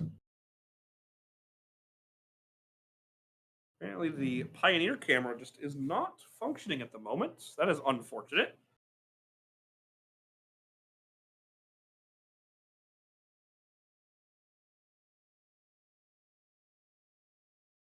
Try to fix those issues so we can get you some Pioneer or Legacy action. Looks like both are not functioning, but we'll just have to sit through some Modern Sideboard. Not a big deal. Not a big deal. We can just talk about the what we're seeing around the room today. Because I've been seeing a lot of Delver, obviously, in Legacy. Yep. And I think that people like to play Delver in Legacy, not because they think it's the best deck. It's that stigma of being the best deck. But it does take a lot of nuance. It's not an easy deck. And it's not easy. And a lot of people just think because it's the best deck, they're just going to play it. And I've seen far too many Delver players just get absolutely ranched through the course of a tournament. And they're like, I don't understand. I'm playing the best deck. It's like, well, you got to know how to play the best deck. And you need to know the matchups. You need to know the format. It's very format knowledge dependent. It's kind of like when Splinter Twin was the best deck in Modern. A lot of people did not play it properly. Really, at this point, we can't see some Goblins, though. Goblins against Delver, that's the real magic. Goblin's not a deck you get to see too often. No, not anymore.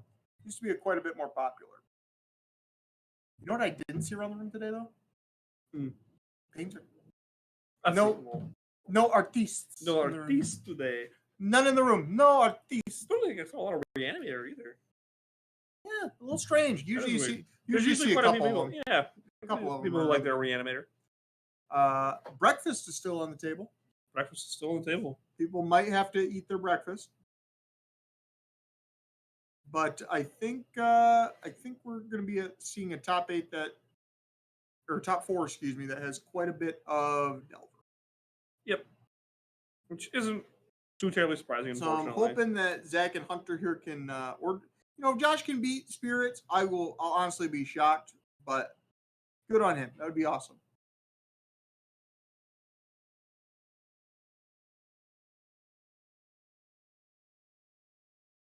But the Spirits matchup versus Devotion is just, Mono Green's matchup against Spirits is just so rough. It's so rough. It's very rough.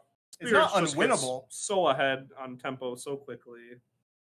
It's the cheap cost cards that counter all their stuff that they're making, having to do huge sinks into while hitting you for 5-6 damage of drawing special. Filthy Spirits players. Tell you what. I know. Ridiculous. Oh, we got Legacy. So we fixed the Legacy camera. Thank goodness. I need to see my goblins. Can't really Hunter, I believe in you. You may not be able to hear me, but you can feel my encouragement. People, they need the support. Yeah, they need support. Stop this Delver menace. Delver menace. Only goblins can do it. Yeah, Goblins wants to get out there early with like Wastelands. Yeah, Carly, you're absolutely right. I think that green is totally good against Spears. You know what? I think green is totally good against Boros as well. Yeah. More people should be playing the mono green deck. You know, there hasn't been a single time in my life where I've gone through and ranched every mono green player in the room to make top 8 of a major event. It's true. That has not happened once. Never. You did lose to Carmelali at that RCQ. No, I was talking about the NRG event that we drew in round 3 and threw off the entire tournament.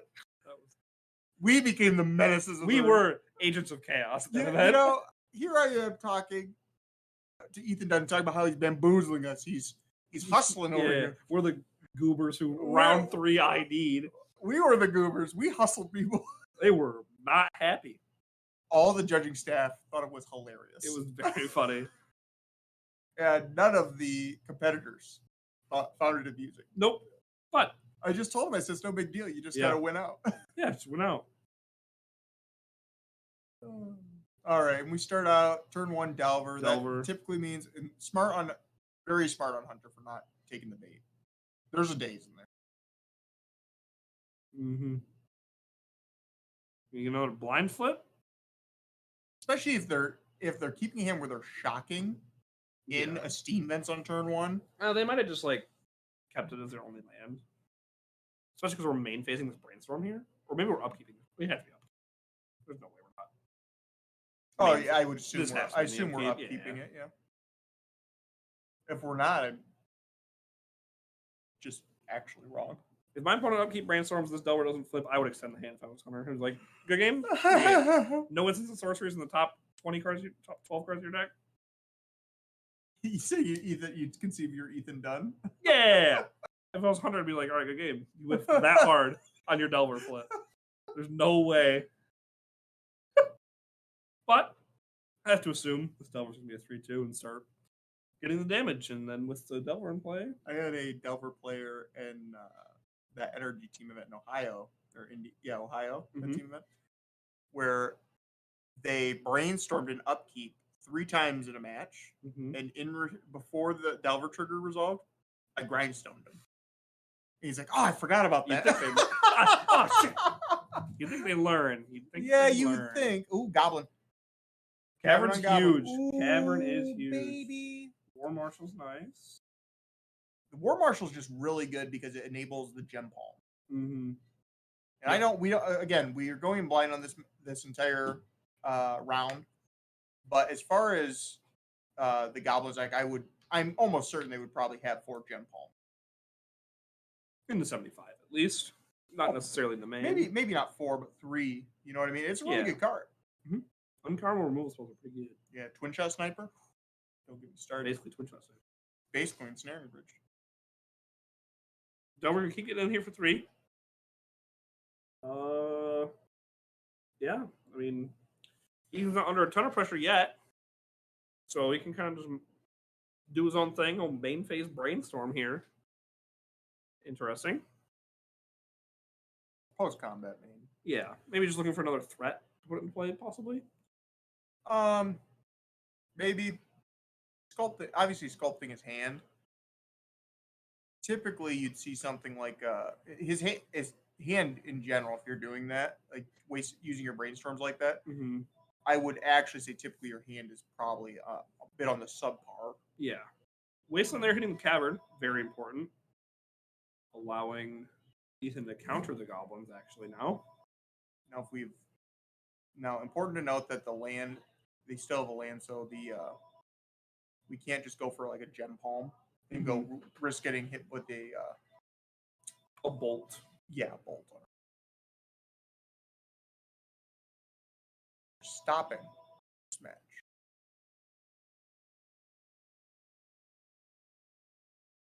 I believe. Yeah, that's what it sounds like. But actually, Ethan Dunn finding that wasteland for the very important. That's huge. That's very important.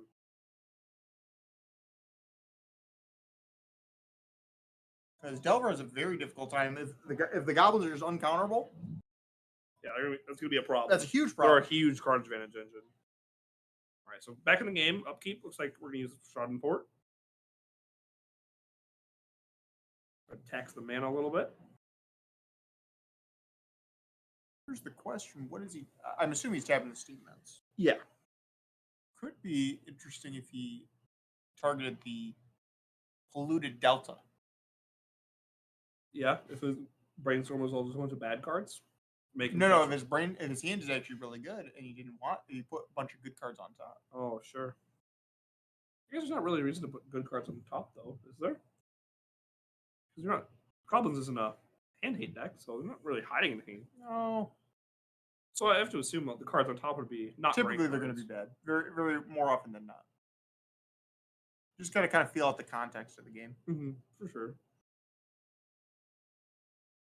You know what I'm really sad to not see is Ether Vial. Yeah, no, Violent one would be also insane. Delver has a very hard time beating that.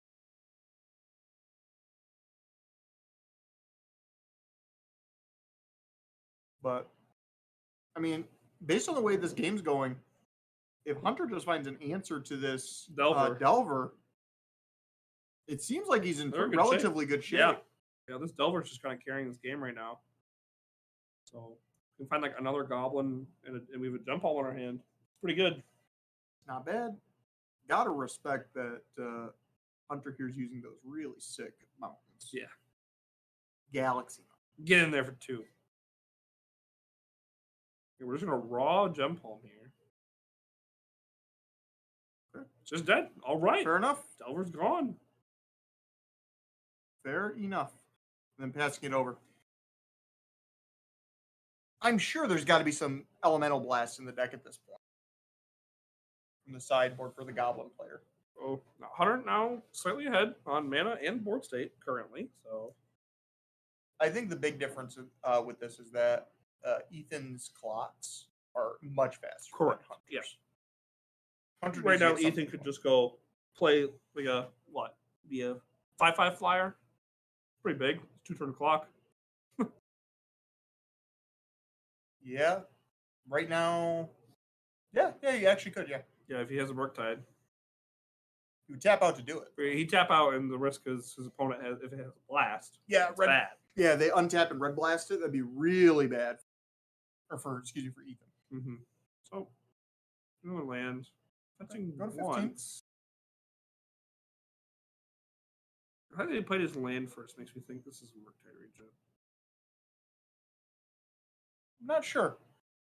Because you would think if it was expressive iteration, he would have cracked the Delta. Not sure. I'm actually really confused by Ethan's hand, honestly, because typically you'd want to see a couple threats in the Delver deck. You know what I mean? Yep. Like really early on. Yeah. There's a Murktide. 5/5, 2-turn clock. Respectable. Yep. Goblins have a hard time with this one. I don't. Yeah, this deck's not red black, so it's not playing the Munitions Expert. It is red black. Plays the Badlands. We saw it in game 1. Oh, we did see the Badlands, so there probably is Munitions Expert. So that's how we're gonna kill this Murktide. We need to get to 5 goblins to play to do that. Tall order. Probably has red blast in it. I would have to assume the goblin. There has to be a red blast. Some number of red blast. Ancient. No, that's a wasteland. That is a wasteland. Matron.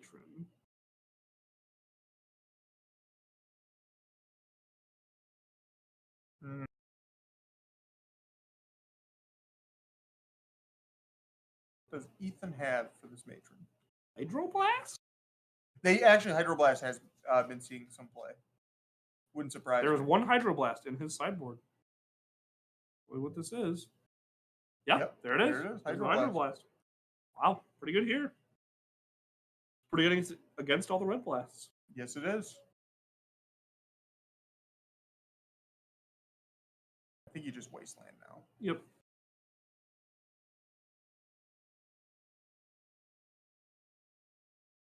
Yeah. Try to get him to take the Steam Vents. Yeah, nice try, Ethan. Not taking the Steam Vents. If you want to pick up the Steam Vents, you got to pay.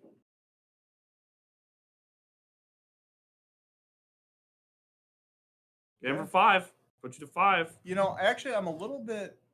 If I was Ethan, I would not have Hydroblasted the Matron. Really? You don't know if he's got Pyroblast in his deck. That's fair. This is a protect the Murktide game. It's fair. Okay, and Spirits did win All right. against Devotion. Not too surprising there. That is Sling Gang Lieutenant. Sling Gang's good. That means Hunter's not dead if it resolves.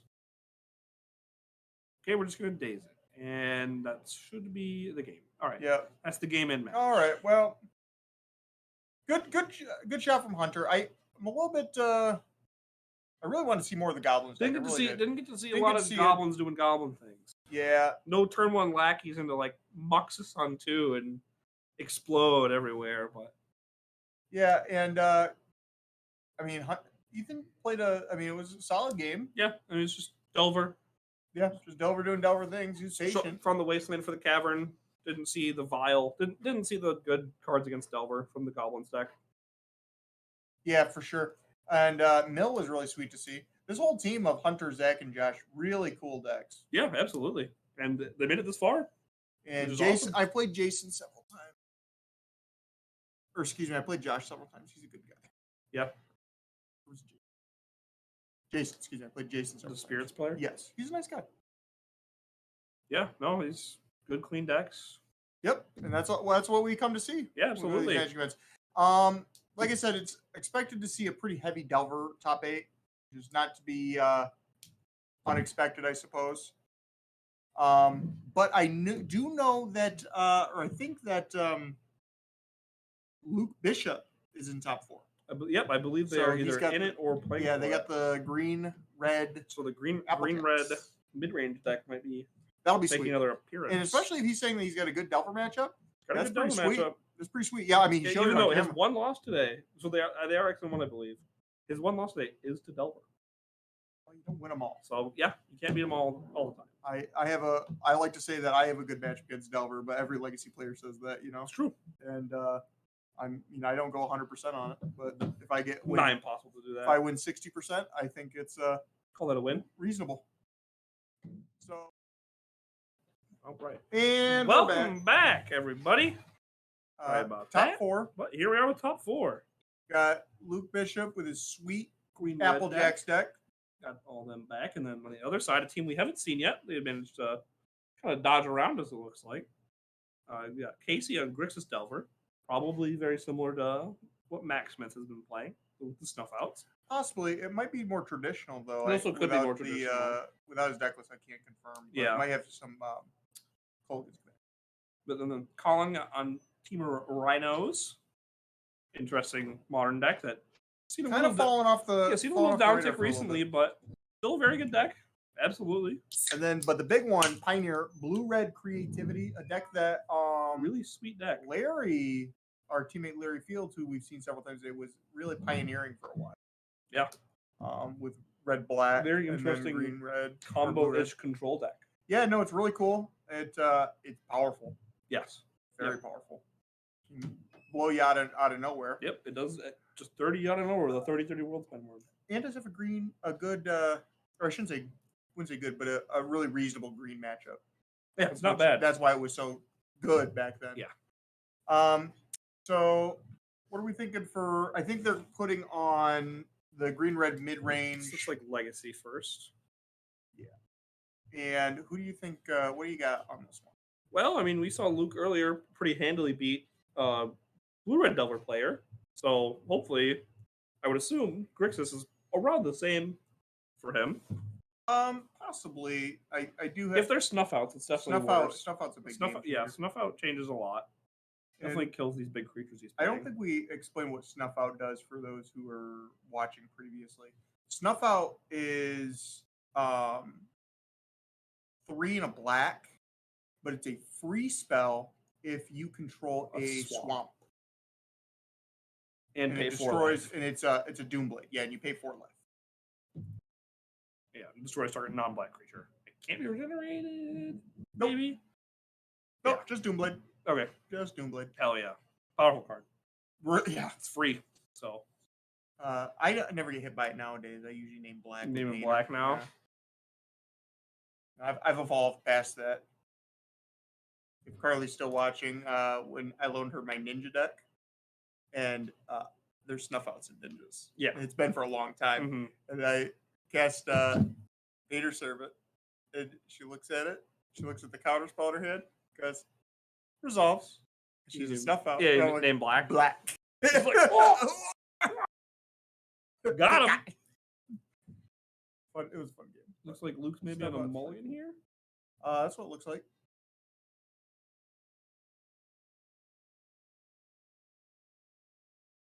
And I do think that Luke's probably favored in this match.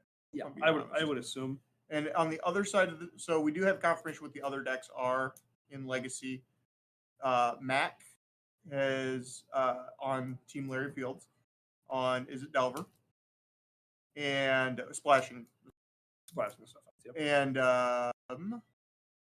Brandon Darnell on 4-color control pile. As far as what do we have as far as modern? Hammer and 2 hammers, 4-color control, and Team of Rhinos. So we're guaranteed to see some form of hammer. It's not 2 hammer. Raise and Tuffy. You have the mono black call for a second. Oh, you're right. Excuse me. Yeah, I was thinking. Yeah, getting the and then he's playing mono black, hammer, 4-color, and Team of Rhinos. Mm-hmm. And then in Pioneer we got Green Devotion, Blue Red Creativity, Angels, and Red Black. Yep.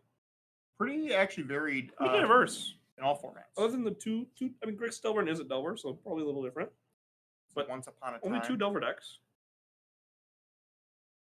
Saw a lot of lands on that. I don't think I saw any creatures. It'd be good if he needs lands.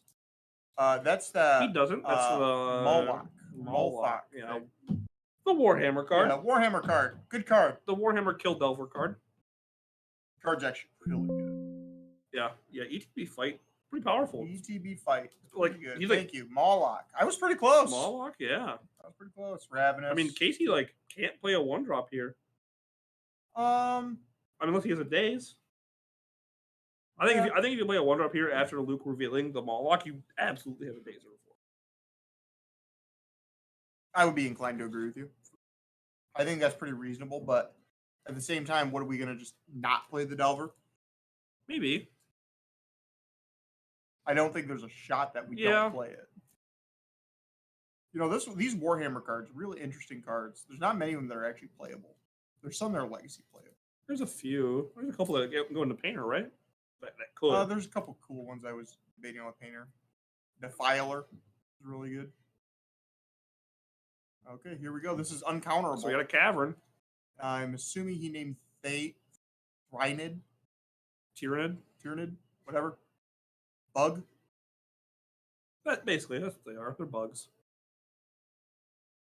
Yeah, probably safe to assume this is on Tyrannid. As you see, Casey already picking it up. Yep, he's already. Yeah, you know what it is. It's the bug. Yeah. All right, this is great. It's a good start for Luke. Yeah, no, for sure. This deck is just really cool. Yeah, it's sweet. Green, red, mid range. Build this. I have all the good stuff for it. Need to find some Orca Lumberjacks. I'm sure I could find some. I'm sure Jeff has some. I'm sure there's some here somewhere. Got a brainstorm in the main phase.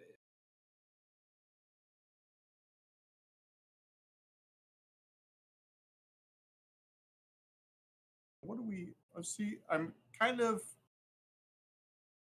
just curious how this whole matchup's going to go because remember Luke was talking. Luke's a very confident player, but it's true. I just really want to see. His only loss on the day was to Delver. But he said it's a very good Delver matchup. So see if you can back up that confidence. Yeah, because that's a pretty bold statement. Yeah. But like I said, he's a really good player. One of the best in Michigan for sure. Mm-hmm. Absolutely. Yeah, we got to see if there's any other text beyond no, that. Just 2/2 now. Just hanging out. 2/2. Not really doing much. Ponder. Okay, we're just sculpting our hand. It's not a $13,000 one. It's not. That's a pretty cheap Ponder. It could be $13,000 if someone paid that much for it. Money's values in the eye of the beholder. True. And a shuffle. Okay. You know, a lot. Speaking of the shuffle Ponder, not enough people are shuffling with Ponder. True. Still a good legacy player. But sometimes you just need to shuffle. Like you got to be thinking. And remember, we were talking how really good Delver players are thinking turns ahead. Yeah. You got to have to. Yep. Yeah.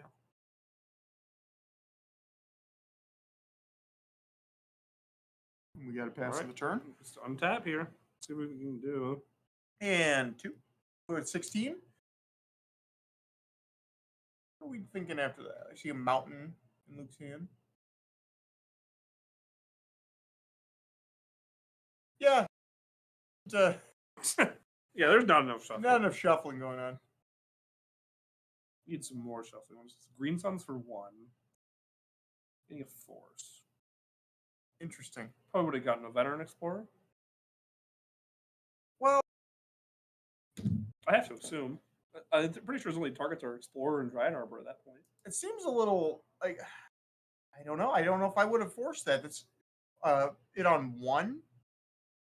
Like, yeah, when you get a Veteran Explorer and we get a Bolt or something, I suppose we don't want to risk that, but at the same time, we could just stop the Bolt. True. But also now we got the Green Sun in the yard, too. So yeah, you stop that recursion. That's one less Green Suns floating around in the deck.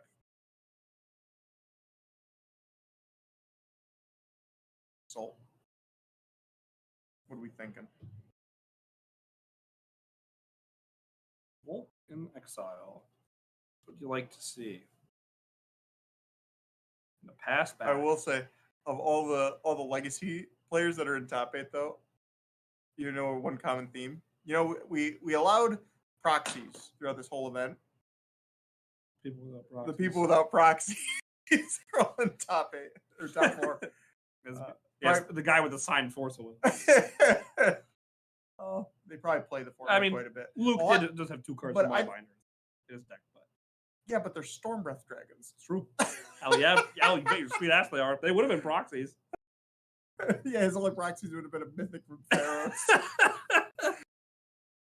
Let me play this the Taiga here. Cast Storm Breath Dragon. What is that? It's a proxy. It's got so much text. So casting another Brainstorm on the main phase here. Luke cast it once upon a time. Didn't see what he picked up. Not a lot going on for Luke right now. Just kind of has his 2/2 doing work, doing his best Delver impression. I was hoping with everything being full proxy, I was hoping for some crazy things. Just a little bit more creativity, I suppose. But Delver's just too good. You know what we didn't see on camera today? Mono Initiative. No, there was didn't see a few people running around with it. There was a couple, but didn't see it. I know if you were playing this thing, you definitely would have been playing some land strategy. Yeah. Would it have been lands, or would it have been depths, or talking some? It probably would have post? been post. But okay, big man. Here's a spicy one. Greater Gargadon. Suspend 9. Yes, 10? Suspend 9. I believe it's 9. Yeah.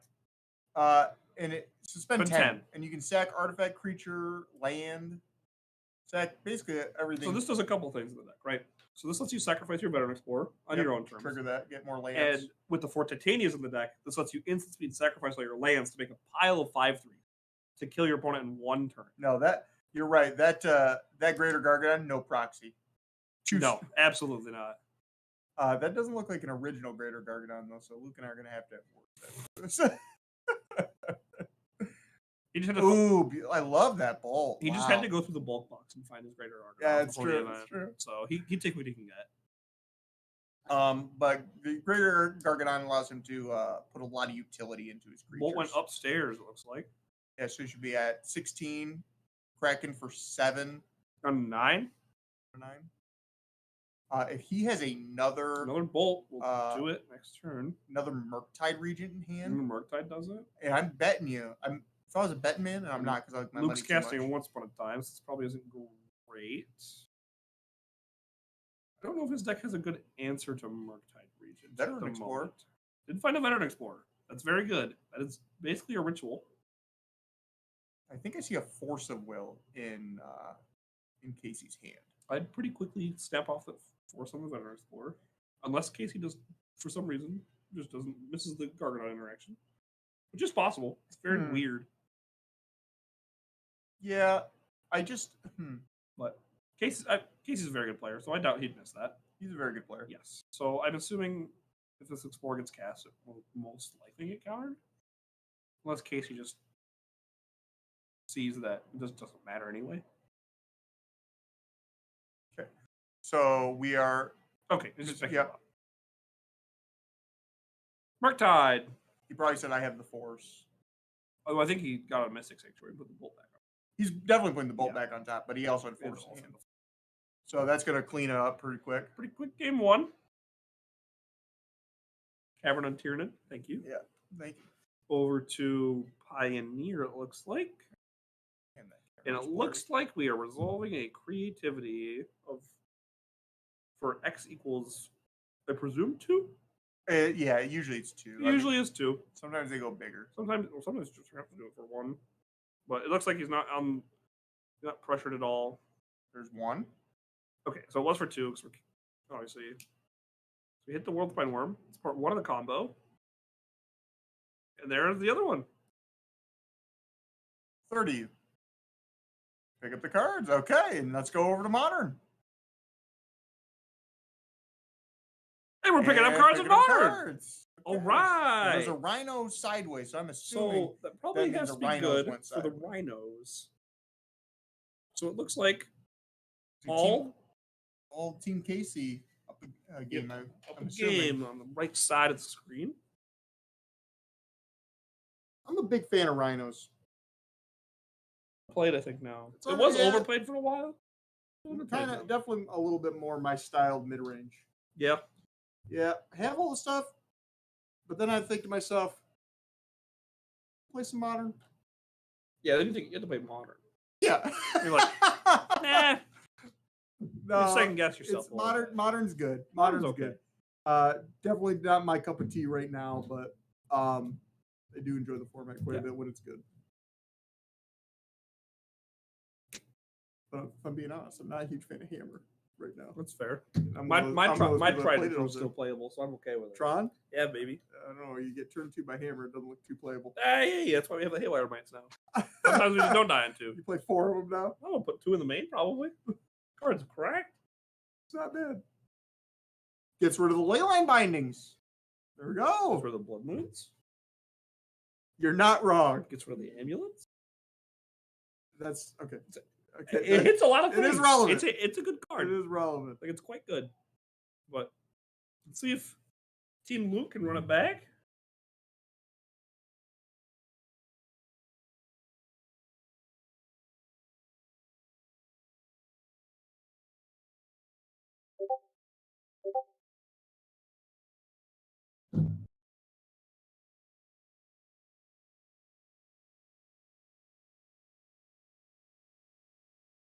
Mm-hmm.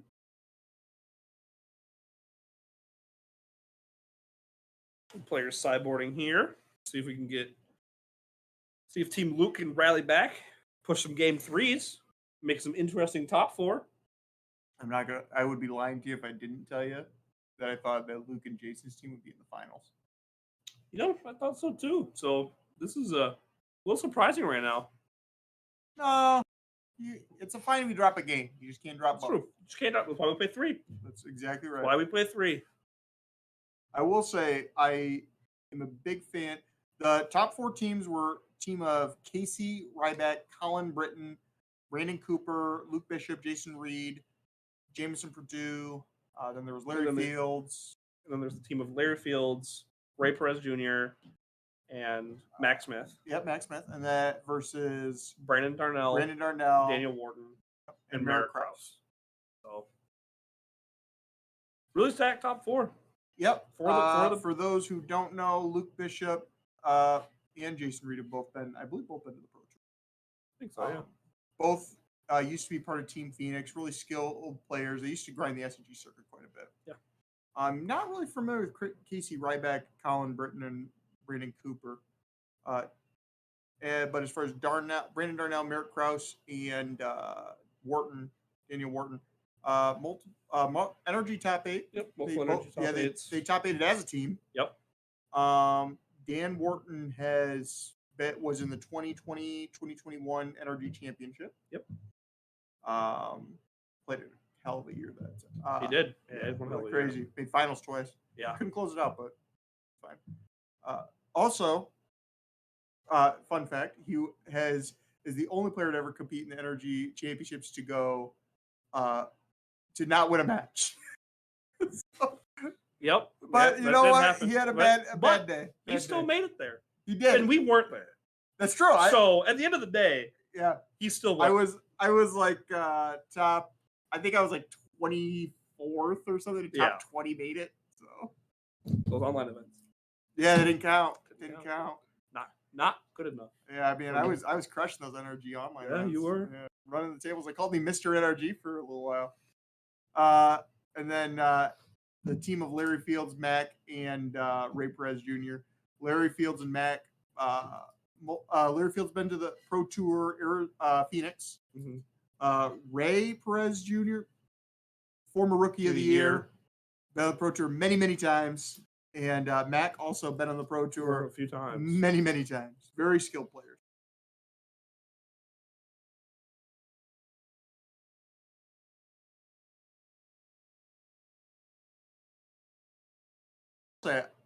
That I told Merrick that if they win, we got to stop the stream, though. Can't you broadcast the finals? Shit. Oh, man.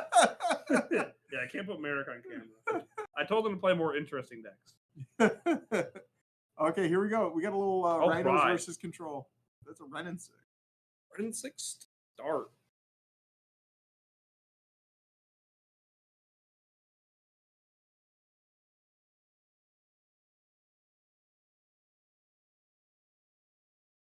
Which land is that? It's an altar art. This one? You know what? That's a Triumph. That's a Triumph. It is a Triumph. That's a Ren and 6. Yeah. It is. Keep and on. Ren and 6. Cards, man. Ren and 6 is an interesting Magic card, man. It's pretty powerful. And makes a lot of interesting games. That's what you want to call it. Isn't that what you call it? Yeah. I guess. Depending on who you're talking to. Yeah, depends on who you're talking to. But just getting a Triumph or Steam Vents here tapped for the Rhinos player. How do you feel about those Planet Shocklands? They're really cool. They're really pretty. Cool. Yeah, I like them a lot.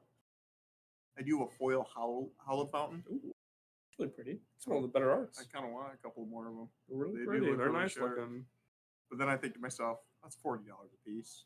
It's a lot of money. What does that stop you? You're right. I can't help myself.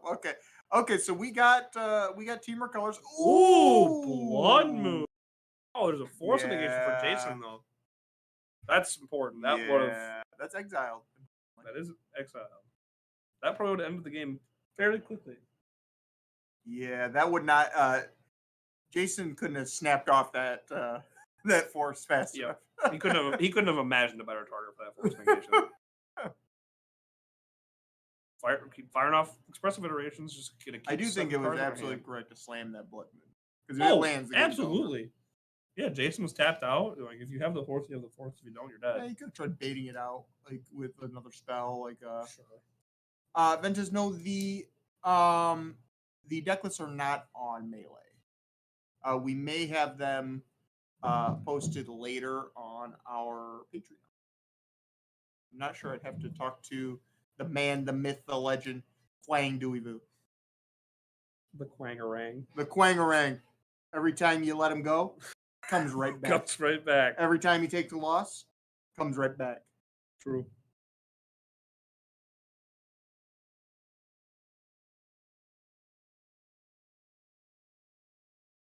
He's doing probably just passing the turn. And he couldn't have snapped off finding a basic fast enough. Mm-hmm. Saw the Blood Moon. He's like, no. Alarms are firing off. That is a Scalding Tarn. Looks very similar to that Steam. Oh, it's the Zendikar Rising Expedition. Yeah, I can't tell those. They all look the same to me. You know, the original Zendikar Expedition Scalding Tarn looks really sharp though. Yes, yep, they look good. You only want to see Jason's list. Oh, there's the Angry Jelly Bean. Oh, he's flexing on people again. He's like, "Oh, did you win any store champs?" Oh, I won several. See if we can follow with a fetch land here. Well, he did have the fetch land in hand. He's thinking. There we go. Okay. Back to 19. That's one whole Rhino hit.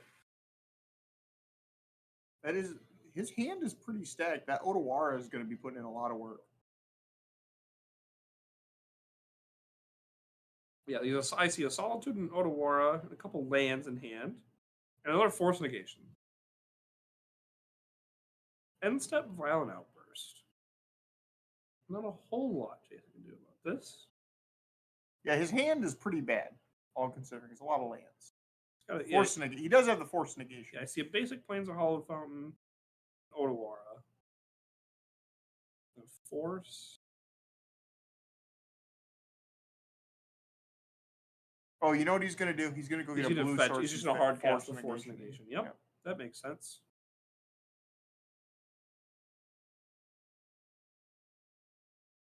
Jason's played this deck one too many times.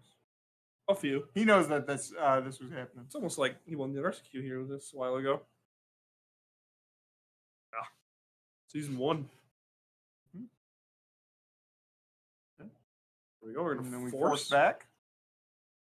And I think Jason's just got to let it go. Jason's got to let it go. Yep. All right. 8 power into play. I do not like that Double Masters full art. Force? You don't like it? Not a fan. It's fine.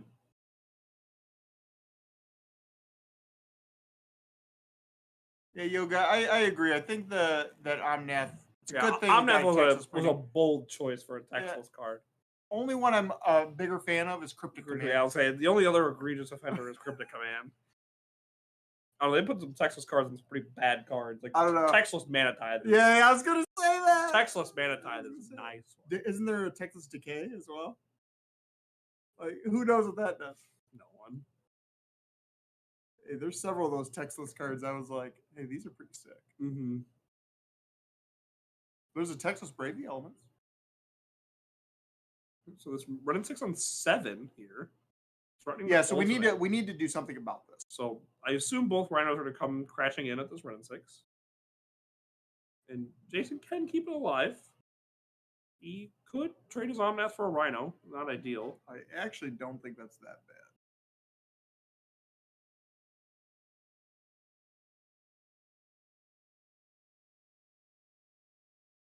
bad. You know what? Fair enough. You're right, Dolman. Fair enough. That's fair.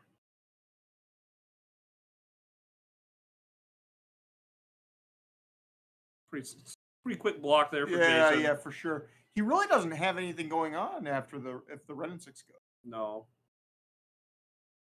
Oh, that's a Chalice. Chalice is nice. Chalice is Unfortunately, when he plays a Chalice, he's going to see that his opponent. Here it goes. Opponent's just another Violent Outburst. Violent Outburst. Really rough. Can Jason even hardcast the Solitude? The only lands I can see are Island, Breeding Pool, Sultai Triome. That's a Tiber Triome. What is this? One of the far ends of Sultai Triome. We can agree to disagree. Okay. It could be a basic plane for all we know. Either way, doesn't cast the Solitude. Basic plane's good. Yep. So hopefully he's got at least one white source and those 2 cards blocked out by the glare. Pass back. Oh, man. This is... Ooh, boy. So, a good thing for Jason, he does have the Solitude, and he has Otawara. He can Otawara bounce one, buy it back with Ren and 6, and just accept that as Ren's dying. Yeah, and that's exactly what's going to happen. Yep, makes a lot of sense.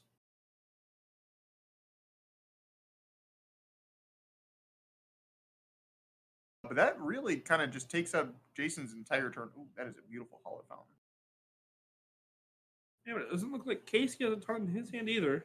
So, yeah, but Jason's got more cards in hand.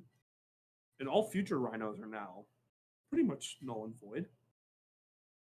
That's true. But the deck also has quite a few powerful cards that you could just draw. Yeah, I agree. Plays out of Fury, right? Yeah. I don't know if it plays that. Plays some amount. Let's hope it does. Plays some Brazen Borrowers, probably. Bone Crusher Giant. That'd be a little brazen. He'd be borrowing. He would be borrowing. He do be borrowing. Gemstone Cavern. That ain't what we like to see. So I believe our hand is Fetch Land, Gemstone Cavern. And then we're saying bye-bye to Ren and 6 and then 4 to your life. Okay, looks like Creativity took it. 2 Hogan's green. Not too surprising there, based on how that matchup usually rolls. Yeah, it's really good. Like mono green doesn't have enough interaction. Green just doesn't interact. If you don't interact, the blue red deck's just going to 30 you on turn 4 most of the time, 4 or 5. Yeah, or it can just go into get the hull breaker. Yep. And just like really just squeeze your mana. This game here, I mean, there's all the wins out of Casey's sales. It's all to Jason to capitalize on this.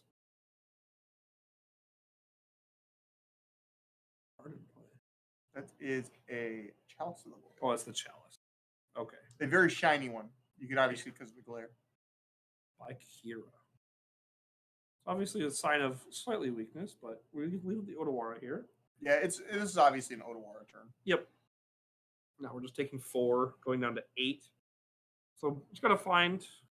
We have the Solitude for this last Rhino, so Casey's gotta find something real quick here. Otherwise, Jason's gonna start pulling ahead. Yeah, for sure. What do they like? What could he just like find at this point that would really just solidify his position, though? Casey? Yeah. I mean, Brazen Borrower would be very good. Any creature that doesn't like obviously Cascade spells here aren't good. But like that Shardless because of the Chalice. So obviously what we can do here is just hold on to the Shard. Smart. Yeah. So once we find the Brazen Borrower. So if he finds a Brazen Borrower or like a Beseju or something. Oh, I mean, almost certain. Yeah. So there could have been worse draws, honestly. Yeah, really, it's not that bad. And I'm assuming you play some number of endurance as well. Yeah. So I'm sure we have some creatures to attack with. He can reset his rhinos.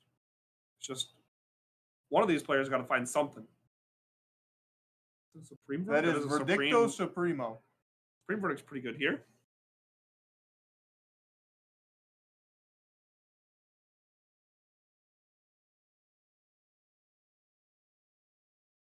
Another Renaissance. Okay. Wow. Don't even need to use any of that. Just can keep all Yikes. This game. Fear your bust now at this point. Yeah. You kind of need it this turn, too. Kill the red and 6. Going to 7. 7 and 8, not too much different. No, not really. And like once you get your Omnath. 7 and 6 does matter, though, because that's a Rhino plus a Stomp. Or a Fire. Or a Fire. So, but yeah, 7 you're that safe. That would be straight fire. That'd be pretty fire. Straight. Be pretty cold. Okay. And this is a little interesting. So he's using. Oh, he's just holding up the Otawara. Yeah. He's casting Kahira. Trying to see if he plussed. Did not. Or yeah, he did. Yeah, plus. He got the Otawara. Drew a Bonecrusher Giant. Ooh. Combat. Yeah, we just go to combat first. Attempt to nug Retin. We know it's going to happen. Yep. Yeah. But now we can stomp on this Kahira. Yep. And then we can cast it. And this is good against Otawara. You don't want to just keep looping Otawara against the Bonecrusher. Right, exactly. So, and he's picking up the cards. So I'm guessing that Casey won. And the match was just irrelevant at that. Yeah.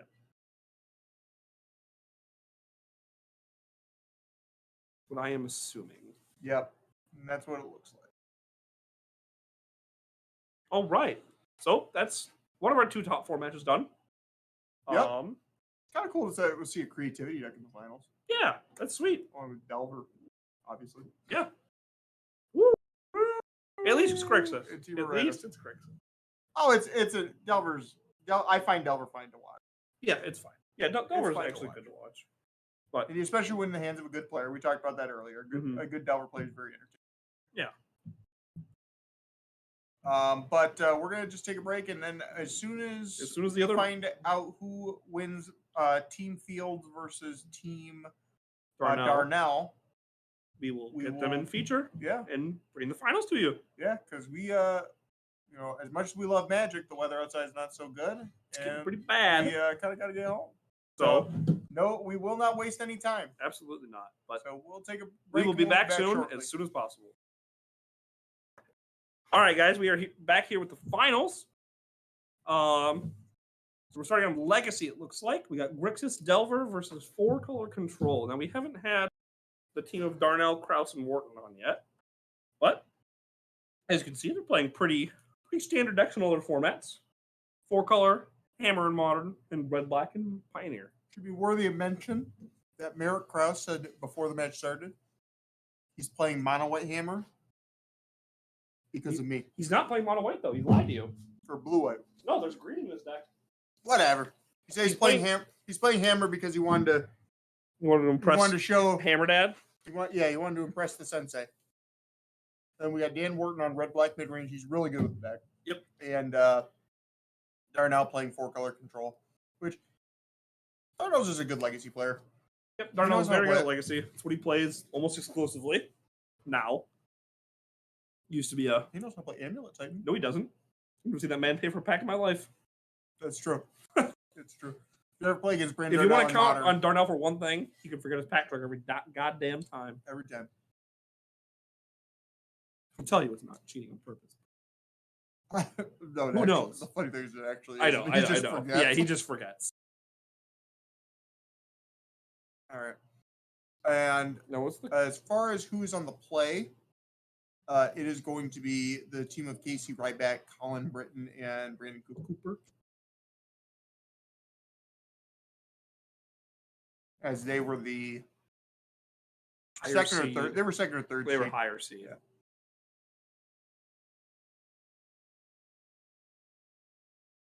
Off on a more likely probably a Volk into a Delver. Oh, that's the new Delver of Secrets art. Yeah, it's pretty gross. It's something. What's your favorite Delver art? There's only two. I lied. There's three. Artwork wise, I like to see the From the Vault one. It's just the shitty From the Vault foiling. I agree. Best art, but it looks the worst because of the foiling. Yep, it ruins it. What? Bobble himself? Okay, so what he's doing here, for those who aren't familiar with Legacy, the reason he's bobbling himself, he's looking at the top card to see if it is something he wants for the Delver. So you can order the triggers. Yeah, you order the triggers. And oh yeah, that's the best Delver Secrets art right there. Yep. Thank you, Kyle. If the foil was better, we'd be talking that this was like A+ material at all times. Delver didn't flip. Didn't like the card on top of the bauble, and the other card under it lift. So it's meaning that we had either a land, double land, or creature, creature. Yep.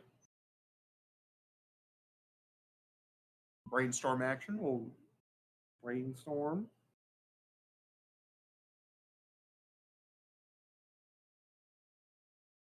Tell you, all these people are. Is this the main phase or the? I believe this is main phase or up. Probably main. Savannah Swords the Darcy, or ending the Darcy. Mm-hmm. Okay. The one thing that's really, this is a very tough matchup for Delver. I bet. Because it basically plays like Prismatic ending his Swords 5 through 8. Delver did flip this turn though. Let's start getting in there. Chip away at Darnell's life total.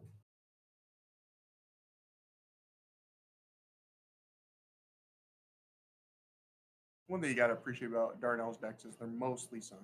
But for some reason, they're beautiful. You can tell that he normally does not play 4-color Control.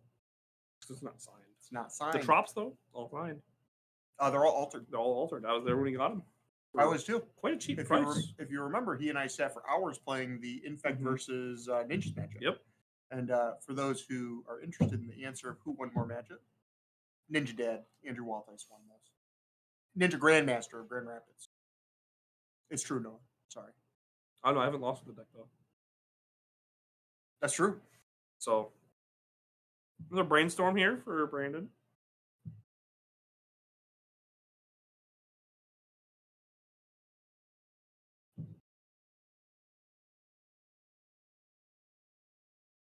But But yeah, so like I was saying, the 4-color control deck is a really favorable matchup versus Delver, in my opinion, just because it's so dense on removal, and it plays Pyroblast too.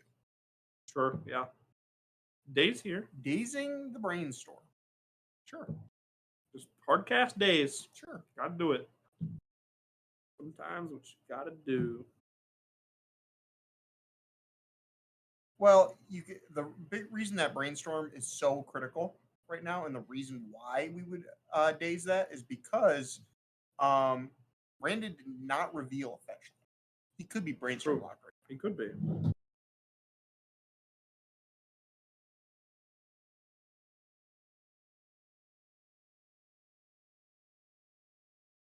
How big is the Murktide? Okay, just a 5/5, no big deal. Manageable. Swords. Snapping off. Bang, swords. I actually really like that swords art. It's sweet swords art. Sweet. Oh, that should be exiled. That's pretty important. We can get that fixed.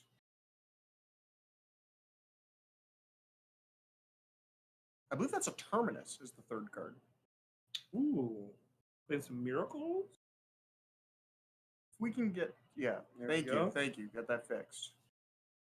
Keep everything kosher. We don't want a Murktide region being a little cheaper because of a Murktide region. Terminus on top would be interesting. It was going to be second. Mm-hmm. I actually might put it just straight up on top. If I have a fetch land, put it straight up on top, play a fetch land. Sure. I can see that. Reason being is because I don't think, because the Delver player needs to continuously apply pressure. They can't just let these control decks just gather resources. So if they're going to immediately deploy a threat. Right. Yeah. Yeah. They can't just sit there. Right. Ooh, that's the trop. One of the altered trops. Yeah, the sea monster coming out of the tropical island. Very cool. So didn't play a fetch.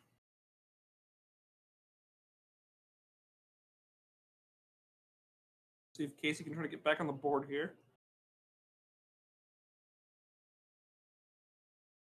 Well, it looks like Darnell is playing backfired a little bit. And a little bit of Drago and some endurance here. That's actually pretty good against Delver. Yes, card is very good against Delver.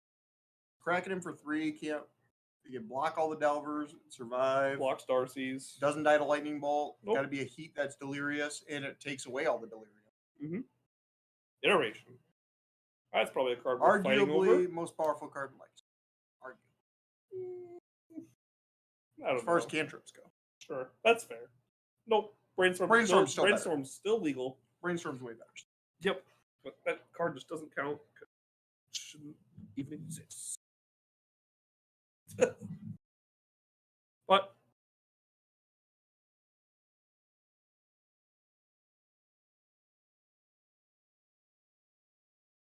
resolving this iteration here. Casey not doing a whole ton right now. Card was not on an island. Crack in for 3.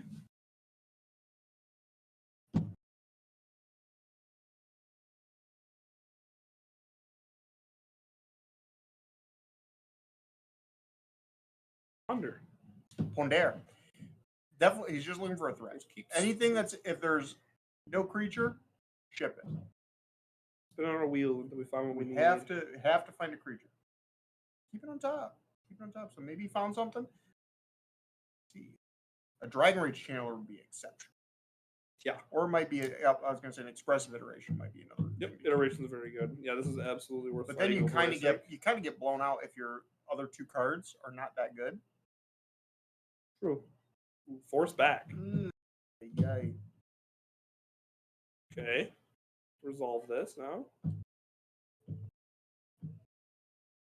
Days, which was Wasteland. Wasteland's really good here.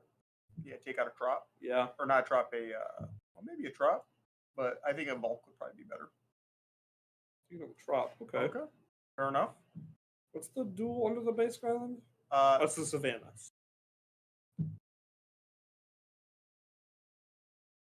That takes him off of endurance mana for more endurances.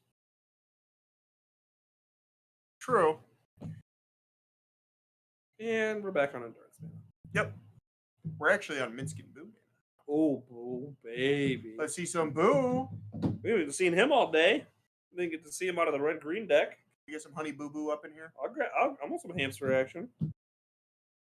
Hamster crack in for 7 total. Boo Boo be like, Feel like it's my heart is sweeter than bacon, child. Yep. See, there you go. Timeless heroes. So timeless. So timeless. Powerful card. Really sweet. Just alone. Okay. Well, you say just alone, but that's actually really powerful. I agree. It's a very powerful card advantage engine.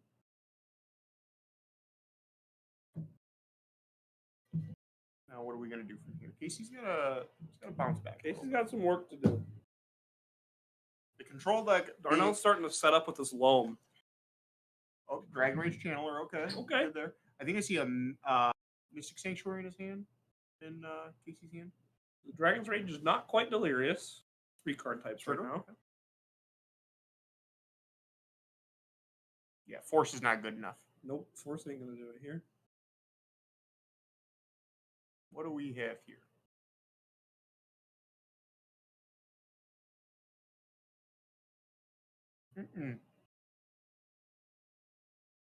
Everything to the bottom shuffle. Cool. All right. At this point, I think you're just kind of looking for Murktide. Yeah, Murktide's very good I here. think you're just exclusively looking for Murktide. Delver and Dragon's Rage don't really cut it against endurance. I think what we're coming to a point, we're hitting that point again, where we're having that engine with the loam. But if we ever find an Uro, then we're in really bad shape. Yeah. It looks like Team of Rhinos took one off of Merrick on Hammer. Okay. Not too surprising. That can be a little bit of a rough matchup.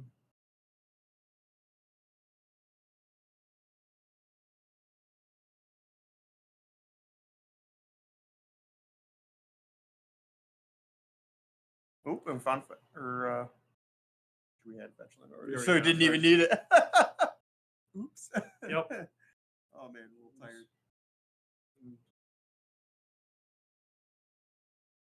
Here we go. And what do we think? I think Pyroblast and 2 lands and a Terminus. I actually think I might have dredged the loam. Really? I don't know. It's a draw 3. Yeah, but they're all land. He wants real cards. Yeah, but if you find the Uro, sure, then you're right back in this. Like in a really big way. Mm-hmm. I saw a Terminus and a red black.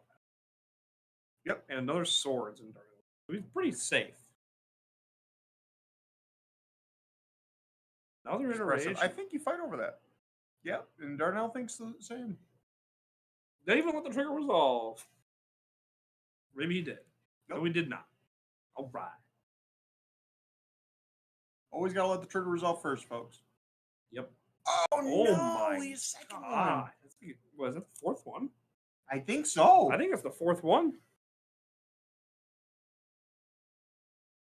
Darnell's still in a fine position, but he needs to find either some interaction or he needs to find a really big threat. He has interaction. He has the Swords in his hand. We are still not delirious, I don't believe. Well, we are, I believe. We have instant sorcery land. I don't think we have a creature. Oh, are we not? Yeah, I guess not. I think Darnell was banking on his opponent becoming delirious. Yeah, definitely that's why he left it back.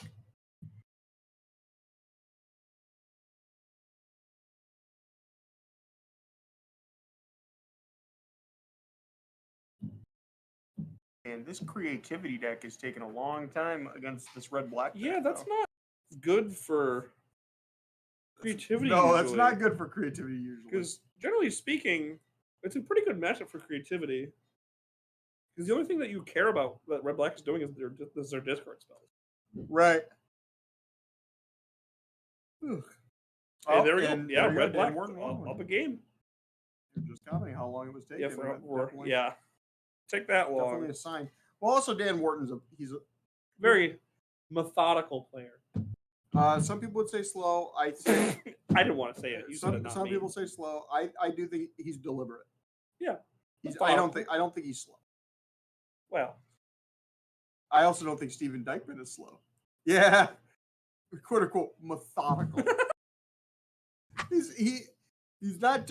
He's still quicker than Steven Dykman. So take that with how you will. Sometimes.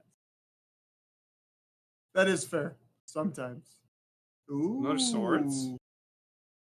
I was off the Interesting that he's revealing the swords. I'm just gonna cast it right now. Dragon's Rage out of here. He's got another one in hand. Oh, he found another one? He's had one in hand for a while. I thought it was a Terminus. He has both. Tired, can't see all He has the other art of the old man in the field. Oh, the good art. Good art. Very good art. They made that art into a human token in the 25th anniversary set, or the 30th anniversary set. They did make a lot of cool tokens. They were cool tokens. Products sucked ass. Worth $1,000? Not even close. The proxy's worth $1,000? Some would argue that the power is worth over that. You don't think so? No. I'm one to agree with you. I don't think I'm not going to pay $1,000 for something I can print off. Same amount of legality.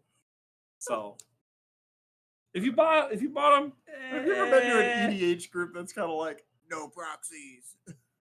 Because you have, I have not. I have not. I have not. Granted, I don't have any proxies. I have very expensive decks, but I'm fortunate enough to have those. But never have I ever had somebody yell about proxies. No proxies. I've had them. I did not go back. I was like, okay, I didn't have proxies. I was like, I don't want to play these kinds of people. That was at the same place where people were like, no combo decks. Oh my god. Like, no infinites. We got to end the game at some point. All right, what are we? So we're wastelanding a Savannah. The green white. I think it's his only white source. It is. But we can just go for the loam. Yeah. So that we didn't because we probably special in hand. Still not going. Another trop in hand. He just doesn't. Because we just don't need white mana. Jam. Get 4 mana. I'm hoping it's a Minsk and Boo. Minsk and Boo. Oh, yeah. All right. There's a hard cast for it. They'll be back. They're timeless.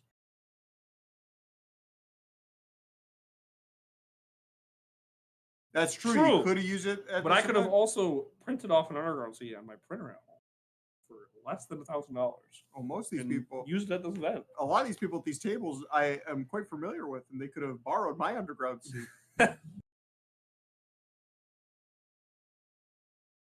Granted, mine's not even worth $1,000. Mine's had the concrete kiss. That's an understatement. Still sleeve playable. Still sleeve playable, technically.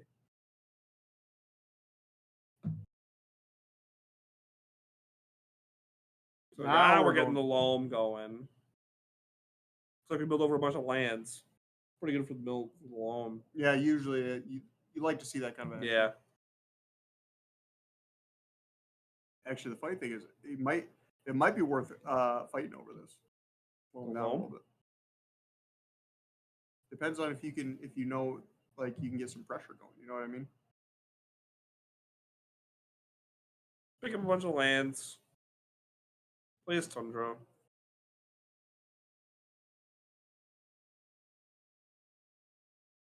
Countering Life from the Loam is always it's a very awkward terrible thing. It always feels terrible unless you're countering like a force negate. Correct. Unless you're exiling it. Yeah. It's one of those cards where it's just like, well, yeah, like it could buy me a turn, but it also just it doesn't really do anything. It's a recurring spell, and there's nothing I can really do about it. And that's where the Delver deck it struggles. If once Darnell's able to find a wasteland, and then we're gonna be in trouble. Or a row. Wow, that would be a good one. But then when he gets like wasteland plus loam with Uro, that he's like double wastelanding people every turn.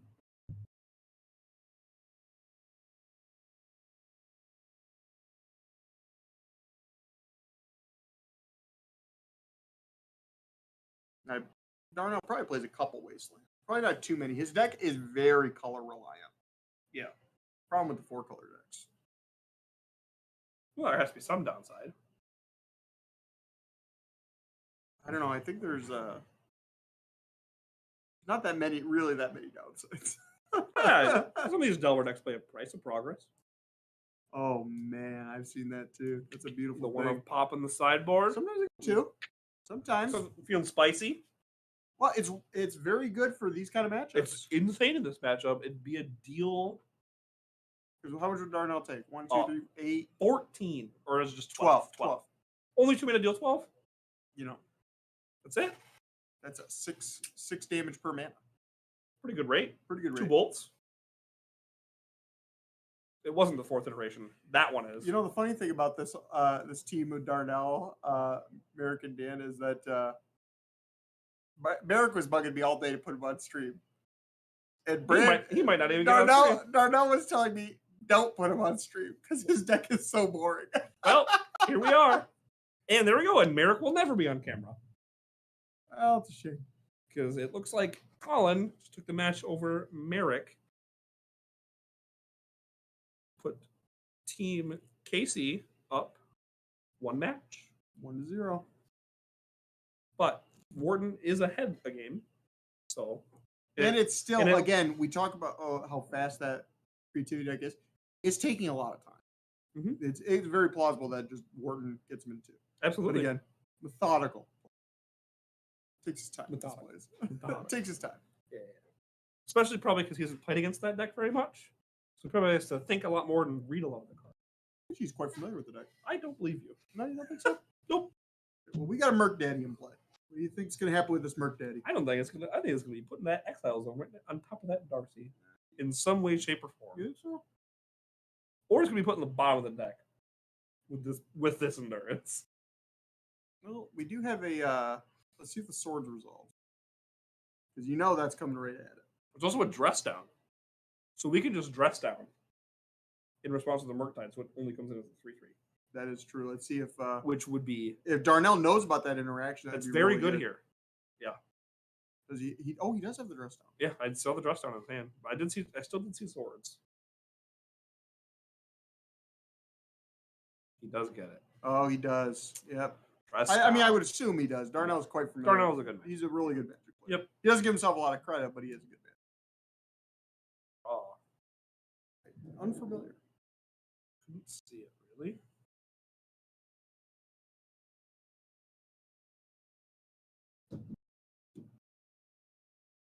Okay, then we go back to Darnell's turn.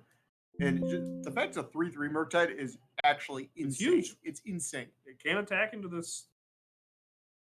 This endurance has done so much damage. We're taking this is 2 mana. What's going on with the 2 mana? 1 mana. No mana. Okay. Good talk. This endurance has done a really good Delver impression. He didn't attack. That is interesting. What could Darnell be thinking on that one? Maybe he doesn't want to lose it to a lightning bolt? Snuff out. Big punish there.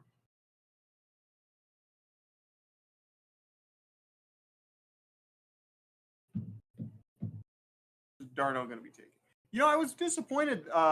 We could have, if Darnell were true to who he is, we could be seeing a Doomsday matchup. We could be seeing Doomsday right now, but he decided to fan of Doomsday. Play the. To be fair, he said that he thought most of the room would be on Delver, and he was right. He was right.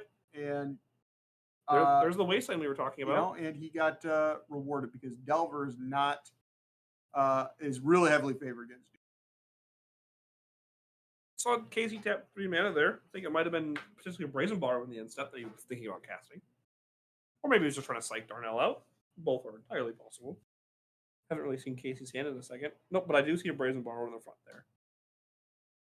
Love those basics. Those are nice basics. And that's a Delver. This might entice Darnell to Terminus. I would. I'd definitely be thinking about it. Ooh.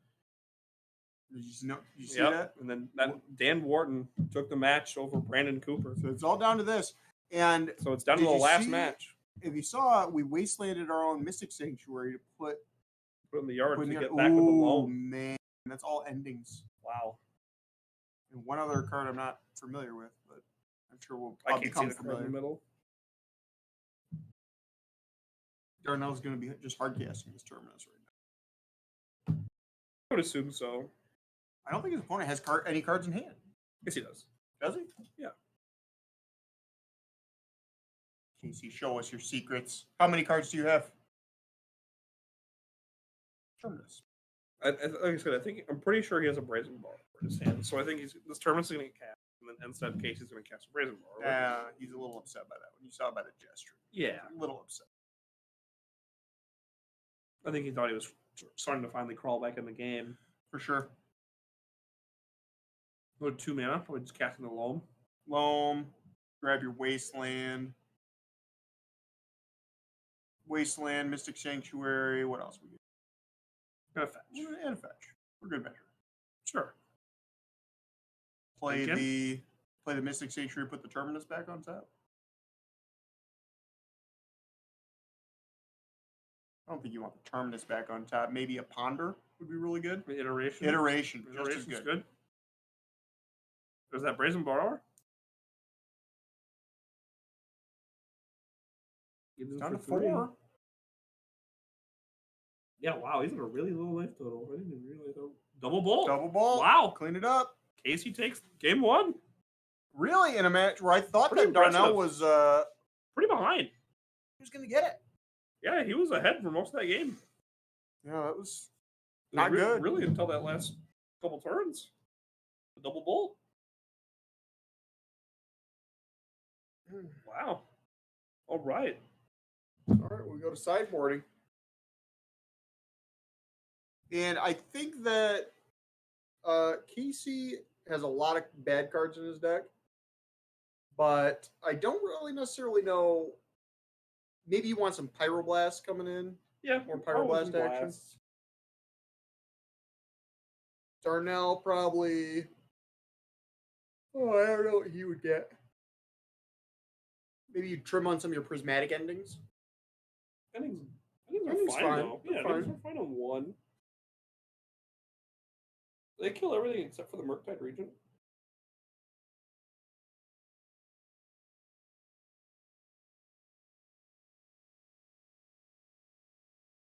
These players are sideboarding very, very quickly. And what's on the line right now? Difference between 400 and 200 bucks? Yep. So $200 on the line.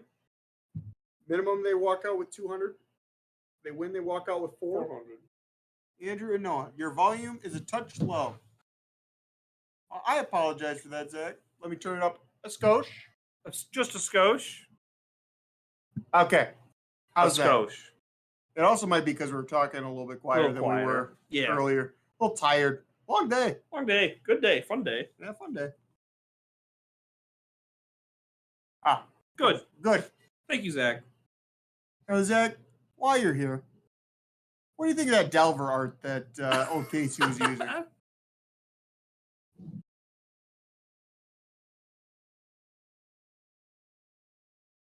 Doesn't want to answer. It's a touchy subject. I'll take that as a touchy subject. Yeah. Well, it's not good. No. But if that's the art Casey likes, more power to him. I was really preferable to the original. The art. Yeah, the original's so iconic. Really good. If that's what it'd be kind of like if they ever changed Lily, like the old Liliana Veil. I prefer to the new Liliana Veil. Yeah. Well, actually, I'm not gonna lie. I kind of like the new Liliana. I don't think the new one looks that good. I think it looks pretty good. Not as good as the other one. Yeah, I prefer original in most cases too. Oh goodness, and that's the. Oh that's the, God, Kyle, why? Well, you know, in the black and white, it doesn't look. Nope, it's horrible. still bad. It is bad.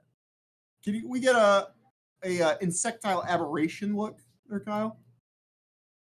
Don't show me the backside of this one. I hate. It's even worse. It's even worse. Side. Yeah, it's pretty bad.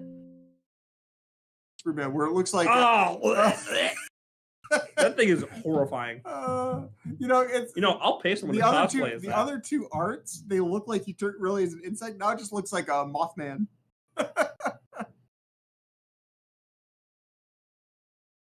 I'll pay someone to cosplay as that. It's the fly. Collaboration. It's like yeah, it looks like the fly.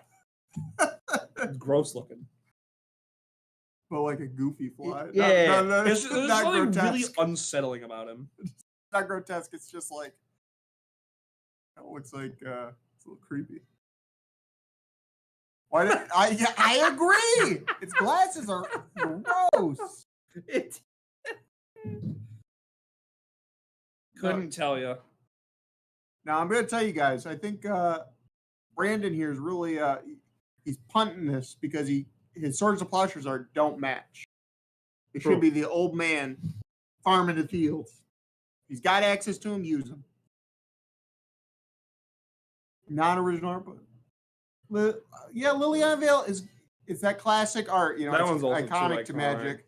I do really like the new art. I hate the borderless one though.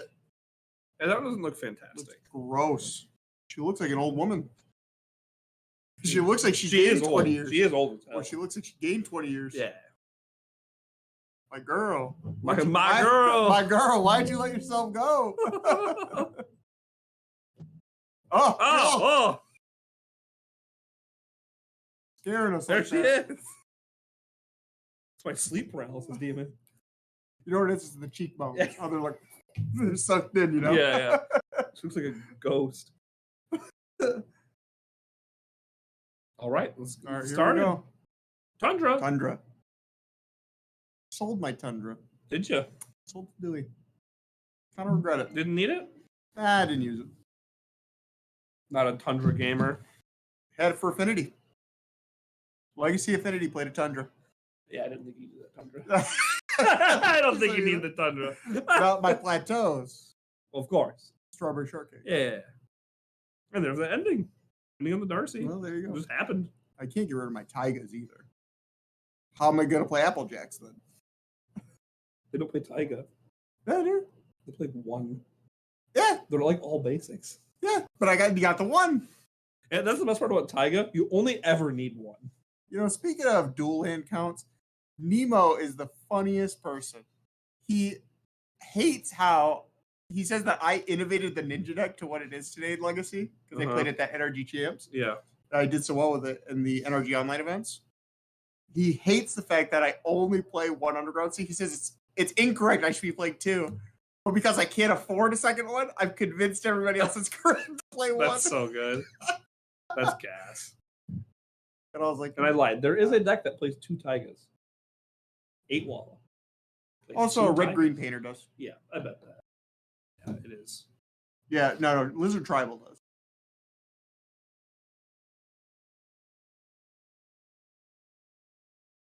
All right, so we got second Darcy here and a Ponder for Casey.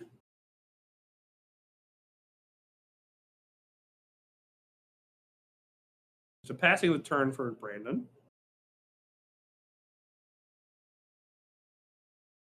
Maybe having no, he can't have endurance. He doesn't have double green.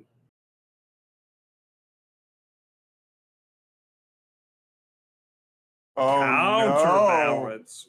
No. Yeah, Darnell's sitting back a little bit after seeing that. That might be on the sideboard. That is on the sideboard. Yeah, they sideboard 2 to 3. Wow, that's crazy. I didn't know they did that. Yep, very good. Because most decks like these control style decks, tempo decks, they typically play a lot of 1-drops. And when you have Darcy, you can interact with more at the top of your deck. And Brainstorm, of course. Yep.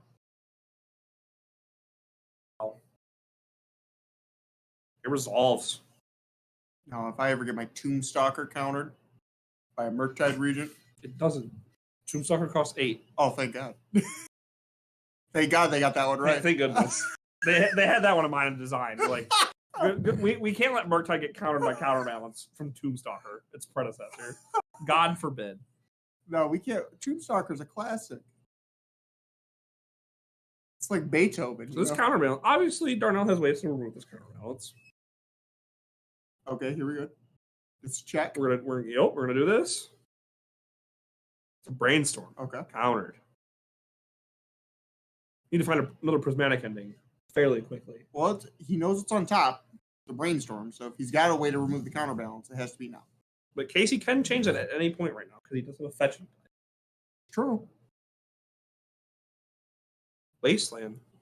you can do X equals 3 on the Trying counter. to cast a Minskin Boo. Oh, here we go. 7 days. Wow. Gosh. Rough. Nothing to fight back either. That sucks. That would definitely be worth fighting over.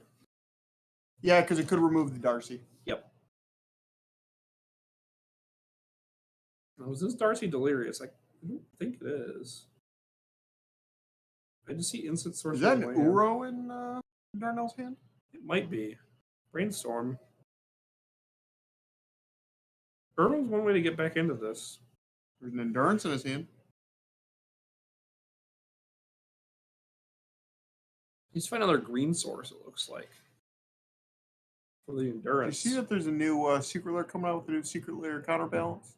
He did. Looks awful. Yeah. Speaking of arts. Pretty bad. What do you think of the Invocation counterbalance? I don't know if I've ever seen that one. It's 2 people standing on a scale, like a scale. Oh, Pretty yeah. cool. I kind of like that. As you know, I'm a big fan of the Invocation. I like the art. Invocations too. The art. The borders, on the other hand, I think the border's fine.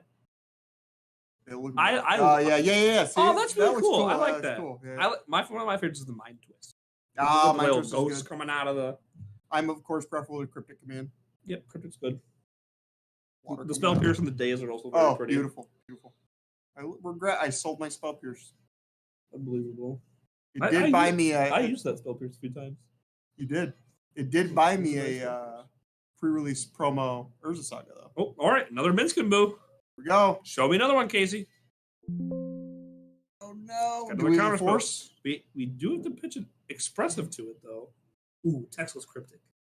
Oh, that's classic. That's classic. Invocation Chain Lightning is really cool too. What? Because Zach has the Invocation Chain Lightning in his cube. Oh, that's a really cool one too. Yeah. Big fan of the Invocation. Big Yeah. fan. Wish the gods in that cycle were a little better. Scarab God. Besides him. But now he has a better secret layer of the DJ Scarab God. If you plan on reading that card, it's awful. I did see one in a misprint group where it had a crimp right through the middle. That's sick. It was pretty sweet. Probably worth quite a bit. Oh, probably. Oh, yeah, Zach, yeah, he was just saying you got that Chain Lightning.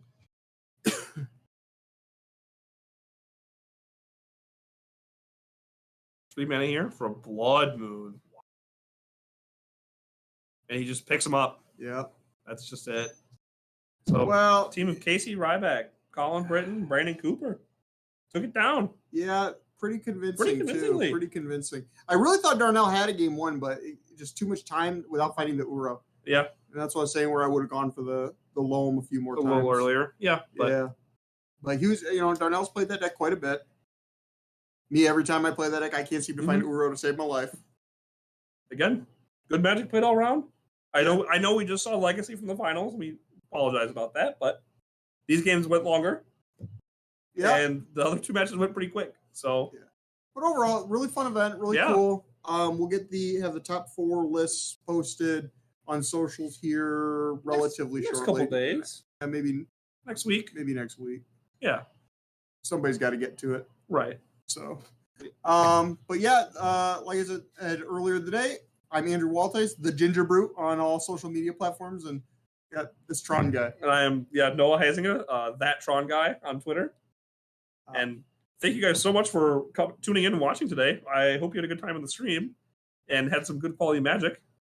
And we are planning on doing more of these in the future, hopefully. And if you guys enjoyed your time, feel free to give us a follow. We'd really appreciate it, or subscribe. Steven Dykman streams every weekday, mostly. Monday even though Friday. we tell him not to sometimes, he still does it. So yeah, we'd really appreciate it. So thank you so much. Y'all have yourselves a good rest of your evening, and stay safe.